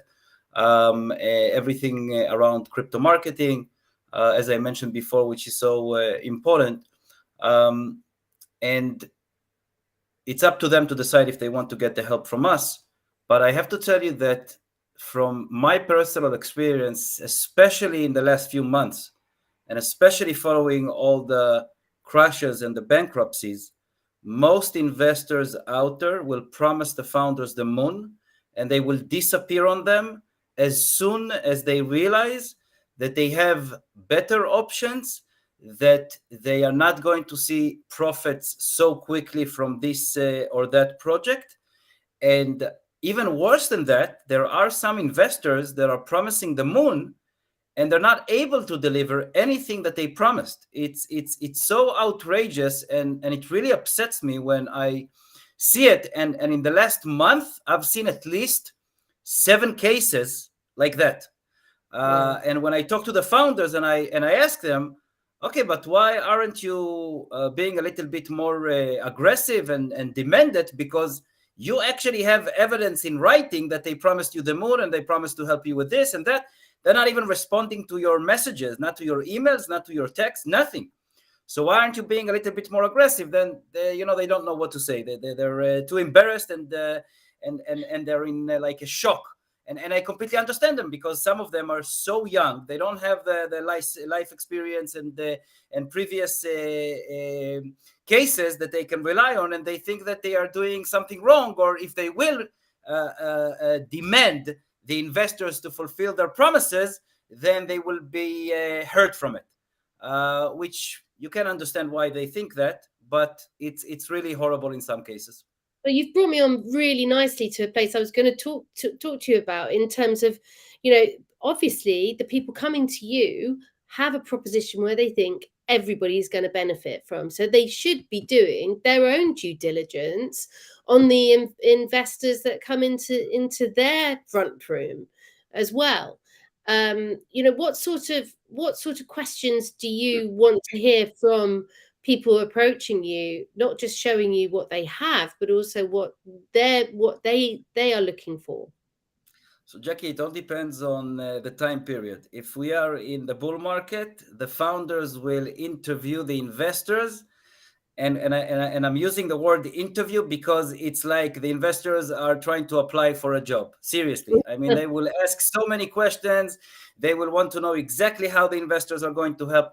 The biggest problem, and then during this time period, they will not ask you too many questions. As long as you're willing to give them money, they will take it no matter what. That's the basic overall situation between the bear and the bull. Having said that, of course, there are exceptions, because if we're talking about very, very knowledgeable and experienced founders, they will not be influenced by the crashes and the bear market, and they will still continue to ask the investors the tough questions. But what I think most of them are missing, and I'm referring to both the young and very experienced founders, and I'm referring to both bull markets and bear markets, it's evidence. Because in this industry, it's like standard. It became standard to lie. It became a standard to manipulate. It became a standard to I wouldn't go that far. Come on, you know, you know, let's. We have 4 people who don't lie and 4 people of substance on this call, so that's not a standard. It's a corner of our industry that I think gets covered a lot more than you know, the true well-intentioned people in this space. Yeah, you know, so I completely disagree with you, and I think that it has become a standard. And I actually personally, I actually personally, you know, look, you know, I'm not referring to you, Paul. If I referred to you, I would actually say it to your face, because that's the kind of person I am. I'm not saying things I'm not implying things. I'm actually saying them. And I actually called out scammers in different opportunities on live stages, online and offline. So if I want to say something, I say it. I was not referring to you, and I was not referring to Kevin. But this is the industry standard, to lie and to manipulate. That's most of our industry, unfortunately. And you can see it with the amount. You can see it with the amount of scams, and you can see it with the amount of bullshit projects. It's as simple as that. Look at the data. I understand you had. It seems like you had a really bad experience. You're right. There's a lot in crypto. There's a lot more kind of fake VCs compared to traditional one. And you know, there's good, bad, and ugly in every industry, right? There, unfortunately, crypto, because there are no regulations and because there are a lot of, you know, it's a global. And just to give an example to Jackie's point. Last year, you know, I was an advisor at a few GameFi projects, and I was helping raise capital. We were able to raise 3 mil, 4 mil within a week, oversubscribed, right? Investors, I mean, I'm talking about even the tier 1, tier 2 guys. They just said, okay, what's the wallet? We'll send the funds, right? And there you have to turn back, and the due diligence that the founders and what I've been advising them, and as An was saying, most of them are first-time CEOs sometimes, and they don't know what to do. So what, as an advisor, you basically ask them, hey, first of all, what are they bring to the table? As An said, like crypto marketing is a whole other animal, into especially pre-IDO marketing.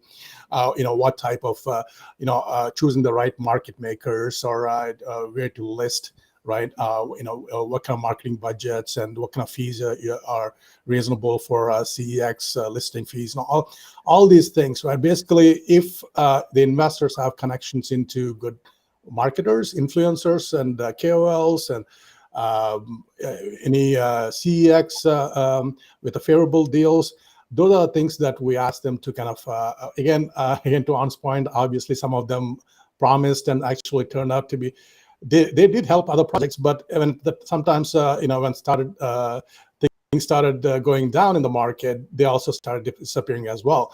So these things are happening more in crypto. That's one of the reasons that we're trying to bring credibility and transparency as much as possible. It's not easy. It's an uphill battle, you know, with all these Lunas and Celsius and FTX crashing, and it's never-ending process in the bear cycle. It's not easy for founders or the investors to go through this, right? But again, what doesn't kill you makes you stronger, as Paul was saying. It makes us more resilient and more long-lasting. And I think there will be amazing startups, you know, companies coming out of this this bear cycle, and we want to, you know, basically support the right teams and people who can actually show the proof in the pudding, right? You know, I think Paul, just before you talk, I just want to respond to Kevin about one specific thing that he said. Kevin, I was not hurt by anyone or anything. I was not hurt by any of the bankruptcies or any of the scams in our industry or before my time in blockchain or crypto. The main issue is that I see the victims on a daily basis. I was the scam fighter for 2.5 years. I stopped that. I'm not doing that anymore. But what you're saying and what Paul is saying, I'm very sorry to tell you, is wrong, because the majority of our industry is scams and bullshit. It became a standard, and I will say it again, and I have the data to back it up. Okay. So I just want to clarify on that. And we've heard you, and I want to move on because I've got a question from, but I think Paul just wants to make a quickly. What one of the lessons learned from 2022 is good governance. And again, piggybacking off of what Kevin was saying, and I'll take it for face value that there are a lot of scams. What I can do is trust that, if Kevin is involved with something and, On is involved in something, they've done the due diligence. They're going to operate with communications, transparency, accountability, and responsibility. And those were things at the board level. And we serve on the board of directors for, our companies. It's easy to look a founder in the eye, a co-investor in the eye, assess their intentions, do those due diligence for the founders so that we have the optimal syndicate. And again, because it's less distorted, money is slower to fund, you're able to have the time to look people in the eye and say, On, are you going to scam me? And he'll say, no, I do this. And he and I have served on many panels together, so I trust you now. So I think it is about getting from behind our cameras, behind our avatars, meeting people, communicating, trusting each other, and building on this $1 trillion opportunity in Metaverse Web3 rather than fighting the scamsters too. And so that gives me a lot of optimism. I have a great question that follows on from this discussion from Sebastian Koyorski. Sorry about my terrible pronunciation of your surname, Sebastian, from readyforplayer.io. He asks, do you think that a bear market helped to clear the market for scam projects, and it is easier to find quality projects that develop their projects during difficult times? Do you think? Absolutely. I think the scam projects right now, they're not even getting any attention at all that are coming through right now. Basically any red flags, they won't even pass initial, qualifiers, right? But there are some scam projects raised huge amounts last year in the bull cycle.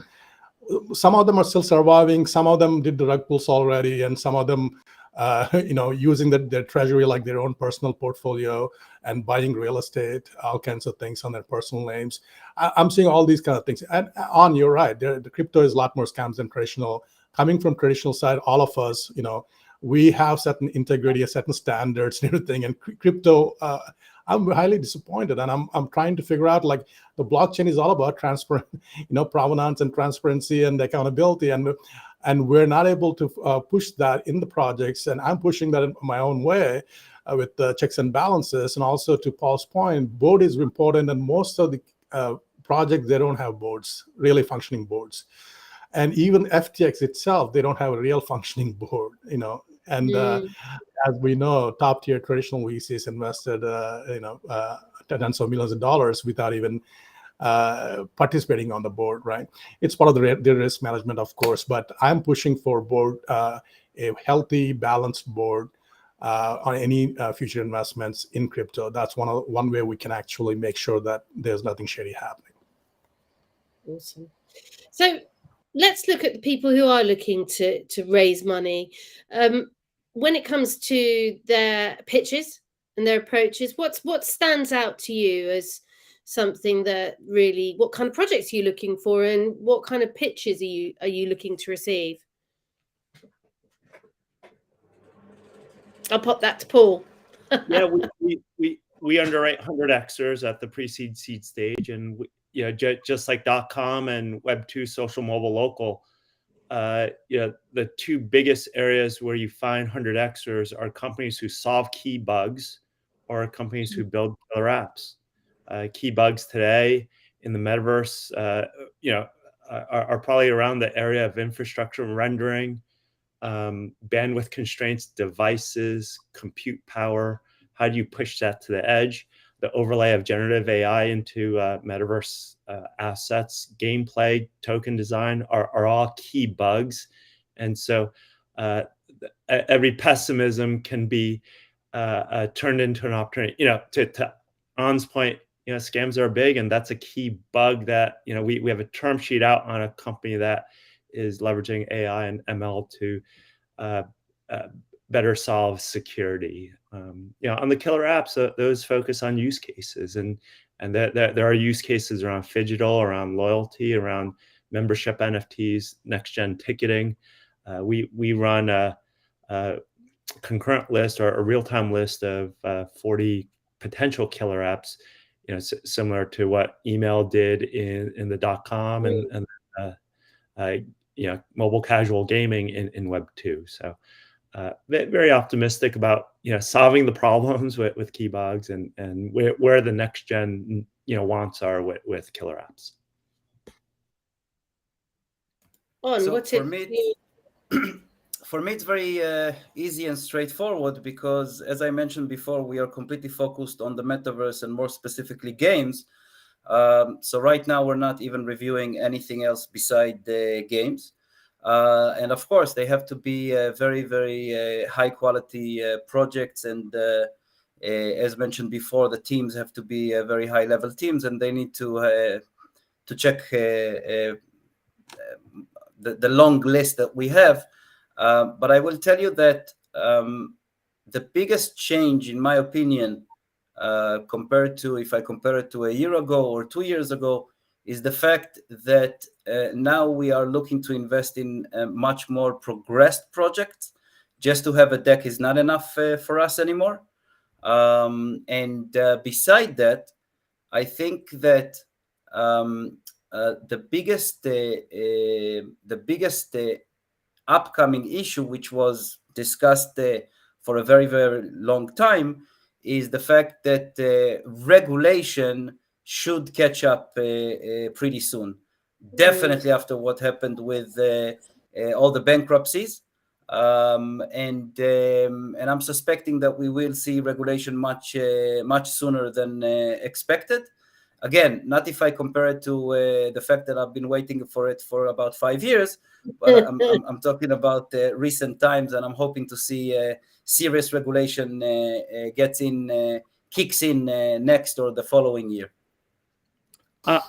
Largely in gaming, it's unregulated, and if anything, there's deregulation in real money gambling in the U.S. So, I do also separate, commerce related use cases, gaming related use cases that are just by and large for true fans like you and me, for users, rather than the financialization of regulatory arbitrage that you see in other crypto projects, open finance projects. In general, I don't know how much more regulation you would put into gaming. I mean, I don't know, right? And you and I are gaming executives. Most of the gaming projects we worked on are just good, fun, digital, virtual good commerce plays. And so to blend that in, to drag that down to someone who's borrowing and lending game assets, I don't know. Like, why did you do that to my stuff? So I don't know if there's a call for new regulation. It's just, that's what Metaverse and gaming companies are. Second Life isn't regulated. Zynga isn't regulated. GTA is not regulated. Halo is not regulated. They're just fun games. Paul, just to clarify, and it's a great feedback, I was referring to the blockchain crypto regulation in general, not specifically gaming. Gaming, we have a very, very long way to go with regards to gaming and crypto. It's probably going to take a few good years at best, if it will happen. Yeah, regulations are patchy, right? I mean, US will probably lead in the regulatory landscape, then followed by EU, and obviously there will always be loopholes, just like offshore. In the traditional, there will be like Maltas or Costa Ricas and a few other ones.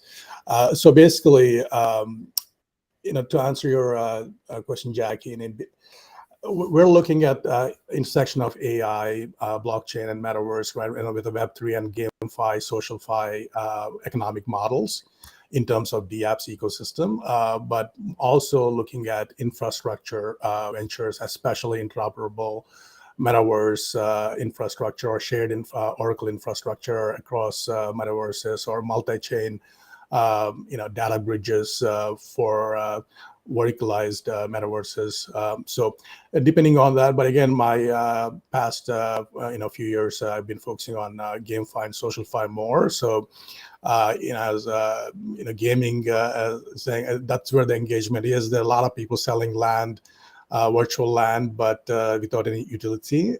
So gaming actually provides a lot of different use cases to generate engagement and kind of monetization of those spaces in metaverse, right? And also we're looking for any ventures that are making the UX UI as simple as possible, because current crypto gaming is only 1% of the overall gaming industry. So the $250 billion of the size is mostly residing in Web 2. So we need to build the bridges between Web 2 and Web 3 gaming communities. So kind of onboarding seamlessly the Web 2 communities. So Web 2 communities had the taste with Axie and they didn't like it for obvious reasons.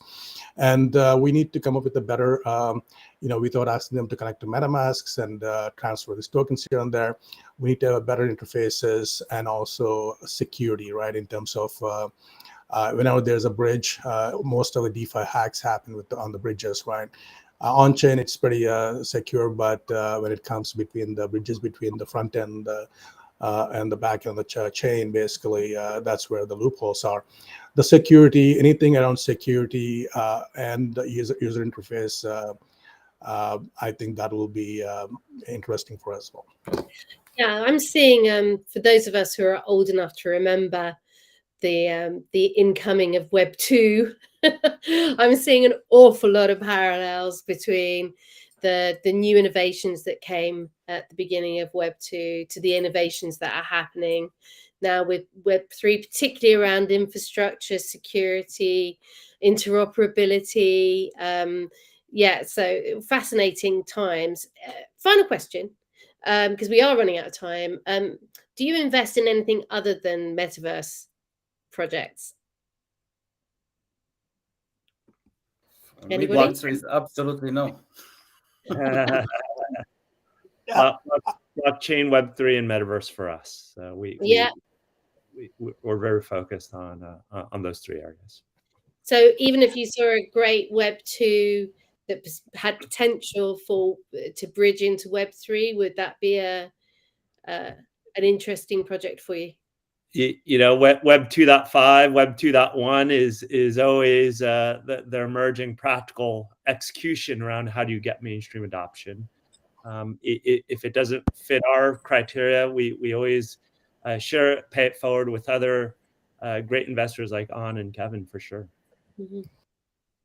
Yeah, we are looking, as Paul said, 2.5, meaning the folks who actually have a decent sized community, engaged community with the Web 2 model, but they are highly suitable for Web 3 enablement. We're investing there as well on a couple of deals before last year, basically helping them become Web 3 enablement with bringing in a lot more ownership and earn capacity for their followers and the fans, and with membership NFTs, community NFTs, and all social NFTs. Awesome. So any future trends that you're seeing that you're particularly keeping an eye on, that you're particularly interested in, even if it's just a personal?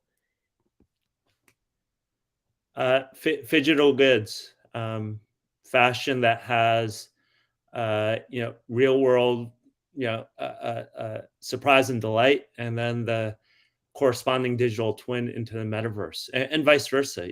How your avatar looks in your game, people are starting to dress that way in real life too, and so that is the hybrid immersive relationship that increasingly all of us will have. Digital meets physical, and I think that's such an area of expertise that's very difficult. Digital natives like ourselves, we often have blind spots around physical, whether they're real estate developers or retailers, and vice versa. So we're all humble enough to know our expertise. So we're actively looking for real estate developer partnerships, retailer partnerships. You should have a read. You should have a read of MetaCrunch. I don't know if you've come across MetaCrunch. That's Kelly Vero's newsletter. She does a lot of work in the digital and fashion as well, particularly. So yeah, there are a lot of fun stuff coming up, right? Imagine you having multiple avatars with a generative AI based on your physical avatar, right? And let's say you have 100 avatars. Each avatar, one avatar goes and renews your driver's license. One avatar goes for shopping. One avatar goes for, again, that all these 100 avatars that you have basically knows you, your core profile, core avatar, and each one is doing multiple things and socializing and creating those experiences for you and building your profile stack, your personality stack and your credibility stack and social score stack and all these different things within the metaverse. So you can have multiple lives in the same time span with the various experiences, and you can store those experiences and you can store those experiences and experience those experiences when at your own leisure time. Imagine that, right? I mean, that's kind of a possibility. We're talking about the digital twins and everything. So fantastic. Well, I think we've taken up our time now. Thank you very much, all of you. Been a very, very good panel. Really enjoyed talking to you all, and maybe this time next year we'll be talking about a whole new raft of investments that you've seen come to light. Thank you, Jackie, for having us. Thanks, Jackie. Thank you very much for having us. Thank you. Thanks for everybody for me as well. Take care. See you soon.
Hello, everyone.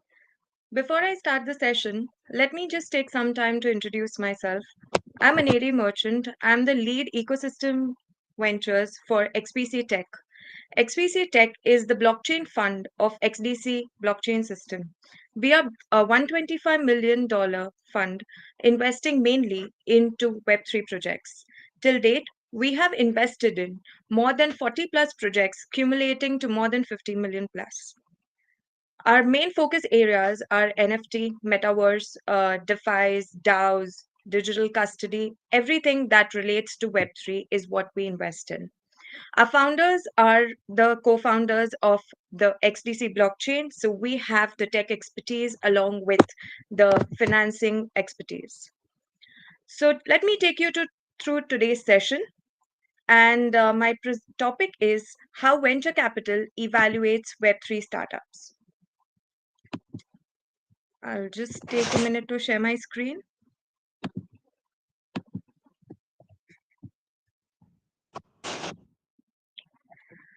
So it can easily be said that picking a startup for investment purpose is a science as well as an art.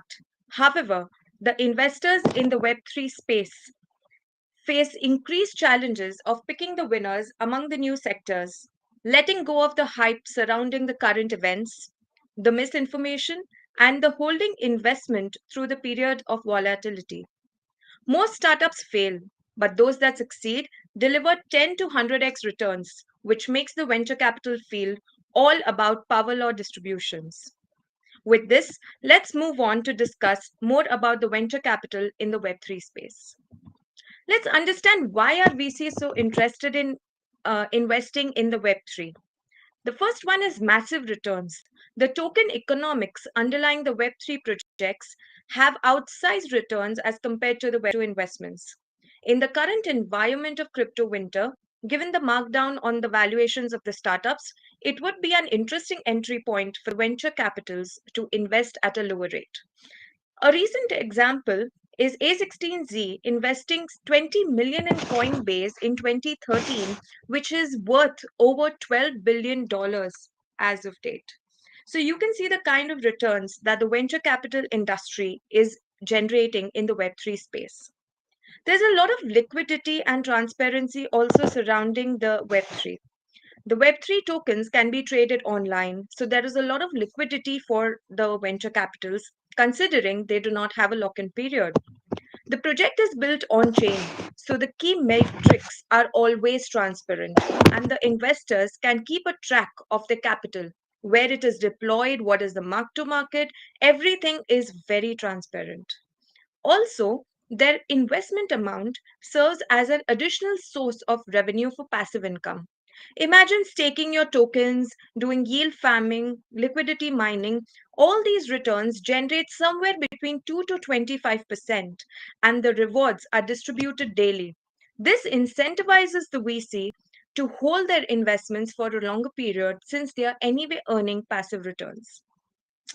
A recent research indicated that 7 out of 10 VCs currently are looking at investing into the Web3 space. A quick glance on what are the steps to procure the VC investment. Only 1% of the pitches get funded, so make sure your pitch leaves an impact. The first one would be to approach VC for funding. Once you have done that and you're shortlisted, which is, I think, a big achievement, you are evaluated by the VCs. You have to convince the VCs with a strong pitch, a compelling story, authenticity, emphasize the matrix and the key demand drivers. Once the VCs are convinced, they will issue you a letter of intent and then go ahead and do the due diligence. Due diligence would be financial, technical, legal. They'll look into the cap table, which is a little bit different from the traditional equity cap table that we look at. Once the due diligence is done and everything is okay, the VCs will go ahead and give the term sheet and negotiate the terms. The terms would usually include the amount of tokens to be exchanged in return of an investment, or it would be a mix of token and investment, or it would be a discussion on the valuation. Last, there would be a closing documentation, which would be a share or token purchase agreement, as well as a shareholders agreement. The entire process can take anywhere between 2 to 3 months, from 2 to 3 months to up to a year. The founders also need to evaluate why a VC is the right partner for them. It just doesn't suffice if the VC just gives you the investment. You need to see if it is the right strategic partner for you. Let me take you through a look at the hot sectors of the Web3 space. DeFi, DAO, play to earn games, NFTs, Metaverse, decentralized exchanges, asset tokenization, digital custody, all of these are the current hot sectors. But mind you, VCs stay away from investing in trends. So anything that is a trend which will go away, say in the next 6 to 8 months, is not something that the VCs would look at investing in. A quick look at the tokenomics. Tokenomics is something very unique to the VC and Web3 space. Here you can see two tables. One is the traditional equity cap table that works in the traditional equity investments. Here, the founders hold a majority chunk of the shareholding structure, and after every round, they dilute their stake. However, when you see the token cap table, you will see that the community owns a majority of the equity cap table. Why is this so? This is because a lot of tokens are dedicated or allocated to the community who are the actual drivers and to a certain point determine the success of the project. The community keeps a tab on the founders and ensure that any kind of problems or any kind of issues are solved. Otherwise, the community really harasses the founders. So community, a strong community gives a lot of strength or is a strong indicator of success of a company. Now, as a Web3 investor, it is very important to analyze the tokenomics of any given project and how it is extremely beneficial to gaining an edge over the rest of the market. It is also important to understand the token utility, whether the token is useful for the protocol and the ecosystem. So the protocols that require the use of native token for the protocol to function have strong intrinsic demand of the token. Web3 investors usually invest in a mix of token and equity. So ensure that your tokenomics are included in the white paper and are extremely clear along with the roadmap for VCs to make sure that you have a clear point of view. A few other factors to be considered in tokenomics are token utilities, token rewards, what is the total value locked, the demand, supply, the governance. These are a few of the important topics that you should include in your white paper. Now, how does a VC evaluate a Web3 startup? A white paper and a clear roadmap, as I said, is a must in addition to having investment decks and financial models that are given to the investor. What investors look for is the clarity of vision that the founders have to take the company to the next level. It is important to note that investors have bias towards action rather than flashy decks. An investor is investing in for sustainable growth and not as a speculator. Hence, some fads which come and go are a big no for investors. Another important area to be considered is the team. A clear track record of the founders, strong advisory team, reputable investors or partners on board is seen as a big positive. Another thing investors look for is whether the core team fundamentally believes in and bleeds for what they are building. A company's financial health is also of paramount intelligence. The VCs need to ensure whether the project will sustain itself or does it need to burn a lot of cash till it becomes sustainable.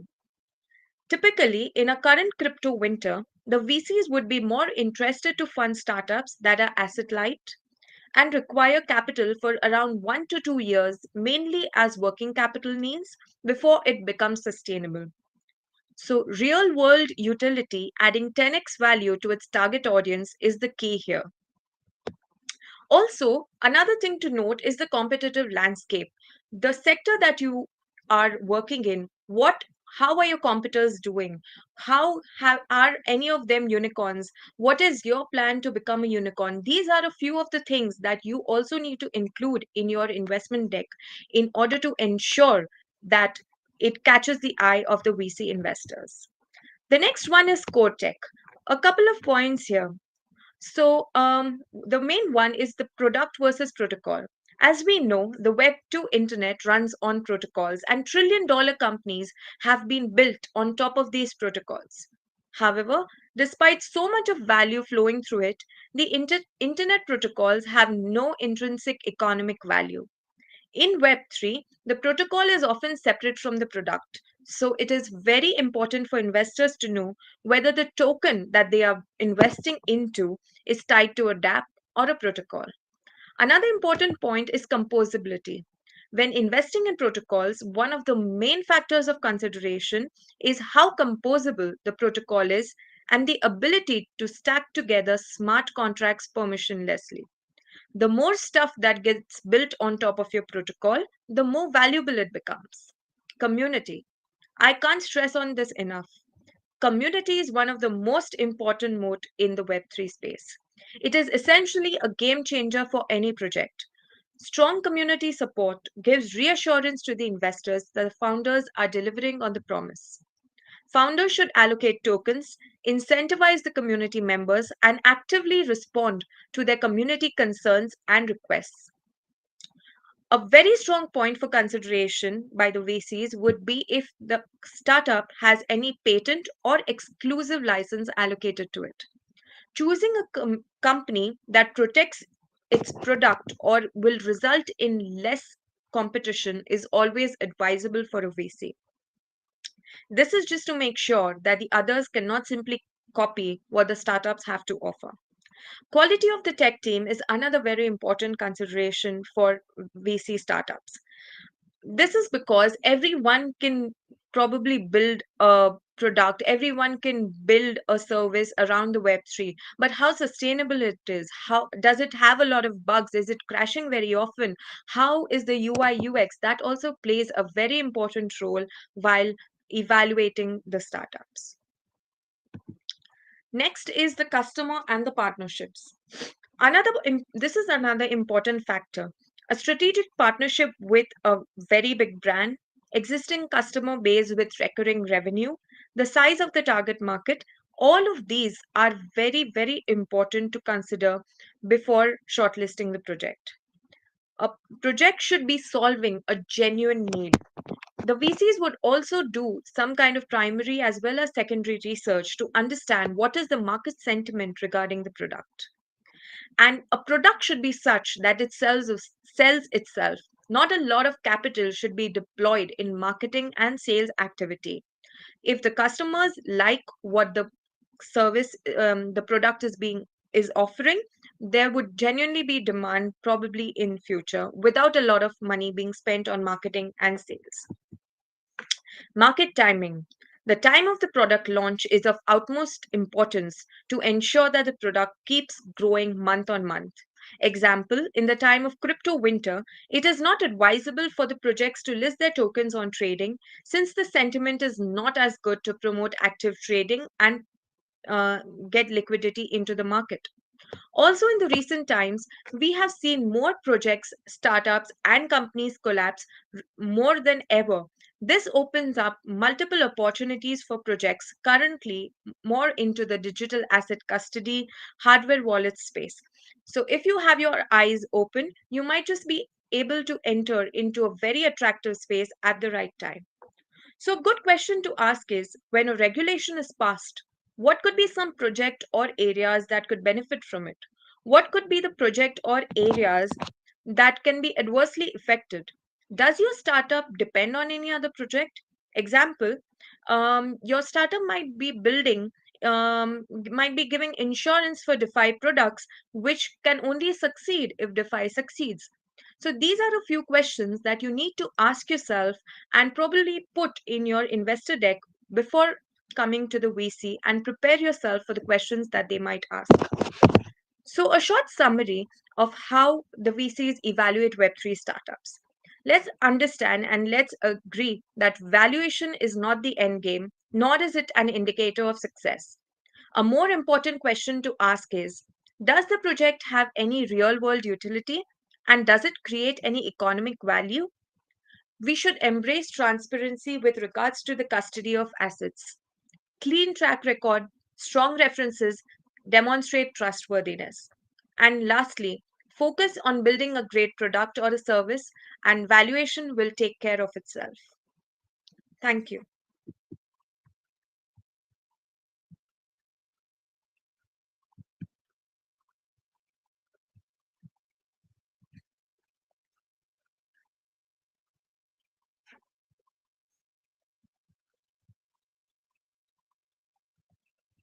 Okay, so I think I have a question that Do you think the bear market has helped to clear the market for scam projects and it is easier to find quality projects that develop their projects during difficult times? So I think the bear market has actually resulted, I will tell you from a personal experience, it has actually resulted in an influx of a lot of project requests for funding. This is mainly because funding that was easily available during the bull market is not very well available right now. So we are getting a lot of funding requests, and also I think it is pretty difficult to understand the scam projects and the quality of projects unless, of course, there is we go right into the due diligence phase. That is actually when we understand what is the kind of the product that is built, is the MVP ready. A lot of projects come into the ideation phase, and I guess by the time they are built into the MVP space, um, a lot of um, a lot of changes have already happened as compared to their previous roadmap. So this is one of the things that I think the bear market has actually produced a lot of more projects coming for funding than bull markets.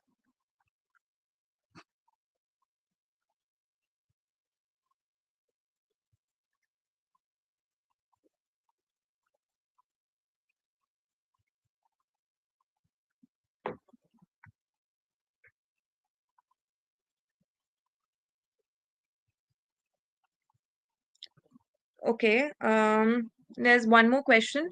Do you see game development teams like ours, for example, uh, with great Web 2 experience that is also making a Web 2 and Web 3 version of the game as a better candidate for funding than a Web 3 experience teams that build only in Web 3?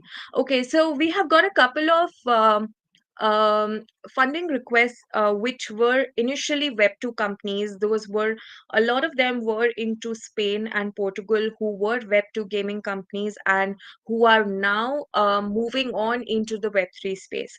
But what we have found is the transition from being a Web 2 company to getting into the Web 3 company is really very difficult. It is more so because you need to educate the users right from what they were using before to what they are using now. You have to integrate yourself into a blockchain, which may or may not be reliable. And also you need to create everything from scratch. So a lot of companies that we have actually funded one company which was into Web 2 space and have now gone into the Web 3, but they have built the entire thing from scratch because they spent around 1 year trying to migrate to a more Web 3 version, but that didn't quite go quite well. So from a more personal standpoint, I think it's better to build a more exclusive Web3 experience rather than move from Web 2 to Web 3.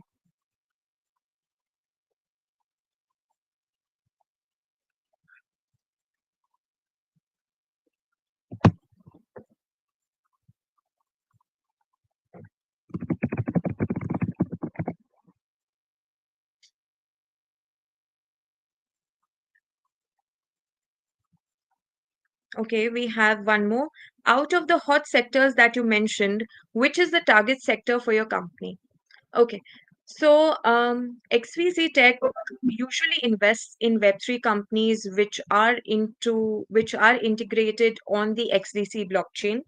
The current hot sectors would be asset tokenization as well as digital custody for us.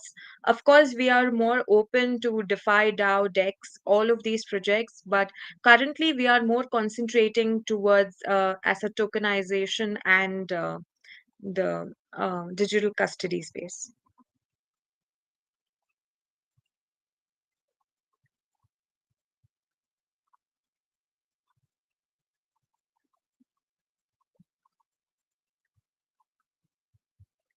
Okay, so I think that is it. Thank you so much for having me, and it was a pleasure to share some insights on the Web3 space, and hope you all enjoyed the session. Thank you.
Depositing your savings in the bank is everyone's default choice, because having a savings account is the most secure way to have your finances reserved.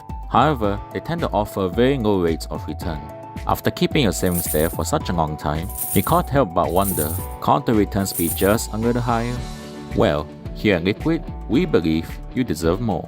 We want to empower you to safely invest in physical assets. With the same amount of money or even lesser, you can now invest in fractionalized assets with Buy a Brick. What does this mean? You get to invest in an asset with just a fraction of its price. Liquid gives you access to many assets that you can invest in, and all you have to do is buy a brick. Compared to your current investment, Buy a Brick allows you to enjoy attractive returns from rental yields and capital gains. Monitor your rental yields, track your capital growth, and view your investment portfolio in just a few clicks. You can buy as many bricks as you want with no limitations at all. Enjoy the easy, safest, and accessible way to invest today. Buy a brick on Liquid today.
Hello, everyone.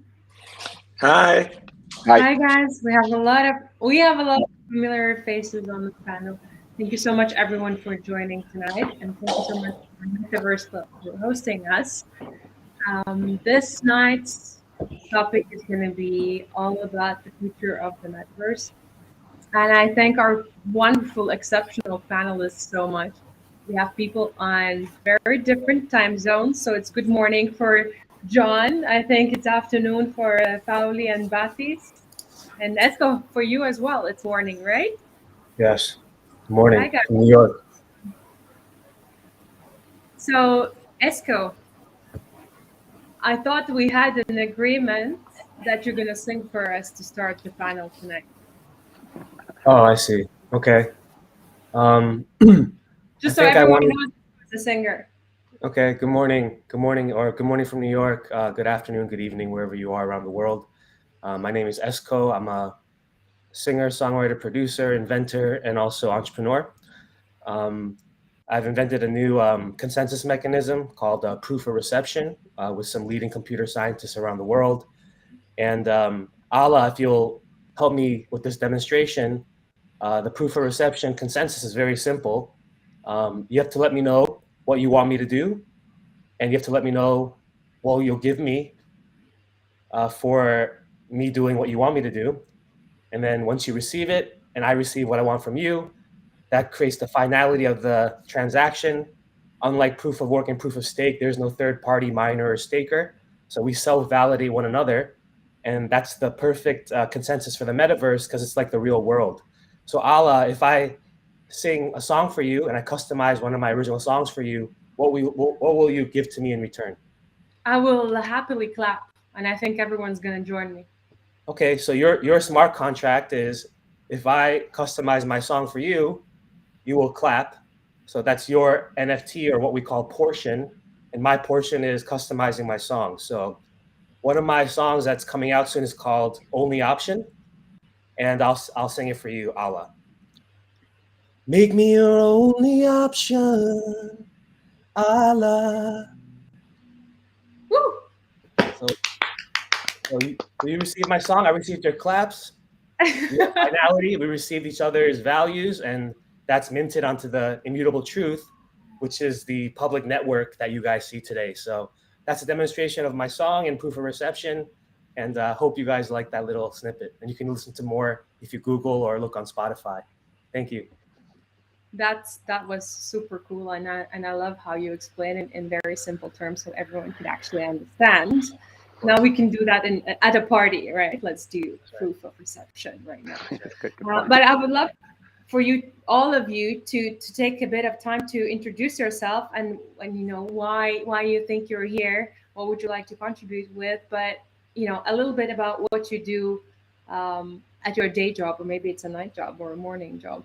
So I would like to invite Pauli to go first, because yes, ladies, yeah, please, and then Batis and John. Hi. I might have a little lag with my camera and my communication, so I'm sorry for that. So I am a co-founder, creative director, CMO, and whatever other hat I have to wear during the day. But mostly I just clean in the company. You know, any problems, people come to me to clean it up.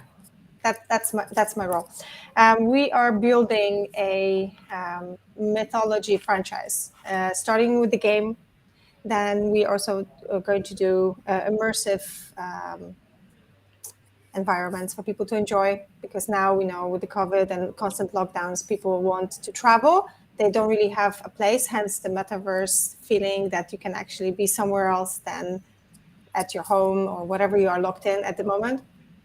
And we also looking at animated series and anything that we can do to invite people to visit Azoria, which we just launched a website for. Visit azoria.com. And we had a fun advertising campaign in Nat Geo Traveler that is pretending to be a real place, because in fact it is a real place, but we actually are pretending to the Nat Geo Travelers that you can actually travel there. So the next issue will be coming, like book your tickets, you know, whatever the release of the next big thing we will have. So we're playing a little bit with things like the environments. We spend tons and tons of times to build the world. So we try to give people some of that glimpse into what they can expect when the game is out, when the books are out. And we're going to start with children's books because it's very hard for children to comprehend all these craziness in the world right now. And I think they need a little bit of a safe space. Yeah, and then I think I will finish here because I don't want to overtake this. I'm very happy to hear about everyone else. So please. No, that was great, and we want to definitely go to Azuria as as a suggested. I hope the tickets are going to be NFT tickets because I represent an NFT marketplace today called Nifty Souk. So that sounded exciting there. Batis, tell us a bit more. Yeah, about hi your- everyone. I'm Batis Samadian. I'm the founder and CEO of Space. Space is a commerce virtual world where the creators of tomorrow are basically enabled to build their own immersive commerce experiences, such as a virtual store, 3D subscription room, or ticketed event. Yeah, we've been working on this for about 12 months, and I've been in crypto since 2013 before this. Happy to be Great. here. Excellent. We all like shopping. Online shopping is a thing, and virtual shopping is the next thing. John, what about MetaJuice? For sure. Yeah. Is it tasty? Does it taste like something? How does juice taste in MetaJuice? It tastes great. It tastes great. It tastes great. If you listen to some of this great music we're hearing this morning and you have a little bit of the meta juice, things are pretty good in the morning, even at 6 a.m. in the morning. Now, I work at two companies that really work together, right, in this Web3 metaverse space. One is VU, IMVU, one of the pioneers in the metaverse space, right? Been around 18 years, right? One of the early players.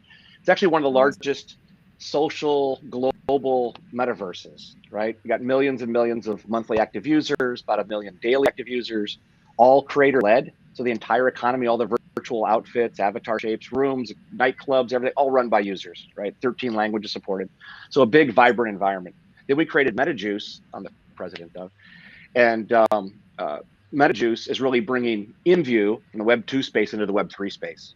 So we've already integrated, we have over 1 million active wallets on our platform. We've got a digital currency called Vcoin. And then we'll later be launching, we've already done some pre-sales and whatnot, but you'll see later a public listing offering of a token called Vcore, which is a lot like Sand and Mana in that space. But again, inside a very large, vibrant existing ecosystem. We're also now top 7 in collectible NFT sales, just having integrated NFTs into our marketplace, right? So we're just making it real easy for our global user base to buy, engage, commerce. We're talking about commerce, by the way. I love kind of the all the activities that happen in our metaverse are happening here on this call as well. And that's kind of what we're doing, right? Moving Web 2 to Web 3 and making it real easy and big, right, and vibrant. Yes, big, vibrant, and the juice tastes great, and the music is fantastic in the metaverse. That's right. It all comes together. I feel something going on here, right? It is. There is a lot of stuff going on here, and I think the Metaverse Club has really selected an exceptional, pool of talent. And I think I hope we can answer or give the audience a bit of intriguing answers about the future of the metaverse. I'm sure you all have thought, what is actually today, currently, with all the things happening on the news and things like that. What do you think is, in reality, what is shaping the future of the metaverse? Is it the people? Is it the technology? Esko, I'm sure you have something to tell us about that. Yeah, thank you for choosing me to answer this question. I think in order for us to really have a good experience in the metaverse, we need to take a step back and look at how transactions are validated in the metaverse. Or if we really want decentralization, we need to realize that just like you and myself are talking, we need to kind of bring that human interaction or that validation protocol into the digital side of things. So I think in order for us to kind of have these native experiences in the metaverse, we need to solve what's called the consensus mechanism. And since 2008, we've seen proof of work be commercialized with Bitcoin. with miners around the world. However, we found that 90% of the mining capacity is validated by 10% of the miners. So no longer is it really decentralized in the original intention that it was supposed to be. Thereafter, we shifted to a proof of stake consensus mechanism where stakers, people that own tokens, ended up validating the network. And we see very early on that in the Ethereum merge and other upgrades that the stakers are now becoming another centralized power. Also, we also see other projects like FTX and Terra and all these things controlled by a handful of people. And that's why we kind of create the vulnerabilities and the compromises we see today. In order for us to really have a truly decentralized world, we need to be able to validate each other's values. Just like you validated my song before, I validated your clap. And just like online, we don't want a third party controlling our private discussions, charging us gas fees, making us wait for their time. So I've been able to work with, some leaders around the world. And because Web3, have a lot of baggage with that term now, we've created a new type of Web3 called Web Trinity. And our mission is to really empower everyone to self-validate themselves in a native, human, intelligent way by allowing our technology to create a self-validating wallet where the wallet not only receives value, but it's also able to confirm the counterparty's value on a distributed ledger, fulfill any contract directly rather than depending on an EVM or third-party ER721 mechanism. We can self-validate one another like we do in the real world. And once we have that type of consensus mechanism rolled out in the metaverse, I think it'll be more native, it'll be more affordable, and we'll be able to, really flourish and, kind of do the things that we do in the real world in a digital framework. So I hope that makes sense, but I just feel that the foundation has to be solidified before we really dive into the metaverse, because just like with any building, if the foundation is not solidified, the building is prone to crash and, really hurt a lot of people and waste a lot of time. So I hope that makes sense as the future of the metaverse and, what are the fundamental building blocks that we need to get over there. I think everyone definitely agrees about, doing as much as we can to keep the human touch and human connection. But a human trust is a whole other conversation. And I think the technology that we have today somehow does help to build trust between entities that don't necessarily trust each other. But let's not go there. We know how the world is. But I love the points that you mentioned about the connection, the trust, and that truly decentralized world, because we're really aiming for that, right? How much experience we all have in it, they're different, right? There's always space for improvement. And I think though you all are kind of early starters, it's still a very short time for such a technology, right? So I think there's still a way to go, and we can all experience much more improvement. Anyone would like to go after Esco? Is there anyone who would like to add something to the main? I'm sure I'm actually really excited to have John here because I used to use IMVU quite a lot. So maybe we can make this a bit conversational. But I think really the things that are very exciting about where the metaverse is headed is that, first of all, from the infrastructure, I think, many important things like land indexing, land mapping, portaling technology, protocols that will, make all of that possible are incredibly important for this market to evolve. But then from the consumer side, I think, there's been a push for this true ownership for a few years now with the blockchain virtual worlds. And I think what the consumers are really hoping for is, now that I have the ownership, how can I enable myself to do all kinds of exciting things, whether that's with builder tools, further solutions, and of course, in nature of the community-based businesses, how can we as a community of developers and 3D builders be a part of building these third-party marketplaces of add-on tools, etc. Yeah, I think Baptiste is singing our song in kind of our virtual world, right? After 18 years of having kind of IMVU in market, we really haven't forced anything on our user base, on this global user base, right? They've kind of found their way into the experiences, the interactions, I'll say even the interactive validation with each other, right? That works for them. The core of our metaverse, a lot of metaverses, even when we hear about, think Fortnite, very much a game, they talk about the social aspects of the platform. So I think a little bit to the leading question, one key part for us is this is all about, kind of the interactions, I'll say, of humans, of each other in this metaverse is really important.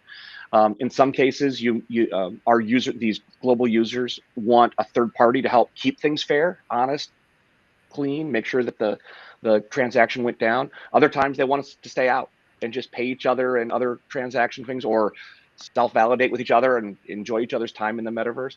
And sometimes they want to be out in the wild, right, off our platform. We need to enable that. The way we see all this with all the Web3 activity is the commerce part of this kind of enables a lot of this. We don't push it onto all of our users. A smaller percent of our users are actually engaged in the commerce side of this, if you will. But the Web3 really does enable it. And the one word that was shared here recently, the word of ownership, is a huge shift in the space. All of a sudden, we've been selling millions of virtual items every day through our marketplace. Our users have. But for the first time now, they can actually own those, resell those, gift them to a friend, take them off platform, relist them. We're talking obviously with other virtual worlds and metaverses about potentially interoperability. So that true ownership is one key part of this. I'd say the true ability to earn is too, where for the first time they actually earn, in our case, maybe Vcoin or other crypto assets. That's theirs, right? As long as they earn that honestly, that's theirs. They can take it off platform, turn it back into fiat, right? Do things with it. That's a real shift, and I think an important one for the metaverse, gaming, for all this online activity that users can have ownership and truly earn. So John, when are we leaving our jobs and going to do something to earn online? All of us. Maybe we do something online, but eventually we want to be, inspired on the beach or wherever everyone prefers, Yes. and doing what we best. Maybe it's not playing to earn, for example. I would not be a good gamer, but something else to earn. When do you think that is coming? As in, that's supposedly the moment of metaverse, right? Where we're all going to be, or it's a moment in time rather than a place where our virtual assets that you were just mentioning, that we can gift, swap, and do other things. The moment in time where those digital assets are going to be more valuable than our in real life assets, physical assets. When do you think that is coming? Well, I don't know. It's interesting. I think the first thing is people around globally already earn, right?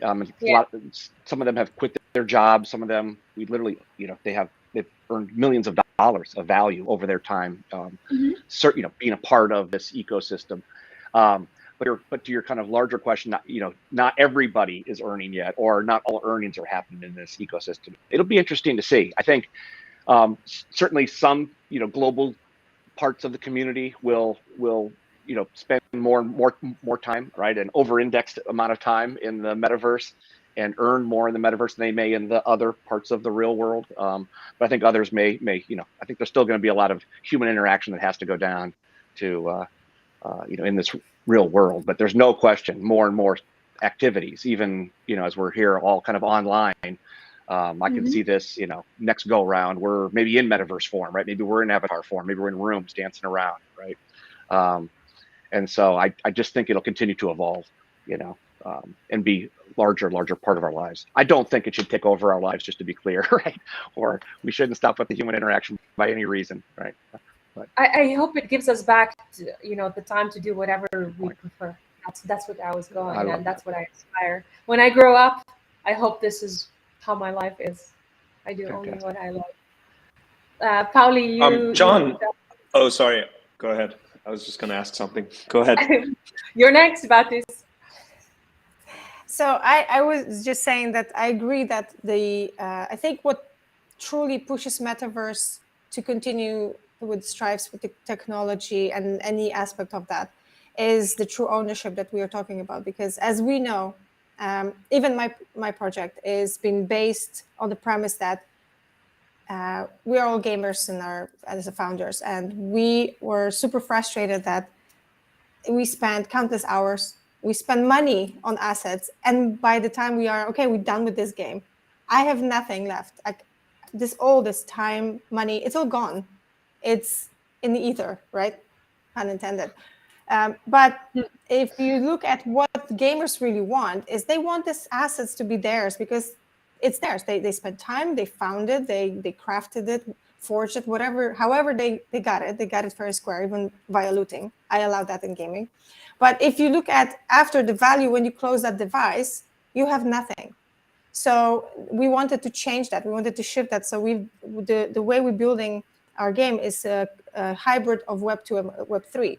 So as a Web 2, because we know that Web 3 brings connotations that are immediately connected with FTX, all crashes, and Bitcoin is bad. That therefore everything Web 3 is terrible. We should not touch it. We should be afraid of it. And we've noticed that via our community and how the waves are flowing is that every time there's any crash on Web3, anything with Bitcoin, crypto, Doge, Elon Musk, whatever that happens, Web2 gaming, Web2 anything, just regular pieces are just going, just going, building, everything's fine.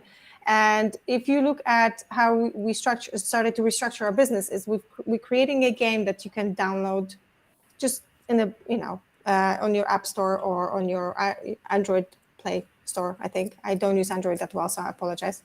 I only test on it, and then you can connect your assets to your wallet, whether you choose to actually take the next step to the Web3, to the Metaverse, to places that you might be not comfortable yet. But if you really want to own your assets, that's where you go. And that's what we're trying to achieve with not forcing Web3 on people or push them too early, but allowing them this transition. Because when they go to Discord and they say, hey, I have this weapon, I got it, it has that, it has this crystal, that crystal. And people are like, oh, I want this weapon. How much you want for it? Well, I minted NFT and you can buy it here. And people are like, whoa, NFT, I'm terrified. It's like, well, you want the weapon or not? Fine, I want the weapon. Okay, this is the marketplace. This is my posting. You can get it.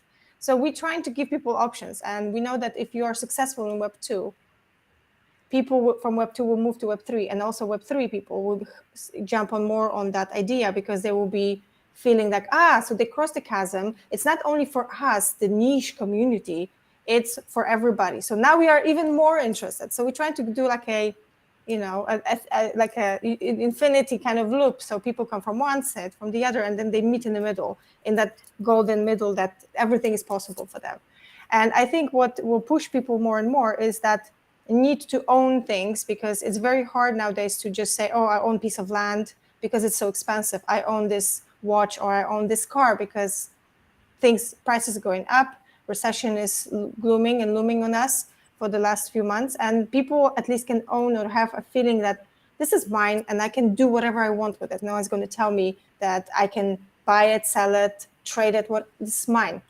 So I think this will push ahead. But also one thing that I see is that it's still too hard for some people mentally to move into blockchain. It's such a hard term for them. Web3, it's such a scary term. And I think right now we are on what internet was in the 90s still.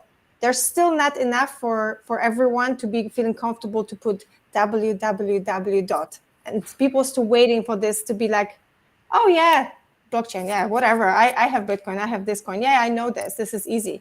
People are still like, oh, internet, it's the devil. We should not touch it. We should be scared of it. We're all going to die. So I think this will be, the transition will be when our parents will be comfortable to talk about it. And then we speaking to our kids, if people have kids here on this call, I have, to be comfortable talking about these things. And then once this is reached, this goal, then I think it will be pretty quick and swift move to the very much of an asset-owned NFTs, assets-owned, and the bigger development. More people will be comfortable with that. But also I want to say, last one thing. I also want to say that I don't want everyone just to quit their jobs and go to Metaverse, because I need someone to build the game and all the assets for us all to use and enjoy. Please keep your jobs. We have some 10 years, maybe 20. I just wanted to say something real quick. Technically, I mean, Metaverse, it all comes down to semantics. It's just a digital representation of ourselves. Technically, we are in some type of metaverse now, controlled by Restream. I guess this is the platform where our representations are. And ultimately, it comes down to communities and utility. So we're kind of empowering celebrities in South Korea, K-pop artists, hip hop artists in the U.S. because they already have a fan base and a community, and they are able to engage and transact directly with their fans using proof of reception. Because prior they would need to only get a fraction of a penny from YouTube to share their videos. They would only get a fraction of a penny from Spotify to stream their songs. So I think we need to kind of focus on the real world communities that exist, kind of help them to really connect directly, rather than being controlled by these centralized or third party mechanisms. And ultimately, once we're able to provide some kind of value proposition, more people will just naturally come online, just like we're already online right now and speaking in a digital framework. But I know Baptiste had some questions for John, so I'll hand it off to you, brother. Yeah. Cool. Yeah, no, I mean, we started off talking more about jobs, right? And I think this is something that we've been thinking a lot about, especially because, I mean, if we go back to like 2004, there were people that were basically landowners in Second Life and other virtual worlds that basically removed themselves from the real world and had basically full-time businesses running in there.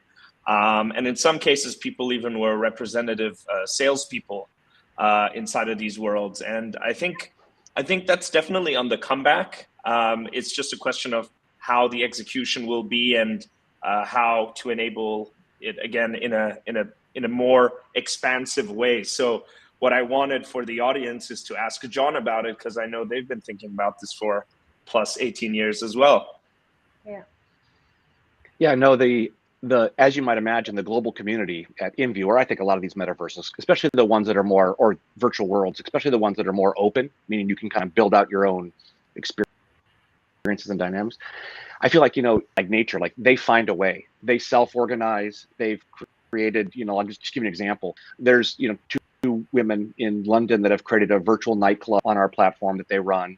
They've been for years paying the DJs like Esco and others to come in and perform, the bouncers, the dancers, the bartenders, and other users, global users that come into that environment, enjoy that kind of environment. And, they make, they either have been paid in the past in credits, now in crypto assets that have real value, and have created these environments. And I think the more we put these tools out there and kind of stand back as, the platform operators, if you will, that's not a very cool way to say it, but kind of the people that put the foundation out there, the more we stand back, the community and communities will kind of self-organize and create experiences and create the environments and create the rules at times in their environments, and people will self-select to spend time in there and maybe spend money, if you will, in those environments. And I feel like that's kind of how this space evolves. And Polly had a great point too, and of course we've seen this in our environment because we had a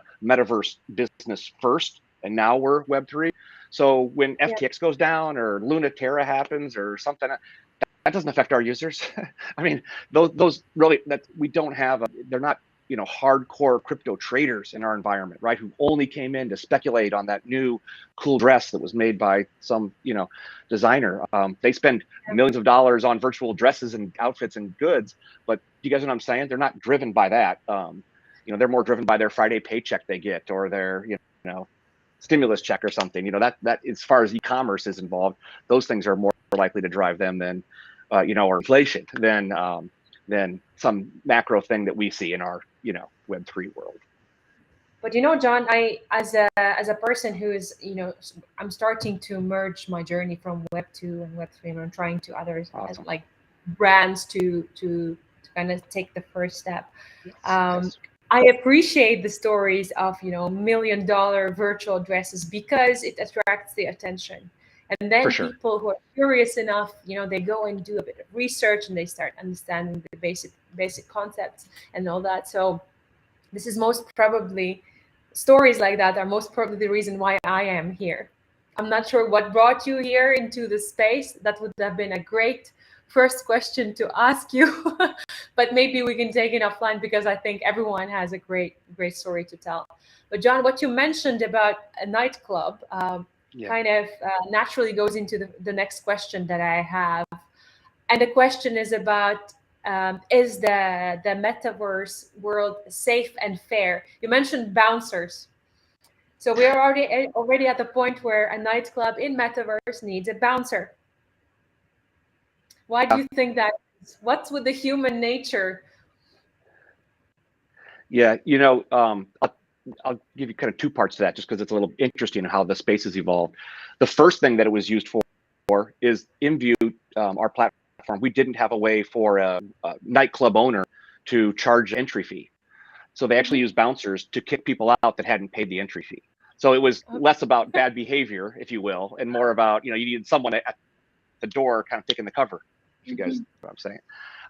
It has evolved though, and anybody obviously in these environments, and this is where we talk about decentralization, that's where, like, I'll say those folks, I'll just pick on the nightclub, running the nightclub, they do want to keep a certain environment happening there, right? So they'll create their rules. There's other informal, formal rules, and some other environments, rooms, land on the platform that could be more lax.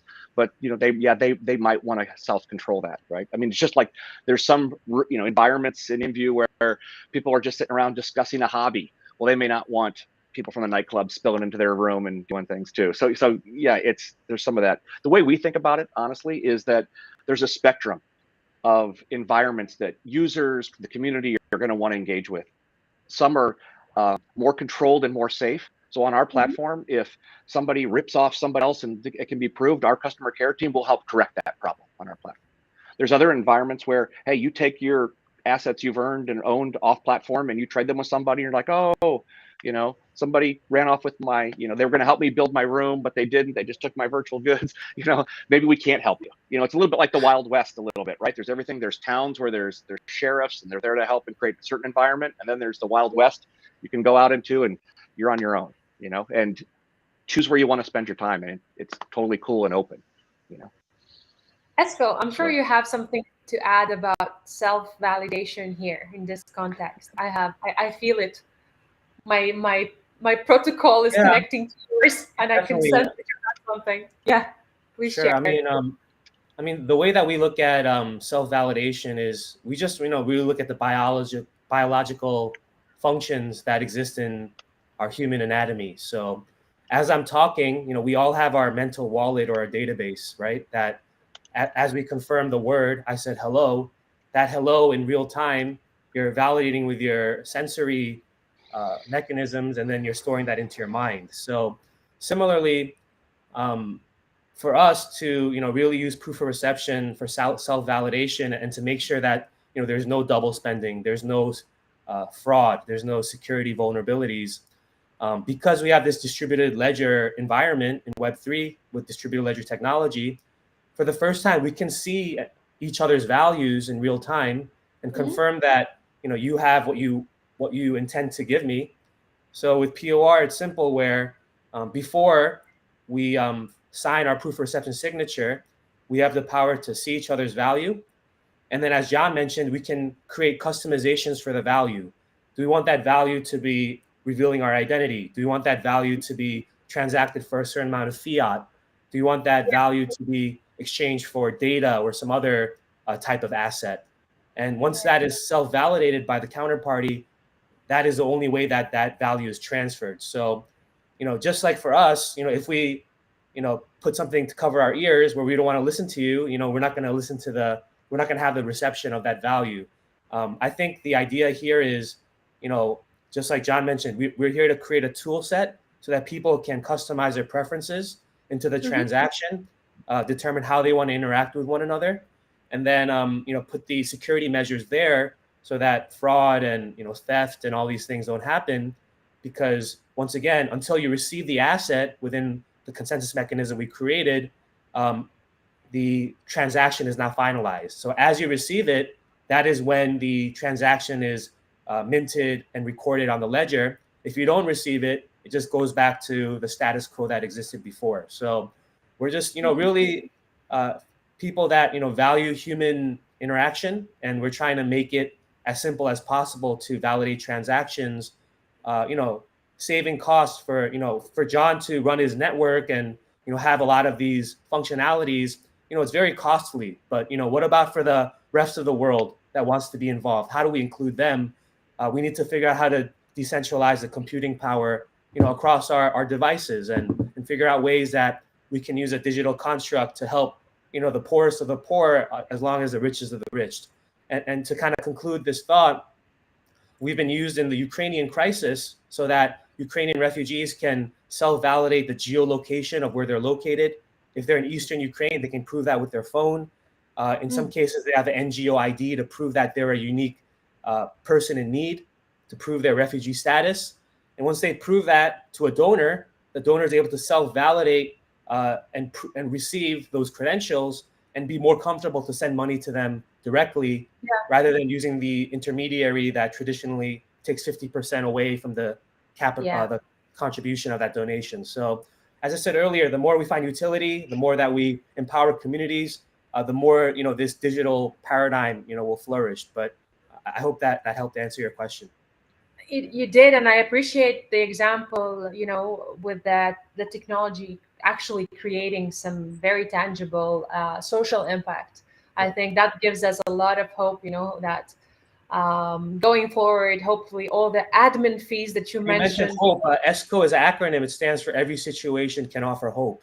So I think that is the intent of all these things, and not to be too cliche, but the more we are hopeful as a humanity, the more the brighter the future looks. So thank you, Ala, for pointing that. Yeah.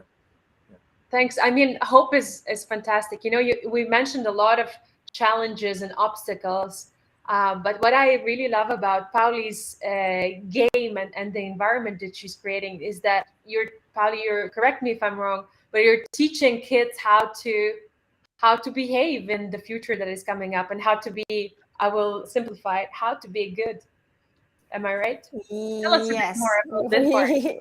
So, baseline So we concept. We will not need bouncers in the future for the kids that are. No, we're building a generation of kids that don't need bouncers because they know what is right and wrong. What we are essentially trying to do is to introduce younger generation, and also even this generation, to a new concept of being rewarded for doing something good, resolving a situation, rather than killing someone and taking their stuff, which is the baseline on every game that we play now. Even Mario, it's a very innocent game, but you go and you kill things to get coins, right? So that teaches kids, if I want something, all I have to do is to use a little bit of violence or kill someone, and I get what I want, right? It's baseline. So all grown-ups watching this in the movies, in the cartoons, and it kind of stays with you in your subconscious mind. That is very powerful, much more than the conscious mind. So we're creating this, neuroconnectors in our brain to lead us through life based on self, what's the expression? Rather than to take care of others and try to solve issues and problems and be amicable, right? Like ESCO wants to do. Everyone is like, oh, I want this. I'm just going to take it because I want it. I want it now. I don't want to wait. I don't want to help anyone. I'm just going to take it because I want it right now and I don't care for anyone else. So we building the game that reward system will be based on helping, solving problems, doing something good. Yes, there will be conflict because there's nothing in the world without conflict. And the conflict will be sometimes solved with weapons, sometimes with diplomacy, and different things. So magic will be involved. Of course, no good RPG goes without magic, which we call Weka. It's the life energy that gives life to everything. And we have crystals, tons of weapons, and really, really beautiful, as you see, one of the environments that we have, it's the Mount of Azoria is just behind me. I don't know if you can see very well. So it's a game that wants to give some more values. We teaching people about sacred geometry and that everything is connected. Just bringing something different, but not like in your face, but through gentle mechanics of the game, through situations that you have to go through, the quests, and you can also choose to be a really bad person.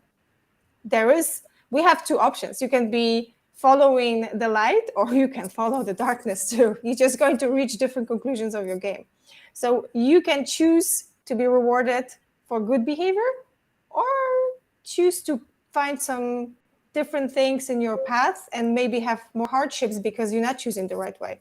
And you will always have a choice to go back to the good way. So it's I can't wait to play, and I can't wait to my kids to give me the thumbs up or down. They are very I'd say honest about what we're doing. So we have a live audience in the house. I think you would benefit the world with a partnership with Santa, because you would make his job very easy. You would have a list of all the nice. I just might write my letter to Santa tonight. I'm sure he's going to put you on a nice list. Batis, I have a question for you. Pauli mentioned a lot about the game experience. I know you mentioned that on your platform you do treasure hunts, and then people get rewarded for that. How does it work?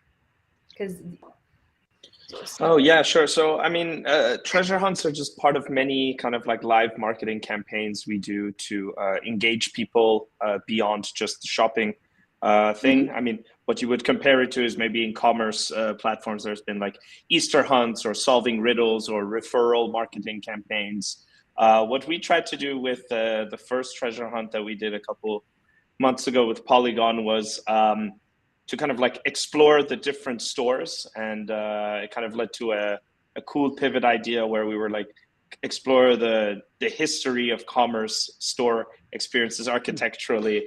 And that was really cool because it led to winning an artifact Nike NFT. People were really excited about it.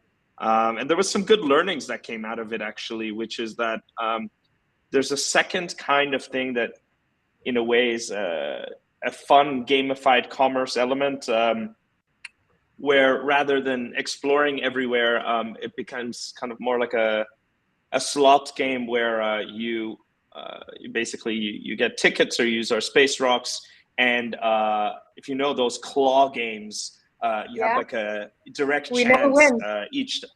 Yeah. Well, I mean, I hope to not make it too unfair, but basically that's the idea. I think for the next time we do a bigger treasure hunt and marketing campaign. Awesome. I have the last serious question to ask you before. I would love you to think about a question you can ask one of the other panelists. Please think about it. But before we do that, because we have only 15 minutes left, I would love you to share your predictions of the ecosystem, how it's going to be developing in the next 5 years. If you don't want to go into 5 years, maybe you can give us some hints on what do you think is going to happen in 2023, because that's around the corner, and how one can prepare, individuals, brands, what could they start doing and thinking about? Yeah. So I think maybe part of my 5-year predictions are that the fundamental technical parts, protocols, etc., infrastructure for this 3D or spatial information highway will exist. That's for sure. People are already working on it now. Adoption, I think we're right now at a very interesting standstill where it's pretty clear that AR will supersede VR for casual use cases. Maybe we will be better for very serious games and stuff like that, but AR will definitely supersede for casual and daily use cases in our real life. The question is just really, will the AR headset actually be able to achieve what we want in the next 5 years for mass consumption, or will mixed reality kind of leap over that technology fast enough in the next 5 years? That's kind of something I've been thinking a lot about and concerned about, talking also to the manufacturers and just playing devil's advocate. I think other than that, I think if things continue at this pace of kind of the aggressive nature we're seeing right now of metaverse companies pushing for getting brands and initiatives inside of virtual worlds, then possibly in the next 5 years we will see a major convergence to people having more of these 3D websites or 3D app presences rather than how we're consuming now. And I think AI will play a big role in having created the convenience for that, at least from like a query and search aspect. Awesome. I'll ask you offline which devices you recommend to use, because I would love to. If you've done so much research, I need that info. John, what do you think is going to happen in the near future? For sure. I think the first part, this is probably just stating the obvious, is I think things will continue to evolve and move forward. And part of that evolution, I think it'll be interesting to see the shakeout, I think, a little bit of all the metaverse plays or players around the space who some of them, I believe, will likely fall out if they don't kind of build out that inherent value, a reason to spend time in that environment. It could be any kind of reason that the communities want to engage, but so because I think there's been a lot of environments that have been built out and frankly created a lot of value, but users still aren't showing up much, and that longer term becomes a problem, right? So I think again, probably stating the obvious, but over the next 3 to 5 years, I think the evolution will start to favor those that have that inherent value, a reason for thousands, millions of users, communities to show up, spend time, engage. And it'll be interesting to see as we put these tools out there, kind of where these take us. I'll toss out one thing that I think will start to change, and it'll take a little while for this current environment to kind of calm down. But we were seeing a little bit of a pattern. I think we'll see it kind of ramp up again, of some of the large Web 2 players start to want to work their way, if they can, into Web 3. And I think that'll step up too. And some will fail, but it'll be interesting to see those that figure and truly embrace, the parts of the ethos here that we're talking about that are part of this Web3, like ownership, right? Or letting users own and control more of the environment. But I think you'll see that too. And that, of course, that'll be a big ground shift when some of these big players kind of move in. Amazing. I wish I asked you this question 5 years ago. I wonder what I would have heard. I'm not sure. Pauli, what do you think? I don't like to do predictions because that's really dangerous. But we're live, everyone's gonna know. It's safe environment. Yes, I know. Okay, it's safe environment. Okay, I will go with it. So I think my prediction is that, or maybe advice to companies to build a product that you want to use and you are not ashamed of it, that you are happy to say, I've built this. Because if you are proud of your product, there's bigger possibility that the product that you're building is for your users, because you're not building it for yourself. So always look if there's an actual need in the market for the product you're building, not because you just woke up one day, I want to build this. This is going to be great. Everybody wants it. Do a research, build things that people want to use. Like John said, right? Some projects will just shake off because users are not coming. There has to be a reason why people are not coming to my product. I'm spending tons of advertising. I'm bringing people. I have investments from big brands, and people are still not coming. And user acquisition has to be seamless. It cannot be so hard that you have to beg people just show up and give them money. Please, I will give you $10. Just please come to the platform and just log in. This is not how you acquire users, because your business will go out of business in no time. And we know this. So I think what I think is that people start to slowly realize that building communities at grassroots, giving them reason to believe in a brand, making them feel that there is something in this idea, this ethos of your company that will be bringing, align their thinking to yours, and they believe in that business and that feeling you give them. They have something they can attach to themselves and feel like, okay, I believe in this. I can actually put my time, because spending time is equal to money, right? You give energy, and there's very limited resource that you own in your life is your energy. Time is very limited in a day, in a year, in your life. So people becoming more picky where they put their energy in nowadays. So we have to make sure that what we're building has some eternal values, not just like, oh, this is a cool product, just come and buy it because I made it, right? We have to be more like, this is something that we are happy to share with the community. We want community to enjoy it. We build it for community to enjoy. And if they like it, great. If no, we have to adjust it until they say, yeah, we love this, keep going, we want more of this. And that's, I think, companies need to structure their idea on, instead of putting ego ahead, put community ahead, because we all building products for everyone else, not for ourselves at the end of the day. So my prediction is everybody's going to listen to this advice and will build everything for community rather for their own ego. And I think it's a great idea to launch products that you would enjoy yourself. Makes a lot of sense. The only point that I would add to that from my humble entrepreneurial experience, you said launch it when you're something that you're proud of. Just launch it before you're proud of it. You should be ashamed of it, but it should be live. Launch it, test it, fail, try again, but do something, right? To create something for the community, which Web3 is all about. Esco, the hope of the day. Thank you so much. I think Baptiste was right. We're going to see it more in AR. So here's an example of something that we did recently for Star Trek. I don't know if you can see it there. But we were able to, yeah, it's kind of hard to see. But we're able to kind of bring the game to life, like right in front of you. We worked with Paramount on that. I think it's going to really be these content unique experiences and the e-commerce experiences that drive that in the early stage, because these big conglomerates had the marketing budget to really kind of bring those AR and XR experiences. And then I think we really still need a lot of education and awareness around what the metaverse is. A lot of people kind of think it's some abstract concept, but it's really something that can really help us in healthcare.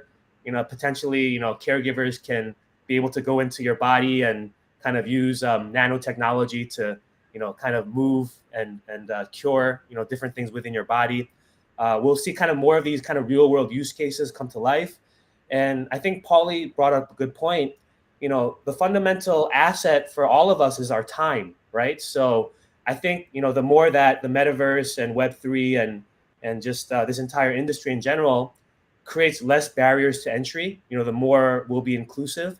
So the fact that, sometimes we need to, have a token to participate in a metaverse, unfortunately, that creates a limitation of the people that can be involved, because first they need to have the fiat, they need to do KYC AML at an exchange, they need to be able to convert that. You need to ensure don't that scare the people. Don't scare the people. There's so many listeners. No. So I believe in the next 5 years, we're going to make it simpler to come in with just your time, right? Yeah. So if you can prove your time as an asset, that can kind of give you entry into a metaverse. Or if you can prove your biometric or some unique identifier, it will be a frictionless kind of experience where it'll be affordable. Even the companies running it, will have the option to use proof of reception to allow others to kind of self-validate their membership onto this community. And first and foremost, I think it's the existing communities that will drive the adoption of this, because the metaverse is in one way or another just a mirror image of what really happens in the real world. And I think it's the entertainment world, with celebrities that have millions of fans that need to kind of wake up and say, hey, look, I'm just renting space from Instagram. I'm just renting space from TikTok.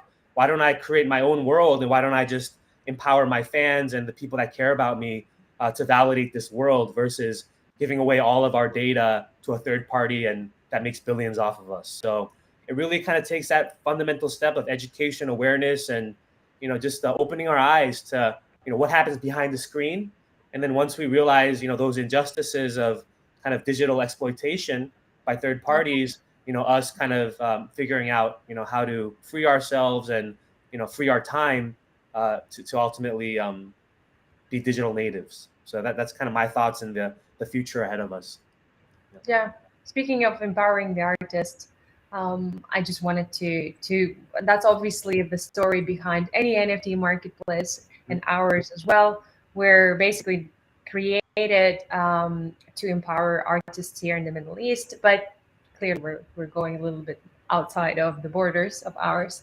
And I really appreciate how all the stories here today actually they were going all around that, building trust, rewarding each other for what they deserve, their behavior, their values, and all that. I think it's an amazing. And thank you so much for everyone for sharing such valuable insights. I think I would love to watch this again in a couple of years, like I said, and see, if any of the predictions worked.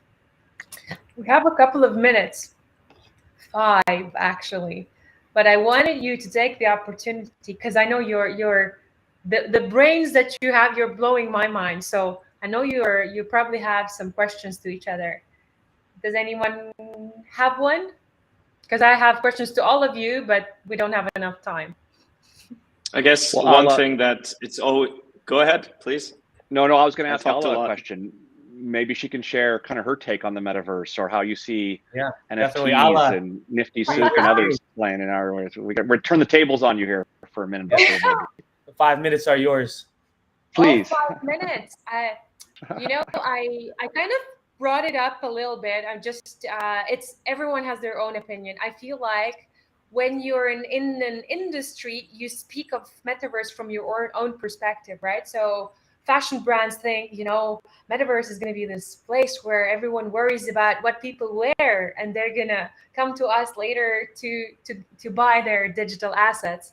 Or Pauli thinks it's going to be very gamified experience when everyone's going to be naughty or nice. It's going to be their choice. For Esco, it's going to be a place where everyone is talented or showcases the biggest talents that they have. And for Batis, it's going to be a paradise for digital shoppers. But for me, I feel like it's not really a place. I really think it's a time where, I might have mentioned this, I'm not sure if it was on this call or the one I had before, because I speak about it all day, every day. I think it's a time when our digital assets are going to be more valuable to us than the physical ones, right? So my dollar bill is going to do very little compared to the coin that I hold in my virtual wallet. And for this reason, when I was given a title at Nifty Souk, it is pre-metaverse officer. So it's basically, we're not there yet. So in my personal opinion, right? And you can see how many challenges, how many hurdles we have in terms of adoption, in terms of user friendliness. We're speaking rocket science here for many, many people, but there's so much to learn for all of us still, right? I'm sure you all agree about that. So yeah, I think it's going to be a good place, a fun place, and hopefully, like I mentioned before, hopefully that moment in time is going to free us from doing the things that we don't really enjoy, but we do it because that's how we create values for ourselves. That's how we transact. That's how we live, right? Let's not work to live. That's the place where I want to be. That's the metaverse that I imagine. So yeah, I think we have 2 more minutes. I'm super happy about the discussion today. I think it was very interesting. We learned so much, and I really appreciate your time on very different time zones. Sorry for waking you up this early, John. It's okay. But yeah, someone's got to do it. Someone's got to wake up. I think that's a great that's a great summary, Ala. And it is the commonality we all have here is the time we spent, right? We were all in different places. We had different ideas, different identities, but the time is the common denominator. So it makes a lot of sense for me. Yeah. I think if we would draw a little, lines on the planet Earth where we are located right now, it would look very cool. Like you said, hello in New York. John, where are you? Are you on the West Coast? I'm in the West Coast today. Yes. Yeah. Wow. Early riser. It's dark here. It's early. Yeah. It's early. Yes. We have 2 people, Pauli and Batis, in Europe, and I'm here in the Middle East, in Dubai. So yeah, there you go. We covered all this, the global conversation, and I had a lot of fun. I hope we all keep in touch after this, and yeah. And I want to thank everyone for your proof of reception, because we received so much value and self-validated one another, and hope the audience also had a great time as well. So thank you. Look forward to building more synergies. Yeah, as well, sharing the hope. Thank you. Yes, thank you everyone here for your time. I think this was really great conversation. And everything you guys are doing, it's truly amazing. And I'm hoping that, if everyone has so much passion as us here, we can really make it really fun in 5 years. So fingers crossed. Great. Awesome. Thanks for having me, guys. Pleasure to Take meet care, all guys. of you. Thank you. Take care. Bye.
Well, everyone, thank you for joining our panel. I see everyone is here, so we can kick it off. So we're here to talk about investments in Metaverse. So obviously, it's been a very easy year for all investors, no matter what you do. So it's fun to look back and see how fun it all was. But let's start with everyone introducing themselves. So we can go alphabetically. David, would you mind kicking us off and telling us about yourself? Yeah, sure. Hey everyone, it's David here. So previously, I was leading global strategy and investments at Huobi, one of the larger exchanges based out of Asia. Now I run OP Crypto, which is an early stage venture fund focused on investing in really the application layer infrastructure and helping founders from most of the Western market to go to market in Asia. Cool, thank you. Felix? Everyone, Felix Hartman here. I started my investment firm Hartman Capital 5 years ago, initially launched a liquid crypto hedge fund that's been running 5 years since. One of the best performing ones so far this year. We did #1 according to Galaxy in July and October, and #2 in August. Recently launched, more relevant to this, is the Metaverse fund. We launched a Metaverse VC fund at the beginning of the year, where we're really focusing on investing at the intersection of the infrastructure, contents, and access points of the Metaverse. So both capturing the Web3 angle, but also the mixed reality XR angle. Nice. James, over to you. Yeah, so nice to meet you, Evgeny, and everyone else on the panel. This is James. I'm from Brink.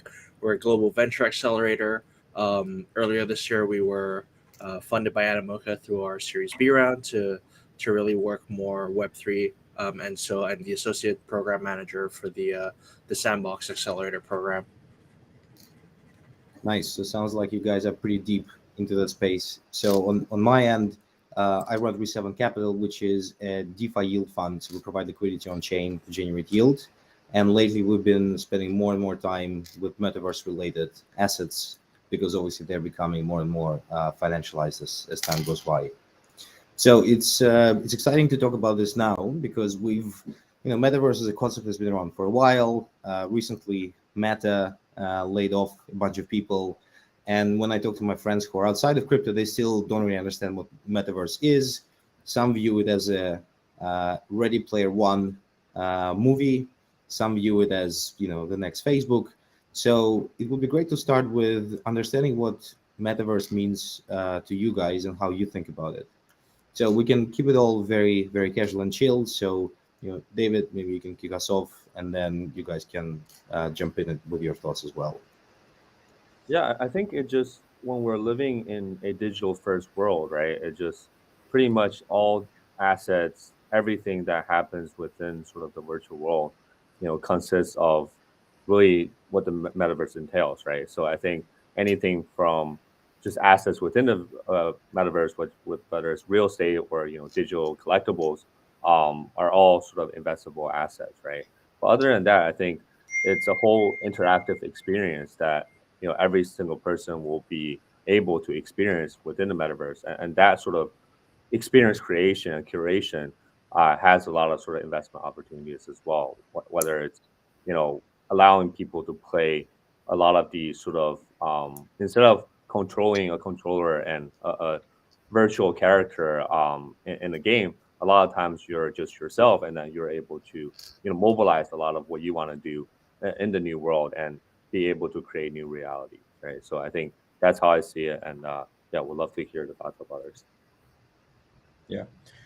For me, I mean, you said similar words, digital first world. To me, they're also like the digital native world, where people care just as much, if not more, about the digital world than the physical world. And I think a lot of the early iteration of the internet, they were more an auxiliary tool to enhance our physical lives, like you buy shoes, physical shoes online, right? It's a convenience, but it still ties back to the physical world. With the metaverse, it is a digital native world where you're doing things completely digitally. Like you might buy digital fashion outfits completely digitally, right? You might buy digital real estate completely digitally, and there never is a physical counterpart. And to me, this also ties in with Web3 and Metaverse are a little bit different. Where Metaverse itself, I think has been around for a little bit longer than just the Web3 angle of it, because you had, I think, social networks to a degree, and gaming to a degree were metaverses, even if they were centralized. Because ultimately, when we look at how much time people spend online, we're facing this trend where people are now spending more time in the digital native world than they spend in the physical world, right? And so I think that's the real big trend to play, and also the big investment, where the metaverse is becoming probably larger than the physical world, both economically, time spent, transactions, and so forth. James, what's your take on this? Yeah, I mean, I have to totally agree with David and Felix here. I really think an article sort of written by I believe it was Wired at the time sort of mentioned that we could replace the word metaverse with cyberspace, and sort of all the conversation would still work. I do, to a certain extent, agree with that. I just believe that, as Felix mentioned, it is a bit more tangible. Obviously, the focus has been towards more of the AR and VR experiences relevant to making, I guess, the cyberspace more tangible. But it is, again, beyond that. It is sort of society moving towards a more native, I guess, digital lifestyle as compared to one that is predominantly led by a physical one. So the metaverse is definitely interesting, given that it is almost sort of the tangibility of data that we see, that gets transacted on a day-to-day basis, which we haven't seen sort of more in the physical realm. Makes sense. And one point here that really resonates with me, I think it's the value that we assign to things, right? Because to a lot of people, their Facebook account is more valuable than a car, right? And whether it's a business or an emotional attachment. So I'm curious, so where do you, as metaverse investors, where do you draw the line, right? Because yes, we're spending time digitally, but we're doing it in Web 2.0 and in Web 3.0 and eventually, 4.0 or AR, VR. So how do you think about this? Would you invest in the next Facebook that is not being built on crypto rails, hardware, software? Like, I'm curious, how do you think about it, and what is metaverse and what is the old way of doing social media? Well, kind of like the framing that I took earlier, to me, like social media in a way was Metaverse 1.0, except it was very centrally owned. I think the thing to really focus on here is like, are you actually capturing users? Are you actually capturing attention? Because I think that's something that Web3 has been really awful at in the past few years.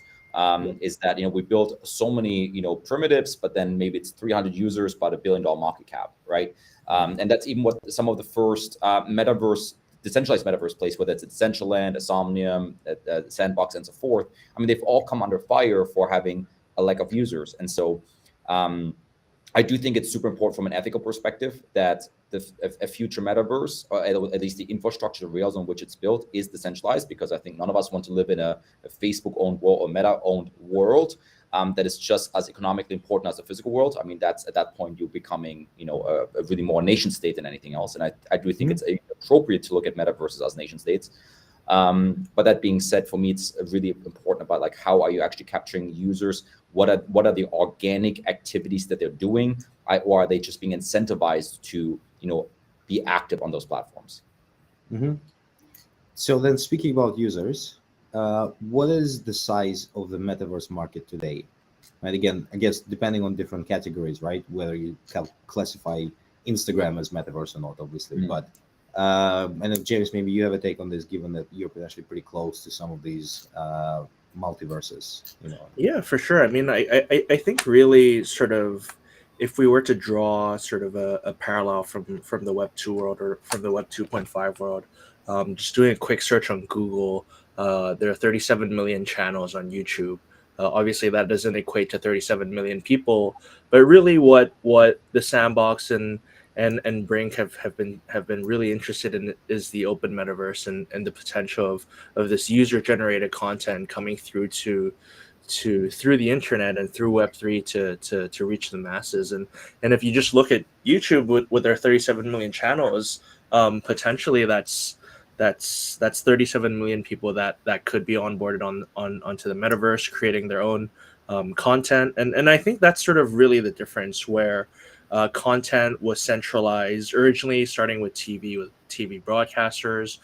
We've slowly moved into the YouTube, Twitch, and now we're coming to a phase where everyone is starting to think about different methods or platforms to be able to create content and essentially sort of disseminate that content through interesting means, I guess, beyond video or radio, for example, if we're talking about Web 1. That makes sense. And David, obviously, with your kind of lens through Hobby, I'm sure you would have witnessed the whole Web3 and crypto market maturing as the, you know, with the width of use cases, business cases, and all of that stuff. So how do you think about, what is metaverse for you, a crypto thing and a Web3 thing, or is it a mix of everything? And what's the difference between Web3 more broadly and metaverse? Yeah, I will say it will start with a more of a Web3 angle. Like, obviously, when you think about you know, my time in exchange at Huobi, I was there for 4 years, and you know, Huobi as itself as an exchange grew massively throughout time, right? So when it first started, it also only had, you know, tens of thousands of users at its infancy, but over time it grew to over 10 million users. So even though like Huobi itself as a platform is very much like a Web 2 type, you know, exchange, but most of the users on Huobi is actually fairly Web3 native. There's a lot of primitives within the exchange, whether it's staking or whether it's like, you know, you can really use a lot of the derivative products on there that, you know, you really have to understand Web3 as a whole to be able to execute. So I think as the exchange, it played a role into giving access to pretty much every single person on the planet access to cryptocurrency, right? It's kind of a facilitator to allow cryptocurrency to be bought, to be used, and also to be transferred amongst peers, right? So that's, I think, one way to facilitate things within the metaverse, I guess. And why I'm so bullish on gaming as a whole, right? So I think, you know, ultimately a lot of the newer gaming primitives will be metaverse focused, right? It's no longer fun, like, you know, as I mentioned earlier, like you controlling a random character that you've made in sort of a video game, but more so that you are more like kind of like the Grand Theft Auto type of game where you're sort of acting as your own, right? Even though you create your own skins and whatnot, but more or less, like you're able to live a whole different reality, right? Like you're able to take different type of risks, like stealing a car or robbing a bank, things that you wouldn't be able to do in real life, but you're able Well, to do. you could try. I mean, yeah. So I think a lot of these high risk, highly sort of criminal activities that, is very much forbidden and sort of the real life setting, you're able to attempt or like experiment a lot of it with in a virtual setting where it's all fun in the games to start. But eventually, like that will be a whole immersive experience as well, right? Instead of like going to the supermarket and buying sort of groceries or going on Amazon and shopping for your appliances, like you can just go into metaverse in a more virtual setting and really look at and feel sort of a lot of things that you're buying as well. So I think a lot of real life and virtual life will be intertwined, and sort of I guess the biggest and quickest way to get there is really through a gaming concept where it's like users are sort of drawn in with something that it is fun, engaging, but at the same time, allows them to experiment with a lot of sort of Web3 concepts that they're then able to take away with and really, build up sort of their tolerance of what Web3 is all about. And when you say gaming, do you think of it as a kind of an individual game, or do you think of it as a open world where you and I may be driving a car, but I'm playing GTA and you're playing Need for Speed, right? So is it like a one universe for everyone, or is it a bunch of different games which are just interoperable? Yeah, I mean, I see gaming as a very sort of interoperable world, right? Right now, I think the biggest problem by far for Web2 gaming is that each and every individual game is very siloed away from each other, right? There's no real interaction between one game play and another, and there's nothing that you can really inherit from, what your accomplishments within one game versus the next, and also any sort of things that you buy within one game cannot be used for the next, right? So I wouldn't say that we're at a point where we can be in sort of the open world where everyone interacts with each other. We just don't simply have the technology and bandwidth to allow us to do that.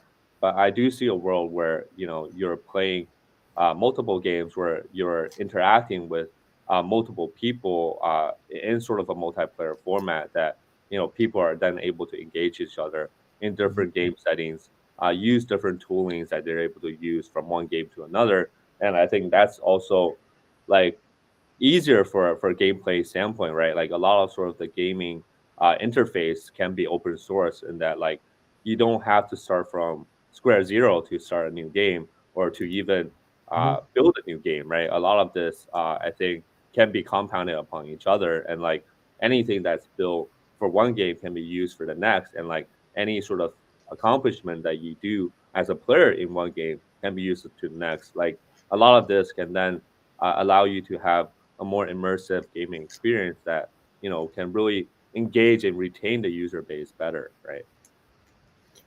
That makes total sense. And Felix, so you mentioned you kind of expanding your hedge fund business to also do stuff in metaverse, right? So presumably you approach this with an investment mindset, kind of metric heavy, business logic heavy. So I understand how Rockstar Games makes money, right? They sell their game. It's a very self-explanatory model, right? How do businesses make money in metaverse? Do they run a virtual stand where they sell you virtual T-shirts? Do they monetize the whole ecosystem? What business models are you seeing, and how do you define success at the business level for someone in metaverse? I mean, all very different, all very unique to what they're doing. I can give a couple examples, from one of the companies we backed, DressX. They're the leader in digital fashion, so they make money by selling the digital goods, whether it's as NFTs or as Web2 kind of like digital fashion items. They do brand partnerships where maybe a Coca-Cola and Adidas pays them a lot of money. So that's how they make money. On the gaming side, we've got a couple different game development studios. One decided to sell their game, so they just went live on Steam, and they are on November 17th, and so they make per unit they sell. Others on the Web3 angle, they try to make it more free to play, and they'll monetize VR NFTs, in-game goods. They are going to launch a token, right? So there's also going to be some of that. Where what we're discussing now a lot with our gaming companies is that tokenization should really be used more for incentivizing user-generated content, UGC, because that actually creates value for the ecosystem rather than just playing. Because if you and me play a game, like let's say, for example, Axie, that's what the fallacy was with a lot of these games, is that if you and me play a game, that does not create value for the ecosystem at large. So why should we be paid equity, so to say, right? And so tokenization that incentivizes UGC, whether it's mods, maps, quests, other kind of content that actually makes the economy more valuable. Others are doing things like, for example, virtual concert infrastructure, where every time somebody wants to host a festival on it, they charge, you know, a platform fee, just like, you know, a Spotify, Live Nation, and so forth would. And so there's all kinds of business models that you actually can take the physical world analog that can be, you know, translated over to the digital world. And of course, there are some more innovative things too that Web3 enables, like, for example, NFTs, like, for example, like, you know, using more digital goods and like access and ownership. The only caveat to that is that I think a lot of these new models that we came up with last year as an industry, they're now getting challenged, right? Like from things as simple as secondary sales no longer necessarily paying a royalty, which a lot of businesses were literally completely based off, right? And so if you completely build a business model on getting secondary revenues, well, that's kind of gone now, at least it's getting challenged. And so, you know, I think with crypto, that's something I've learned over the last, you know, 6 years in this industry, 7 years in this industry, that it's always a pendulum. You know, we always zig and zag. We always go completely the opposite way of like how things used to be done. And then kind of like the hard way, learn, okay, some things were this way for a reason, you know, same things observable in DeFi. But ultimately, we still end up a little different than the traditional space was. And so I think that's where the real innovation comes, is being open-minded, being willing to make mistakes and break things, but ultimately still making progress as a result.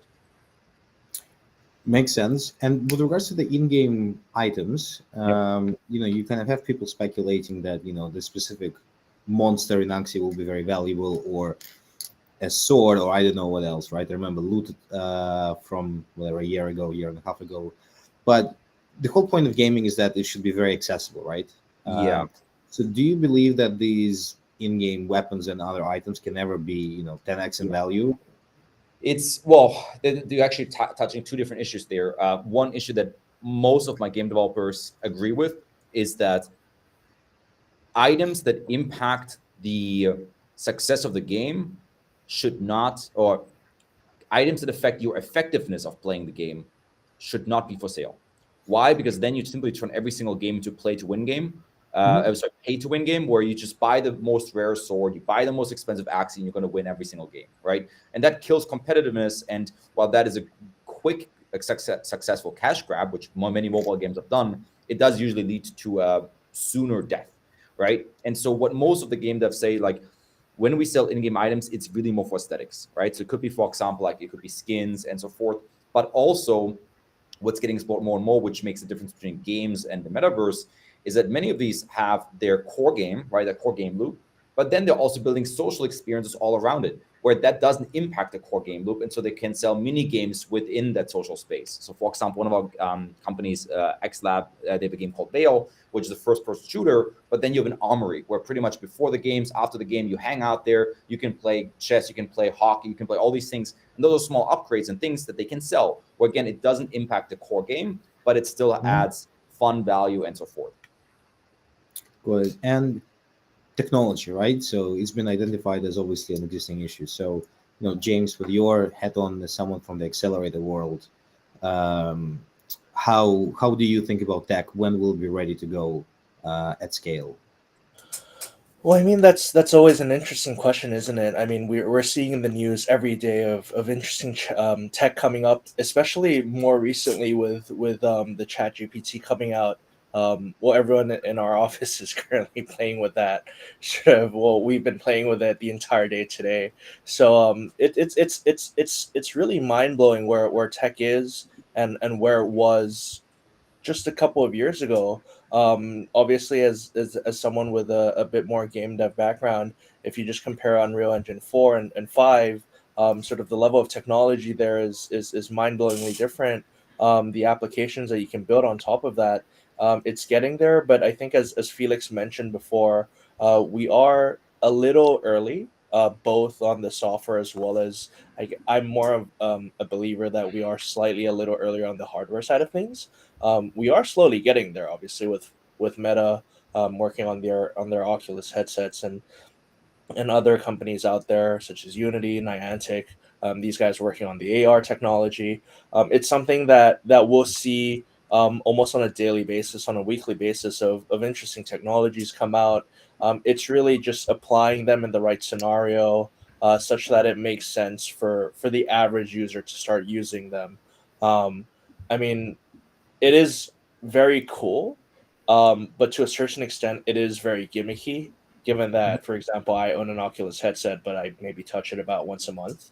There is sort of a level of barrier that for the average user, they have to get sort of over that, firstly from a hardware perspective, but also from a content perspective, a software perspective, where there just isn't enough in the market right now as compared to if I just load on Steam. They just had their sale. I bought a whole bunch of games. Now I have a bunch of games sitting in my library just waiting to be played. That's not there yet for a bit of the more frontier technologies. But I think as we move forward, and with the speed of tech development growing so quickly, we should see a lot more interesting developments, whether that be on the software side, with more AR or XR experiences, or also on the hardware side with a bit more wearable or I guess wearable technologies. And I think one really key buzzword that we hear almost on a daily basis at our offices is that phygital link, how you sort of connect the physical world to the digital world, and obviously there is a lot more tech going into haptic responses as well, so that you can really feel things that you're touching on a digital level, in the physical realm, and that's Hey guys. hello. I just joined. Hey, Miko. Yeah, James, finish your thought, and then Miko Yeah, will no finish. worries. Yeah, no, I think that sort of wrapped it up well for me. But yeah, really interesting for developments in the tech world. So yep, I'll pass the mic to Yeah. Miko. Yeah, hey Miko. Yeah, thanks for joining. Yeah, if you wouldn't mind introducing yourself, that would be great. Yeah, that's fine. My name's Miko, and I'm with Gumi Cryptos Capital. So we're an investment fund, and we're I think we have 2 blockchain funds, 3 game funds, and a VR AR fund. So I think we have kind of a metaversal aspiration. Mm-hmm. So that's well, seems like it's a good fit for the panel then. So we have one question from the audience which we can ask you, Miko, to address. So we've kind of discussed that metaverse is kind of its own thing, where it's early days and so on and so forth, but very promising. Will it exist completely separately from the Web2 gaming, or will they merge? Will these two worlds merge somehow, and you can kind of opt in, opt out to be in the metaverse? How are you seeing kind of all of this coming together? Yeah, so I think the word metaverse is not great. I think I'm much more fond of this concept of transmedia. I think that the integration for transmedia will probably be NFT/blockchain, right? So I think really transmedia. So what I mean by transmedia is that when mobile came by and mobile gaming came by, people didn't stop PC gaming, and when movies came by, people didn't stop reading books, right? So there's never a medium where people stop doing what they used to be doing, right? So like everyone will keep doing what they've always done. I think the concept of transmedia is the concept of really how do you then have an integrated experience, right? And I think things like asset ownership can give you an integrated experience, right? So, you have an asset, and whether you're in whatever format you're in, that asset is retained, right? And you can basically have an experience of that environment and of that ownership, right? So I think one of the things that happens in transmedia is really this concept of IP franchise, and the IP becomes kind of a really long-lasting platform, right? So that's different from how it is now. Now it's like a hit game. You join a universe, the game basically is unable to retain users, and then it just dies, right? Whereas I think that the goal in the future will be to develop these durable, long-lasting transmedia franchises. I think Bored Apes is trying to do that. Anyhow, I'll keep my comments there. So as these franchises emerge, right? So and I'll just throw it out there as an open question, right? So as these franchises emerge or about to emerge, what do you look for as investors, right? What are the signs and the signals that something can be durable and lucrative? So what do you look for in those types of businesses, and is it radically different from what you would have looked for? Yeah.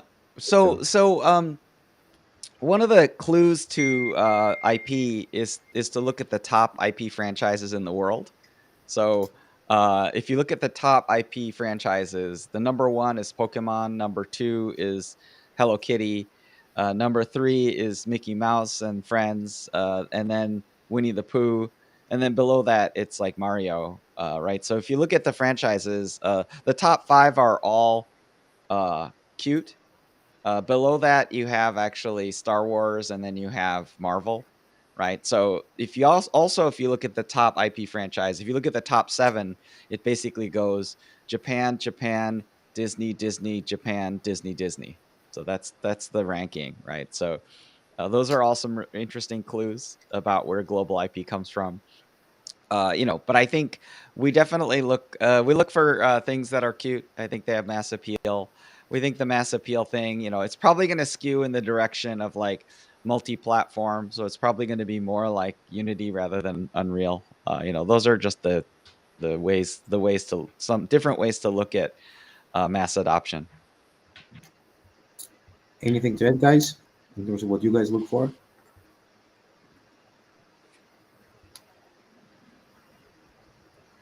David, Felix. I guess just on last comment, I personally lean more heavy on the Unreal side. I think there's and also to touch on something with James. James mentioned VR a little bit. I think there's a lot of technological innovations that are currently happening real time that will enable both that medium and also high fidelity at a much bigger scale. Cloud rendering is coming a lot closer. A lot of our portfolio companies are working actively with NVIDIA, Meta, and so forth on getting cloud rendering, cloud streaming rolled out, which would enable anybody, even with a lower fidelity headset device and so forth, to be able to access high fidelity gaming that for example like Unreal Engine 5. On top of that comes technology progress like 5G, which will also support that. And so I do think that I think people are underestimating the potential for XR, particularly as it comes to VR as well, because I know it's been a very lackluster medium for several years now. There was a little bit of a hype back in 2016, 17 when the Quest came out. There's some funding that happened at that time. And most of those companies didn't really get that much traction, because ultimately I think the amount of headsets shipped as of right now is like 35 million globally. And then if you want to run something high fidelity, you also need a gaming computer, which means the TAM for that is even smaller, which means the biggest Steam VR title, which is Pavlov, has about 1,000 concurrent users, which really isn't that much, right? But I think a lot of those unlocks will happen when you have cloud rendering, which means standalone headsets can handle those kind of things. And then also as these standalone devices become better form factor, right? We've already seen how we've gone from like an Oculus Rift of that size to an Oculus Quest of that size to now the new Quest Pro. It's pretty slim, it's pretty light, and also it's much more secured on your head, where if you do fitness or an active gaming, it's not as clunky. And so I think we're maybe 2 more iterations out from something that is truly mass market ready. Not the least of which is that Apple, Apple had the leak a couple of days ago that they're working on their XROS, which means that Apple will likely enter this space as well. And if I've learned anything from Apple in the last 10 years or so, is that any time they tackle a new medium, they help it go mainstream, right? Whether that was the iPad, right, where initially we already had tablets with styluses, but nobody used them. They brought out the iPad, and they hit record numbers. We've had cordless headphones, right? But it was the AirPods that really made them go mainstream. And same thing with smartphones. I mean, there was BlackBerry before iPhone, and it was this device that maybe lawyers used, but it wasn't really mainstream. And then iPhone came out, and all of a sudden everybody has an iPhone. And if the people that don't have an iPhone, they have something that looks like an iPhone that came shortly after. And so I think if Apple enters the VR space, I wouldn't bet against that segment. Plus, it's not just Apple. You've got Apple, you've got Meta, of course, you've got ByteDance with the Pico 4, you've got Sony with the PlayStation VR 2 Q1, you've got HTC coming out with a new Vive. And so there's all these big tech companies that are betting on VR. And so even though it might not be a 12-month trend, I think it's something to pay attention to for the next 3 years or so. Good. And David, what are the key signals that make you excited when you see a metaverse or a gaming project? Yeah, I mean, I think we're, as an investment firm, still very much founders first, right? I think it's like, how is the founder able to think about the way that they're able to capture market share in the current meta, right? So, when we think about, you know, the addressable market and also what the landscape will look like, will be vastly different from, what has been done prior, right? So I think having the ability to be forward thinking, having the ability to pivot when needed, but also having the understanding of what's happening right now and what could be trending down the road, right? So a lot of that, speaks from their prior experiences, what they've done before, that really allows sort of that translatable skill set to be um, doing what they're looking to build right now. But again, still very much founder first. We love working with the founders directly. Maybe sometimes the best idea takes time to really shape out, but again, I think it's really the talents of the founder that impress us the most. And James, with the acceleration mindset, do you focus on any specific themes within that are kind of a strategic fit for for yourself and for your investors, or is it very much a kind of a fluid concept? Yeah, well, I mean, I think the thesis evolves. It is definitely an evolving thesis. That being said, we do sort of ground ourselves towards two, I guess, core arguments. The first one being more content for the metaverse, and then the second one is really technologies that will help scale out metaverse adoption. One thing that we are aware of, and a lot of people, especially those building metaverses or building for metaverses, are realizing is that we may very quickly run into a situation where metaverses or metaverse platforms launch, but there isn't enough content, thus creating an empty metaverse problem. And so, really, technologies, and that is really one of those key reasons why we are so hyped about generative AI technologies, is that they really fill a void where originally a very unscalable model of having a team needing to build out, whether that be on Unreal or Unity, or for the sandbox on Voxeta and GameMaker, to build certain experiences. Now we're moving into a model where we can plug in certain parameters, and essentially a program could generate entire metaverse or entire metaverse environments or experiences for us. And so that's really something we are very keen on. Again, we're not there yet, but I believe that really we are looking for companies that feel they are sort of working towards that. And we have definitely seen companies slowly moving or working towards that motto. So it is definitely very interesting times. And how do you guys think about the upside for yourselves as investors, right? So, Miko, you mentioned that you run blockchain funds, you run gaming funds. Uh, is there something special for you about Metaverse in terms of how you see the upside? I mean, I guess the broadly speaking, like metaverse is a theme. It's a big tent, So what I mean by that is there's a ton of everyone calling themselves metaverse, whether they, have a meaningful, thing or not. I would say when you look at the power law distribution of metaverse, it's really going to be very steep, right? The curve will be very steep. So I think there will be some big winners, but I think there'll be lots of things that don't work, right? So I think we're in a very experimental time. So when I reason about kind of the return dynamics, like it's definitely sort of swinging for the fences, and we're looking for kind of Disney of the metaverse type of plays. I think we invested in Bobob Studio, which is kind of Oscar nominated VR AR content, and sort of former Zynga executives, and so really that's the kind of quality that we kind of look for, because we think that there's going to be a lot of really long tail stuff that will get pretty flattened out, and I think things like generative AI will flatten the long tail even more. So I think the winners will win really big, but there's lots of other non-winners. Felix, David, do you share the same view that it's kind of a winner take all environment? I wouldn't say that it's a winner take all, but I think anytime when we think about metaverse, right, or like what that entails to be, everyone really has a slightly different answer and what their sort of imagination of what the future looks like.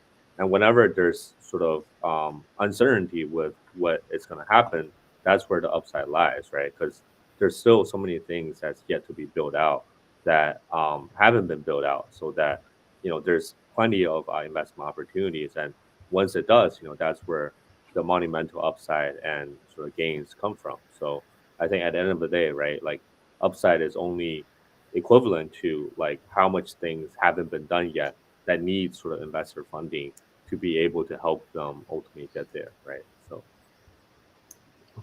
Yeah, and I would add also that there's a difference between metaverse content and metaverse infrastructure. So I would align when it comes to the content side. I don't know how would last year, hundreds of the Web3 game studios got funded. Are all of them are going to succeed? No, of course not.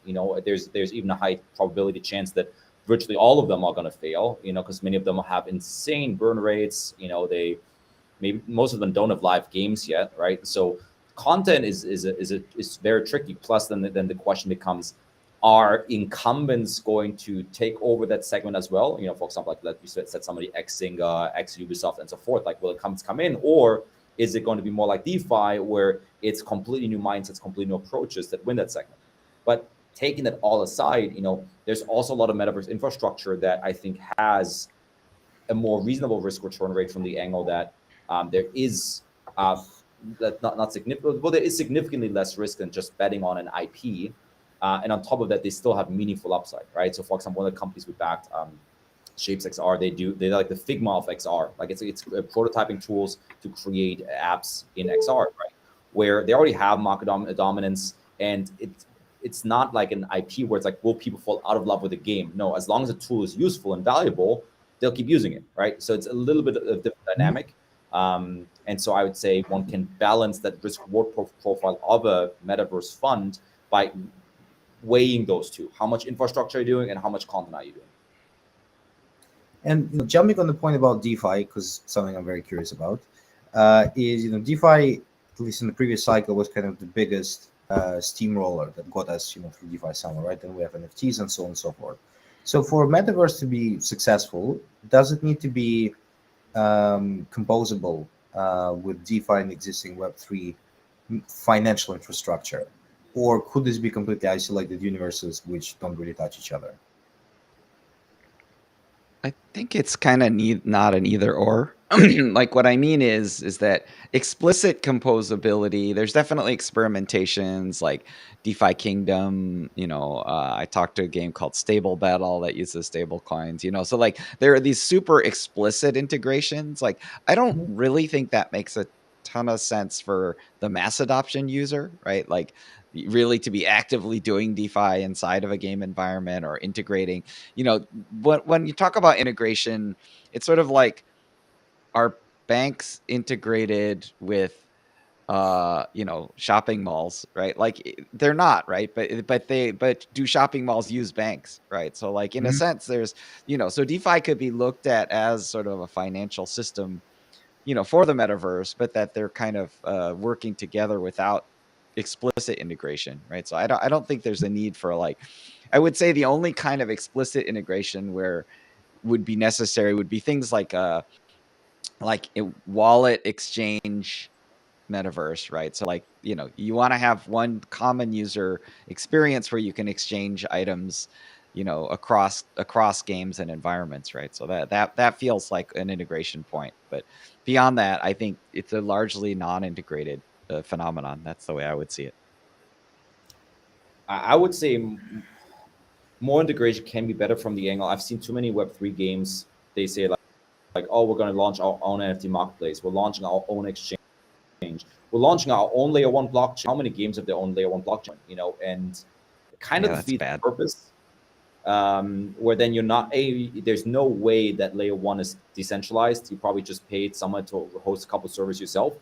And then you're really not Web3. And then you're just a normal game, and the quality definitely doesn't stand up to normal games. And then you're just a 2D browser. And so I think the more like the angle I would tell founders to look at that is like, how much existing tech can you use without having to reinvent the wheel yourself and maintain yourself, right? So if you don't need to make your own decks, but you can use Uniswap, go for it, because that will keep getting maintained, that will keep getting audited, that will keep getting improved, versus you trying to do on your own. The only thing that speaks in favor of games, for example, doing their own NFT marketplace, which has been happening, is they want to save fees, right? But then I would ask, like, how are you saving marginal amount of fees versus the amount of money you're now expending to build this on your own? So yeah, I would say it's really more a cost benefit analysis for them to decide whether or not they want to integrate or make their own version.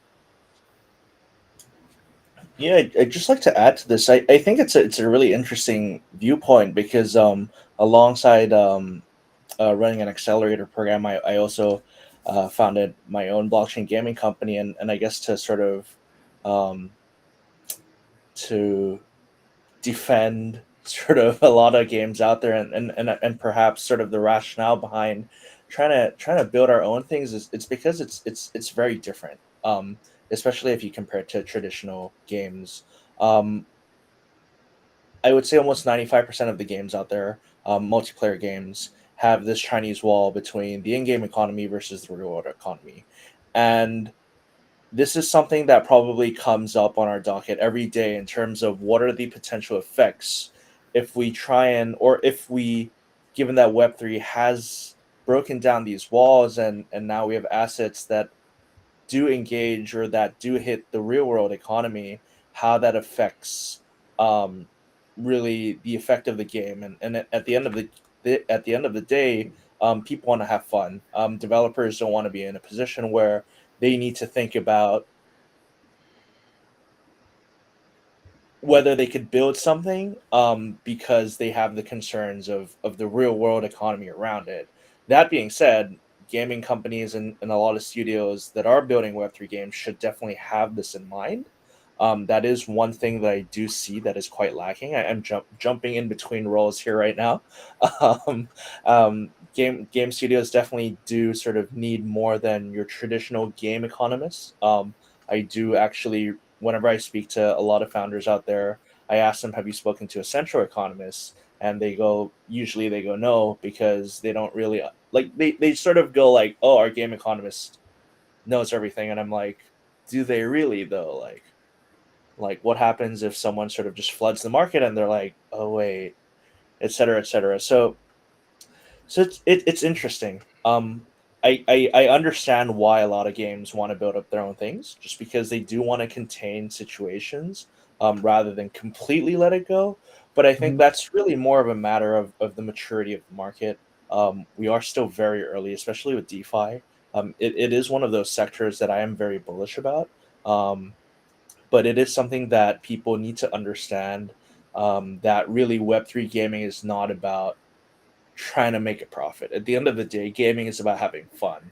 And that should really be the main value drive in terms of why you want to onboard users. It's really not, the pitch shouldn't be play our game and make money. It should be more about play our game and have fun.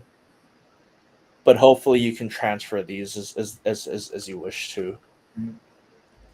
That makes sense. And thinking back, I would have rather much studied gaming economics rather than microeconomics. So yeah, that would be more. I did want to comment a bit on kind of the horizontal technology versus the vertical application or game or IP, right? Which is, there is a relationship, right? I think, to me, when you think about how this happens, right, I think one of the problems with so-called infrastructure is that oftentimes infrastructure actually comes along when there's a hit game, right? So if you look at the Epic Store, it's basically Fortnite, right? And I think what happens is that primitive stores like come out of launchers. So if you look at like the Riot launcher for League of Legends, it just has other Runeterra games and then Valorant, and so what happens is that if you have a hit game, then you kind of earn the right to launch infrastructure. I think in blockchain we saw that with Axie Infinity launching Ronin.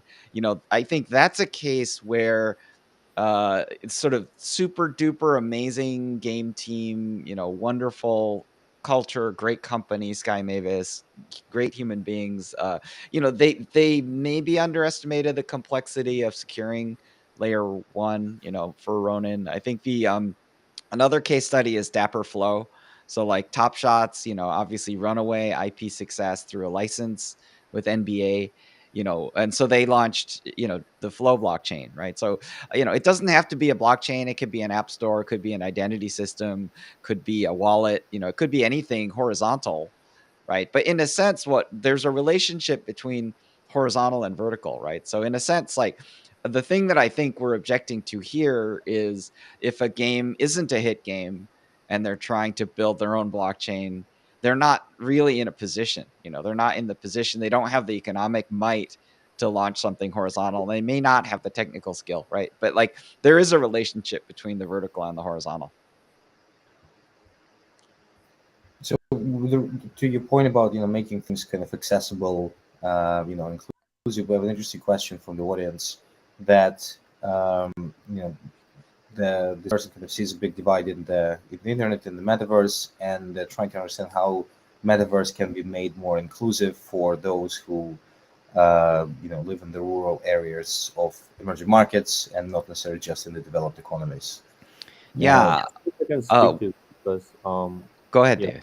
Yeah. So I've actually traveled quite extensively to a lot of the emerging markets. For example, I was in Africa, actually right after our panel at Cornell.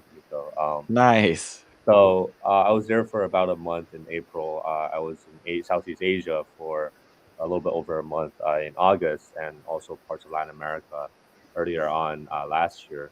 I think it's the ultimate concept of really the metaverse presents with a lot of these rural dwellers a different life experience than what they have in the physical world, right? In the physical world, they're probably doing a lot of manual and hard labor, but in the metaverse or in this new virtual world, it's just like there's no really hard manual labor to be done, right? Everyone can really experience a whole different set of experiences that they otherwise wouldn't be able to envelop unless they go to like a very much more developed country where a lot of these entertainment attractions and things to do exist. So I think really the metaverse gives them life upgrade, as they say, in terms of they are able to then really live their life to the fullest in the metaverse, but really sometimes having to go back to reality in some of this manual labor fashion to pay the bills and et cetera, right? So I think that's one thing that provides a vastly more inclusive environment when we're talking about the metaverse to a lot of these developing countries where they don't simply have the same level of access as we do in living in a lot of the more developed countries.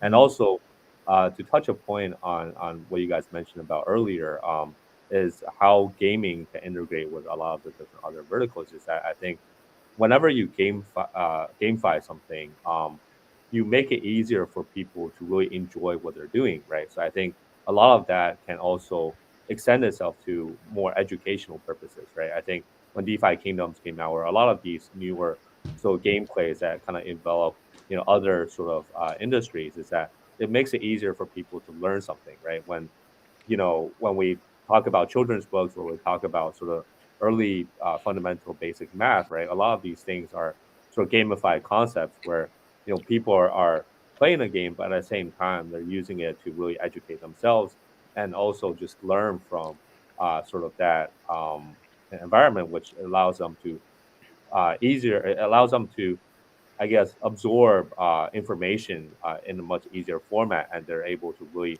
enjoy what they're doing, which then allows them to learn easier and faster as well. I would love to build on what David said. So, last week I was at, Art Basel, and obviously, like, this is a complex thing, right? Because obviously we're talking about inclusion, and I'm now talking about sort of a exclusion, right? In a sense of who goes to Miami and whatever. But I was having dinner with Gabby, who's the CEO of and founder of Yield Guild, right? And Yield Guild in the first gen play to earn actually got a huge upswell of players, in the Philippines that were actually, earning money, right? So, in a sense, like there are ways to connect kind of the classical sort of Web 2 attention economy to the Web 3 transaction economy. I think the way that this kind of play to earn mechanism works is that one of the problems with playing to earn or even step in, like move to earn, one of the problems with those things is that the activities of the people don't generate value for the ecosystem, right? Whereas like, I think things like user generated content, there's the use of crafting so people can build items, they can create the metaverse, so I think metaverse builders, I think there's a lot of opportunities for one of the things that happens when AI takes over the art world is the entire scene shifts from art into craft, right? So the question becomes, what does that exactly mean, right? What it means is it means that you want items, but you want, to me, like there's two fundamental currencies. One of them is kind of skill. So I think skill in the arts will be commoditized by AI, right? So then what do you want from art? What you want is devotion. So you want people who spend a lot of time and care, right? And then you also want relationship, and you also want to connect with people who are more maybe famous. So you want like a parasocial relationship with a creator, right? So I think that it definitely shifts the landscape, right? But I think to me, because crafting becomes important, people in emerging markets can spend, considerable amount of time building items, and they can sort of provably be crafting and, putting their time, energy, and devotion into objects that I think can be really made very valuable. And I think that's a way that the user's time isn't just spent playing XE or isn't just spent, on a pedometer walking around the town, but really are spent on things that add value to the economy. So those are my thoughts about accessibility. And this creates then the whole economy, a set of relationships where you have a real producing, so to speak, metaverse economy. So to the point of opening up to to the broader world, I see there are some questions from the audience who I think will be pushed live. So I guess we can address them as they come. But maybe in the next couple of minutes or so that we have left, if what would be one thought or one idea each of you would like to leave the audience with in 15 seconds. If you were to sum it up and share, that would be great. And Felix, we can start with you. Sure. Yeah, 15 seconds less. Yeah, I think the most important thing for people to do is to actually experiment and try things out. So whether that is experimenting with Web3 gaming, whether that is buying yourself an Oculus headset and seeing what's available, what is being built, maybe even trying to create some XR experience on your own. Maybe seeing how could you use AI to create new content, some art and so forth. I think the best thing is to experiment. That way you see what is valuable and what is real, and that will usually lead you to the best, investment decisions, more so than just like reading headlines. Cool. James? Yeah, I really think it's about information share beyond the metaverse, but also in the Web3 space. Read more, listen to more podcasts, trying to understand the space. Even for us, sometimes I get imposter syndrome talking about things where in the back of my mind I'm like I have no clue what I'm talking about, and really sort of to get over that hump, it's listening to guys like David, Felix, Remiko here, and you have Jenny. So thank you so much for your time. Yeah, keep studying. There's only so much we know as well. It's a daily struggle for us as well. So yeah. Yeah, I super appreciate the vulnerability. Like, there's always someone you can find who knows more than you, so like there's never, so in a sense, like it's just like levels of a game. Like the game keeps getting harder and harder and you keep getting more and more skillful, right? So like, I think James is absolutely 100% right. And I just want to underscore his message, right? Which is just keep absolutely keep studying, right? Like, and to me, like the thing that the metaverse speaks to, I think, in the human spirit is the desire to explore, right? And the desire to learn and the desire to, and in a way, along with the unknown comes discomfort, right? So like, I think being uncomfortable with things that are new is part of this process, and I think we should all just kind of like go ahead and be a little uncomfortable every day, and that's how we grow. So, David, to finish off on something comfortable, tell us, what should we be excited and comfortable with? Yeah, I was actually gonna land with something uncomfortable, but I think ultimately it's just like everyone should experience and live really the digital world, right? So I think as we sort of move to a more digital native world, everything will be magnified, right? So like there's no longer going to be a lot of the off-camera stuff that you do in the physical space that won't be recorded. Pretty much every single action that you ever do in sort of the and every day in the future will be recorded in some fashion, right? And I think I do want to get everyone ready for that, right? So whether it's like your on-chain wallet activities, or whether it's like your on-chain governance votes, every single thing that you ultimately do for the rest of your life, once it's becomes a digital native world, will be magnified, recorded, and can come back at some point. Someone can dig it up, right? So I think at the end of the day, right, let's make sure you're a good citizen in the digital world. It's not like, you know, scamming online or like doing things in a virtual format. It will come unnoticed. A lot of that will come back to haunt you. So I think at the end of the day, everyone should be very much delicate about what they ultimately do. But this is sort of the time to really go out and experiment and really try and live that life and see how, because everyone will have to adjust sooner or later. Right? So the Digital main karma. I should continue to behave myself even online. I like that. Yeah, thank you guys. I see we have one question from the audience.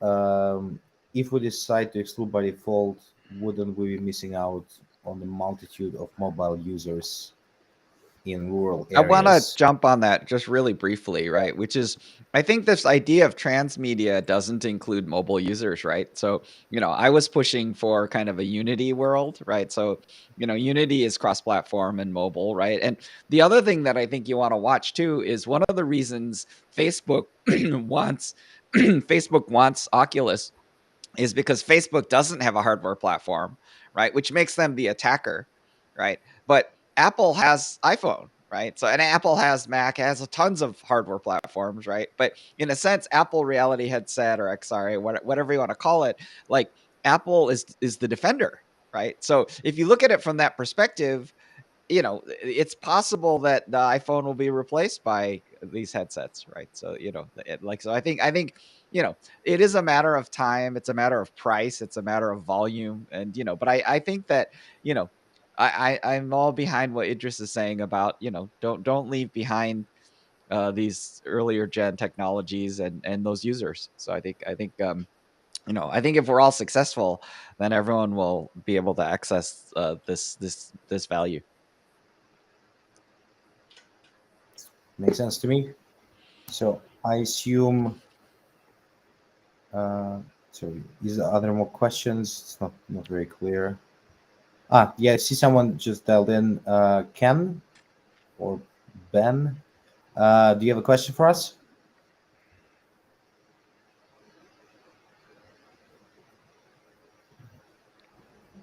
Hey, hello. Hey, Ken, welcome. Yeah. Hi. Thanks, guys. I think so far a really great discussion so far. So my question, I guess, is like, on the topic of tokenization and assets, right, in the metaverse as well as Web3. What are your opinions on asset tokenization as a general methodology moving forward in affecting traditional investments generally?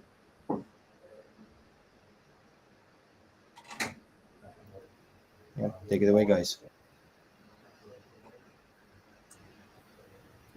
Are you saying real world asset tokenization or like tokenization of in-game? Well, we can look at it from two aspects, I guess, but perhaps physically as first, because maybe it's more physical. Digital can be pretty much anything virtually as well, right? Yeah, so I'm personally not a huge fan of like physical asset tokenization from the angle that physical assets still need to be custody somewhere. So whether that is a watch, a necklace, a house, I mean, it doesn't matter. Like all those things need to be stored somewhere. So there's cost associated with maintenance of that. And then on top of that comes, technically you would need to transfer those assets always at the same time, right? So for example, let's say I sell the gold watch, but maybe I maintain my NFT or my token that represents the watch. Now, do I own it twice? Now I could fake proof somebody that I still own the watch, even though I don't. I just own the token, right? And now there's now new things coming up with, I think they're called like is it NPCs? You know, like these chips that they're putting into NFCs, I think, that they're putting into, let's say, fashion outfits. You know, and so now the token is inside the garment. It's interesting, but personally, I just think crypto is really meant for the digitally native world. You know, like DeFi just makes the most sense when you don't have the physical counterpart. Same thing with NFTs. We have digital art with digital goods. We don't necessarily need a physical counterpart. You know, so I'm more on that camp. Someone else.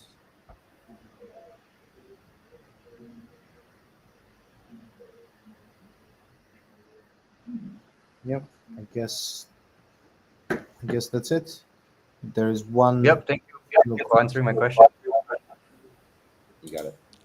Yeah, I see there is one more question from Sebastian. Yes, hi guys. I think it was one of the most interesting investment panels out of all today. At least very effective as far as the information given. We have a question. We're a development team with AAA experience, and we're doing a Web 2 MMORPG game, and we're doing it both in Web 2 and Web 3 formats. We see it effective as a strategy to convert the players from Web 2 to Web 3 in the future, because the Web 3 market is great, but it's not as big as billions of players in Web 2, obviously, which we think is the best strategy. What do you think about this opinion? Do you also share the same feeling, or? Can you define the difference of what that migration from Web 2 to Web 3 is? Like what's the difference in the game, in your particular game, between 2 and 3? Well, in Web 2 you have gold, right? And in Web 3 you got NFTs and the ability to sell them and to other players, use them on the other markets, and also it will be mixed with a coin. Got it. So personally, I do think I prefer that strategy. There are, sort of speaking plainly for gaming, obviously a lot of people advocate for Web3 being read, write, and own, but really in the gaming sense, people buy games or pay for games or play games because they want to capture entertainment out of it, and they're like, why should I bother owning this if I haven't experienced the entertainment yet? And it's something that I've been speaking with someone here in Hong Kong recently, but we were talking about it's never too late to launch a game, have your players enjoy the game, and then go, by the way, did you know you can also own your character that you've been playing for the last 2 years?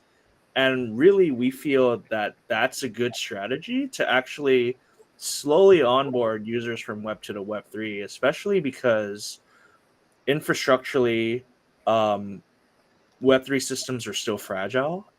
And so I do think it is a good idea, as long as you can justify, or sort of your product has that market fit from a Web 2 perspective, but also from a future perspective in the Web 3 perspective as well.